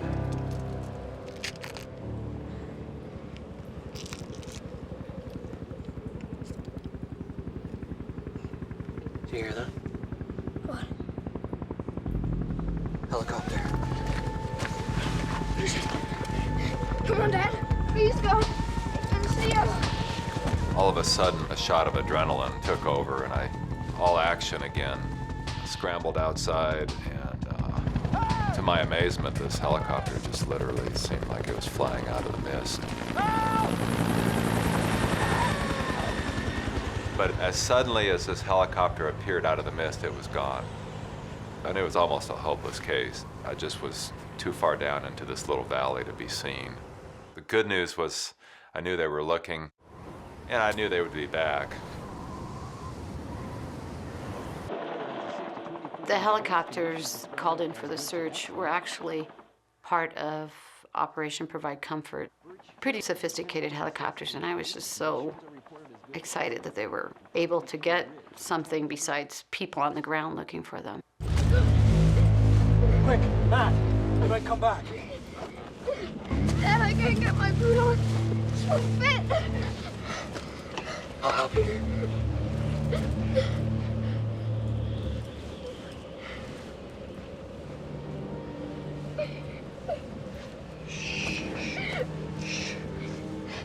Don't cry.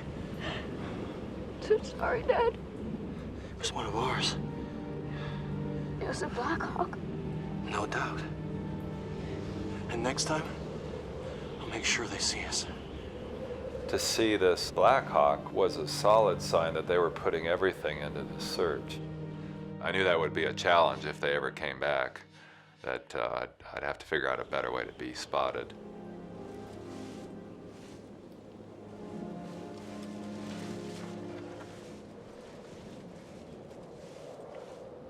How's your feet?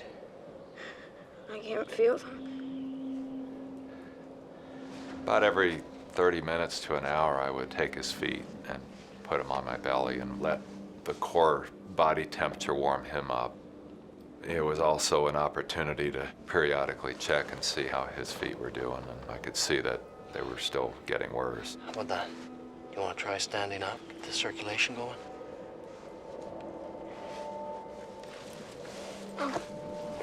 Dad, let's just stay here.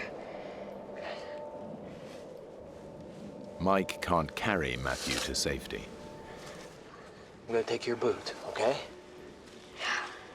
So he pins all his hopes on rescue.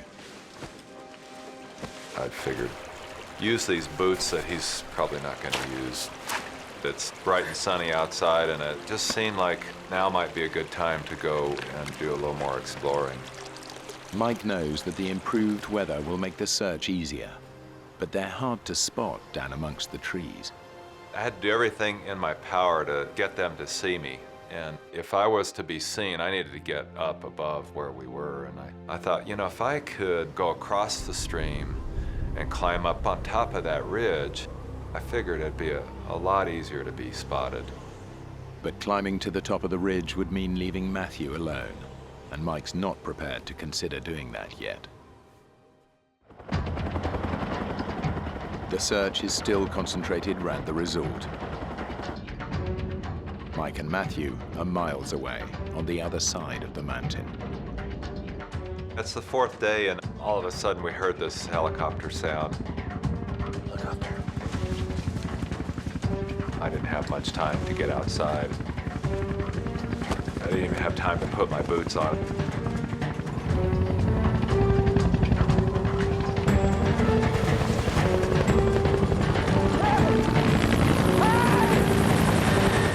It came seemingly out of nowhere. I could even see the American flag painted on the side. It just flew right over the top of us and was gone. It never made 2 passes. Mike realizes that the helicopters aren't looking for them where they are. They're flying over on their way to a search grid on the other side of the mountain. My hopes took a plunge into despair. They're never gonna find us, Dad. Matt, listen. There's a ridge I'm gonna try and get to the top of. Maybe see a way out. What's the point? We gotta stay positive. Matt, snap out of it! Dad, you're wrong! We're never gonna get out of here! We're gonna die here! Mike now faces the unthinkable. Matthew can't move, Mike won't leave without him. But if they wait to be rescued, they may die together.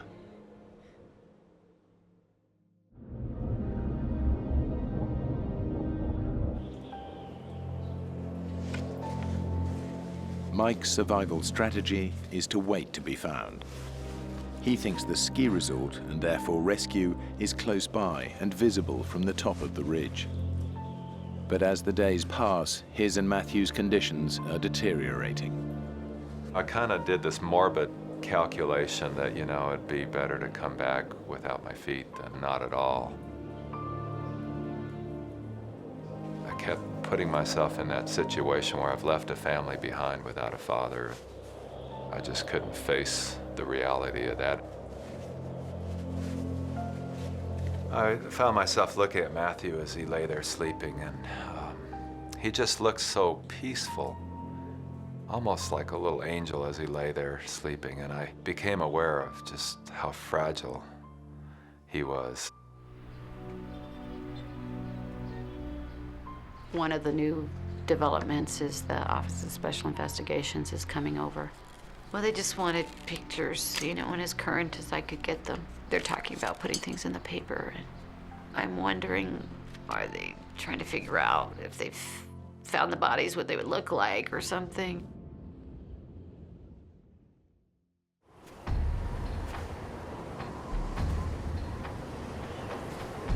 Next morning, during his daily explorations, Mike, though weakened by the cold and lack of food, decides to tackle the ridge.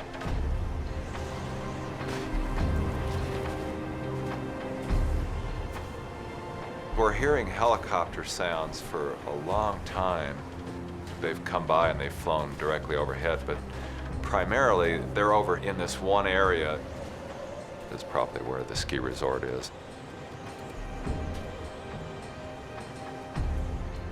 They've done the calculation, how far is a father and a 10-year-old child gonna go?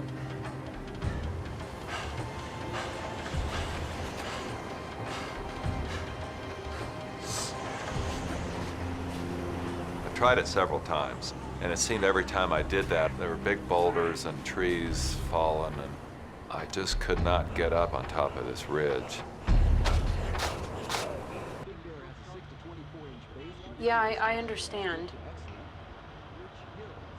But we still have the Hueys, right? The search is winding down. The American military withdraws, leaving the Turkish soldiers to continue, using less sophisticated aircraft. Colonel Fitzgerald was telling me that they're going to change the type of helicopter that they're going to have out, and it's just going to map out the area where they think they are so that they can go back and find their bodies in the spring. Mike and Matthew's disappearance is still a major news story. Colonel Fitzgerald calls a press conference in the resort hotel. If we do not find any more information in the next 24 to 36 hours, then we may consider stopping the search and assume for this particular location that the bodies are underneath the snow. I'm just infuriated at that thought because I just don't think they're gone. I shouldn't give up. Can I get you a cup? Colonel Fitzgerald has come over to the house. They want to look at the options again, Mary. He's talking about, well, maybe they skied over a ridge and didn't even realize in the dark. This kind of snow coverage. He's got pictures of all this tons and tons of snow, and you can't even tell trees are trees. And of course, it is pretty bad looking. Mike wouldn't leave Matt. They're waiting for us to find them. Yes, I don't know, I just feel like I should have a sense, if they're gone, that I would know it.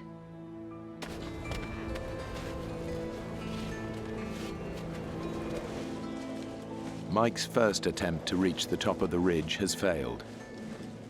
But he knows that getting there offers the one chance he has of saving Matthew.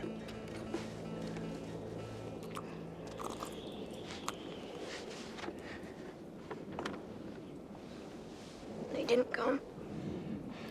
When we get out of here, I'm gonna buy you the biggest hamburger you've ever seen.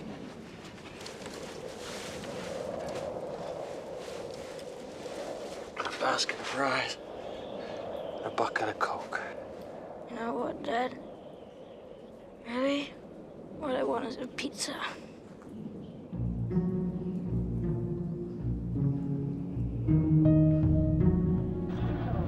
Well, the Turkish government had decided to do one last big push, and they were going to send out 500 Turkish commandos to search for Mike and Matthew.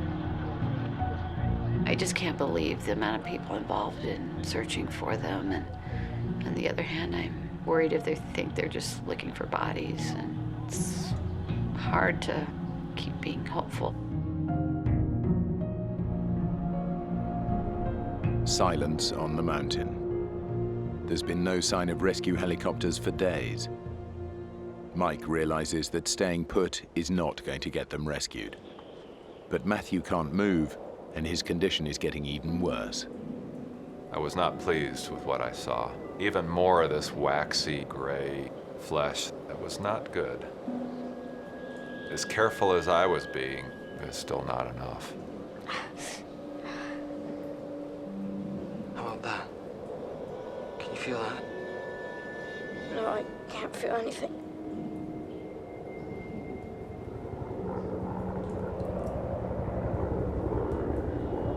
A helicopter! Dad! Sounds like a Huey. It's not worth it, son. It's too far away. The Turkish government's last search attempt has found no signs of Mike and Matthew. The rescue team doubts they could have survived for 7 days in these conditions. The search is called off. Dad? Uh-huh. Will I still be able to kick a ball? Your foot's gonna be fine, son. I've got another question. Go on. What's it like to, to die? I didn't want him going there. You're not gonna die. But I sort of had to deal with that. I felt like if this gets worse and worse and worse and we look at death, I need to prepare him for that.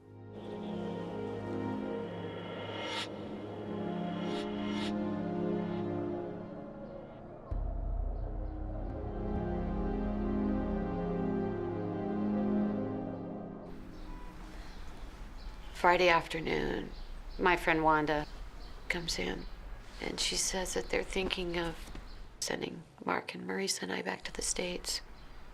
Maybe it's time we think about getting you guys home. To be near family. This is my family, Wanda. I'm adamant that I'm not going.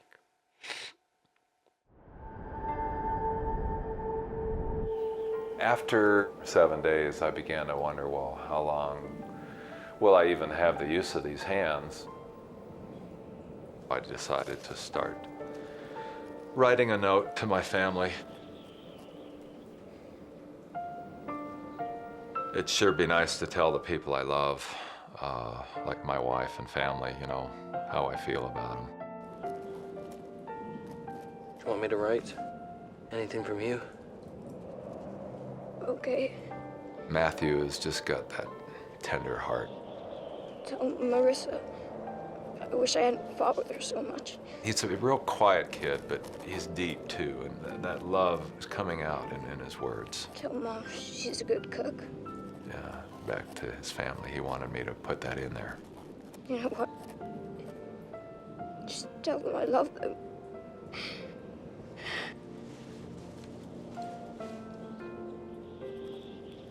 Dad, leave it. We don't have to do it today.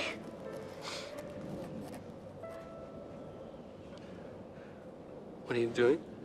I thought maybe you could warm my feet. Mike knows they cannot survive much longer. He also knows that it's up to him to find a way out.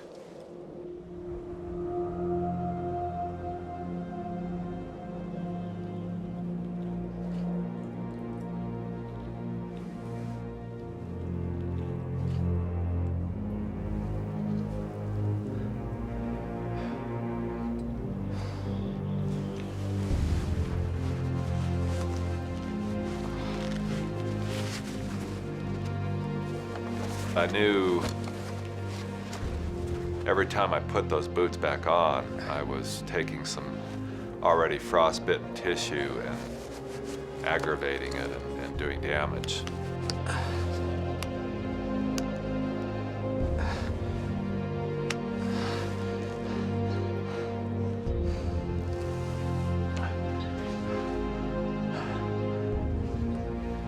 I'm gonna go back up onto the ridge and take another look.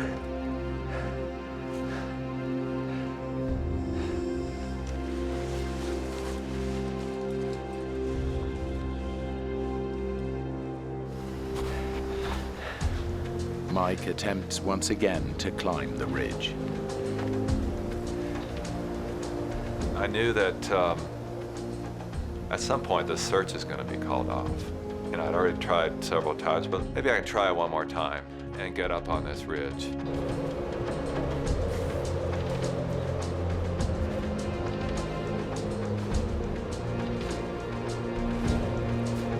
From the top, Mike hopes to get a sense of where he and Matthew are.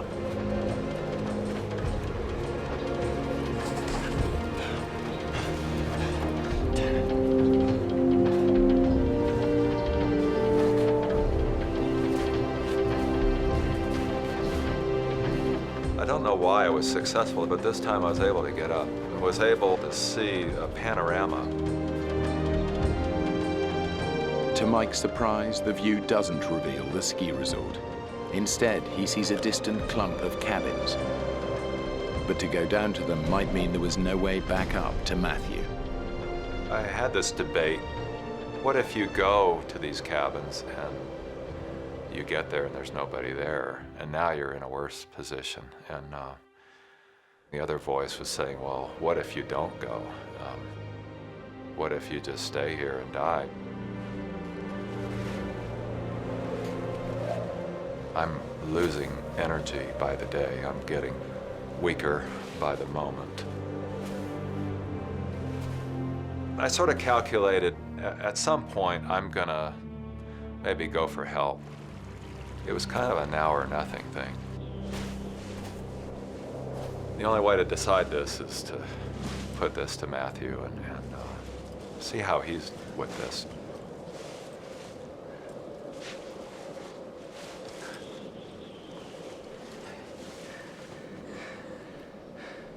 Matthew, listen. I've seen some cabins I think I can get to. I'm just not sure I can leave you behind.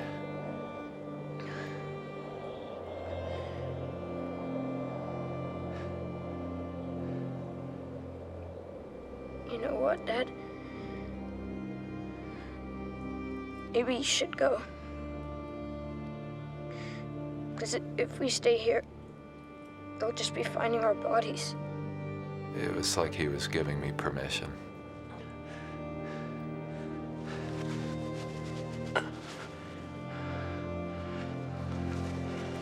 I'm gonna leave you my coat, okay?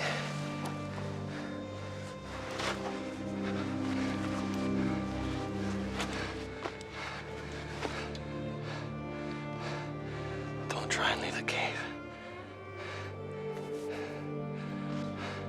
I'll be back before nightfall.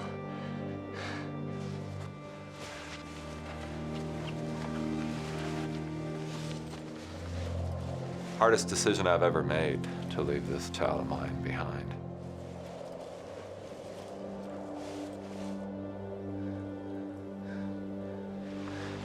It's tearing my heart out to do that, even knowing that it was the logical best thing to do.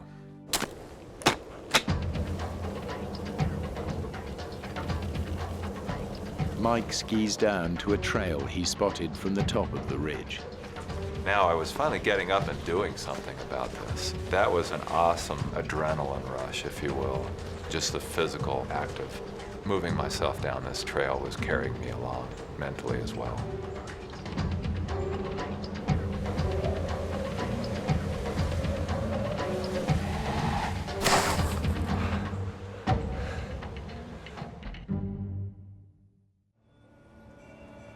The idea comes up to have a service of hope on the Monday, 8 days after they're missing.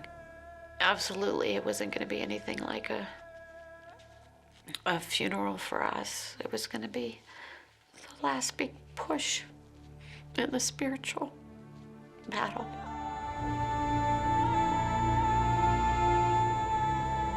Boy, I was really tired.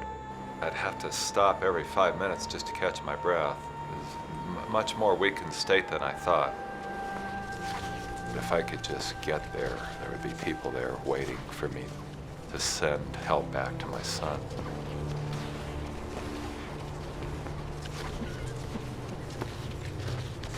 Well, as I get closer to this village, I'm looking for telephone lines, power lines, signs that there really are people there. I don't see smoke coming out of the chimneys.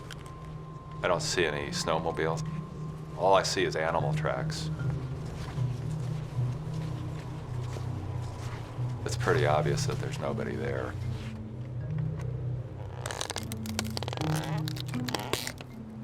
If I can get a fire started, smoke comes out of this area that's clearly been abandoned, that'll be a sure sign to the searchers that they need to investigate.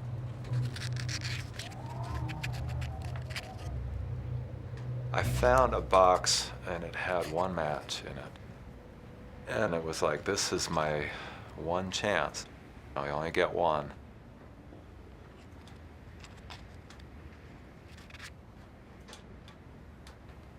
I decided to wait. And I thought, well, what's in the other cabins?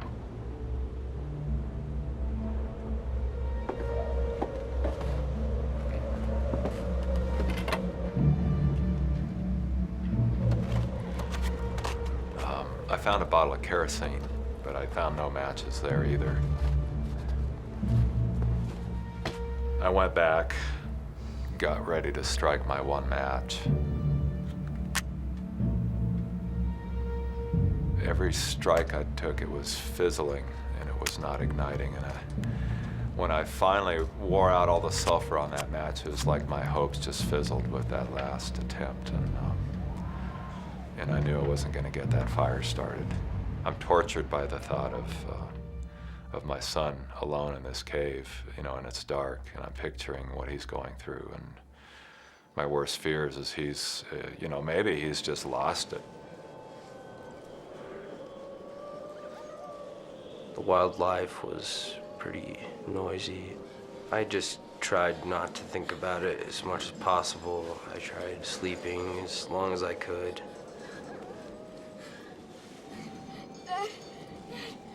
He wasn't there, and I was really scared. Off and on I was sleeping, and I was in just a torment, just knowing that he was in a worse place than me.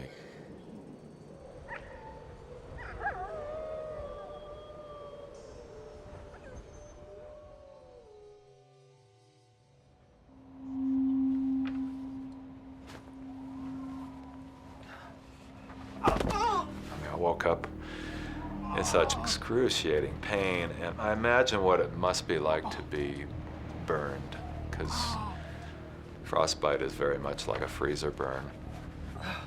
My feet had thawed and expanded to a third bigger. There's no way I could physically get these boots back on. I felt like a helpless child, you know. You know, I've lost control. Now I can't. Now there's no way I'm going to get back up to where Matthew is. There's no way I can get back.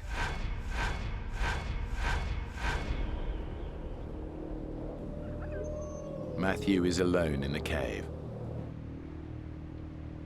Now Mike, too, is trapped, alone, exhausted, and unable to move. I drifted off to sleep with this prayer on my lips, like, God, just help us, because it doesn't seem like anything I've done is getting it done.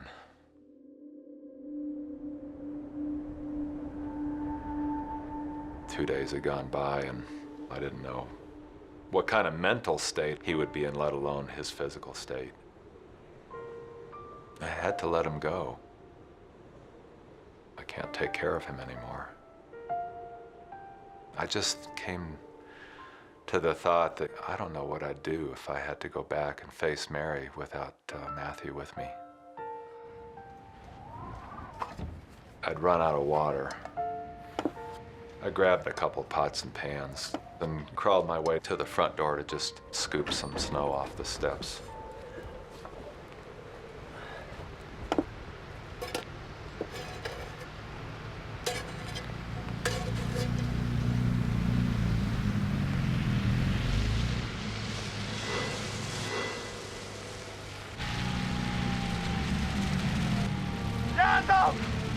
Yard up! A band of loggers has been clearing the trail of fallen branches brought down by the snow, and by pure chance, they stumbled on Mike.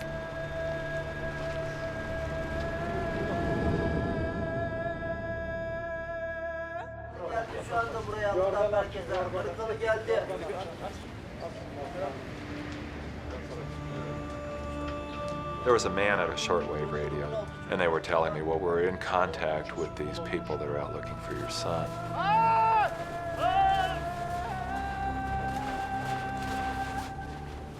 I knew that they were doing everything they could to go find him.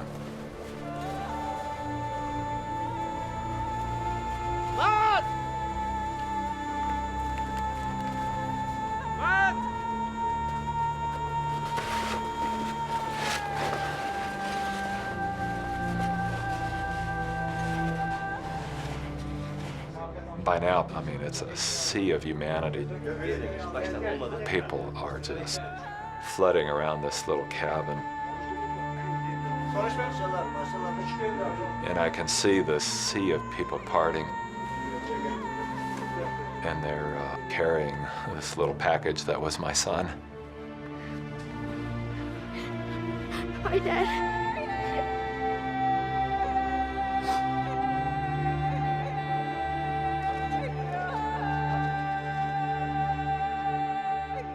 Things were happening pretty quick, you know, they were getting in touch with all the embassy folks. Finally, they put Mary on, and well, I said, hey, dear, we've been separated a little bit, Matthew and I, but we're okay. Little did I know, she had no idea that we'd been separated for days. It was probably just as well. After an operation to remove one toe and part of another, Matthew's feet were saved. He and Mike made a full recovery. The family now lives in Colorado Springs.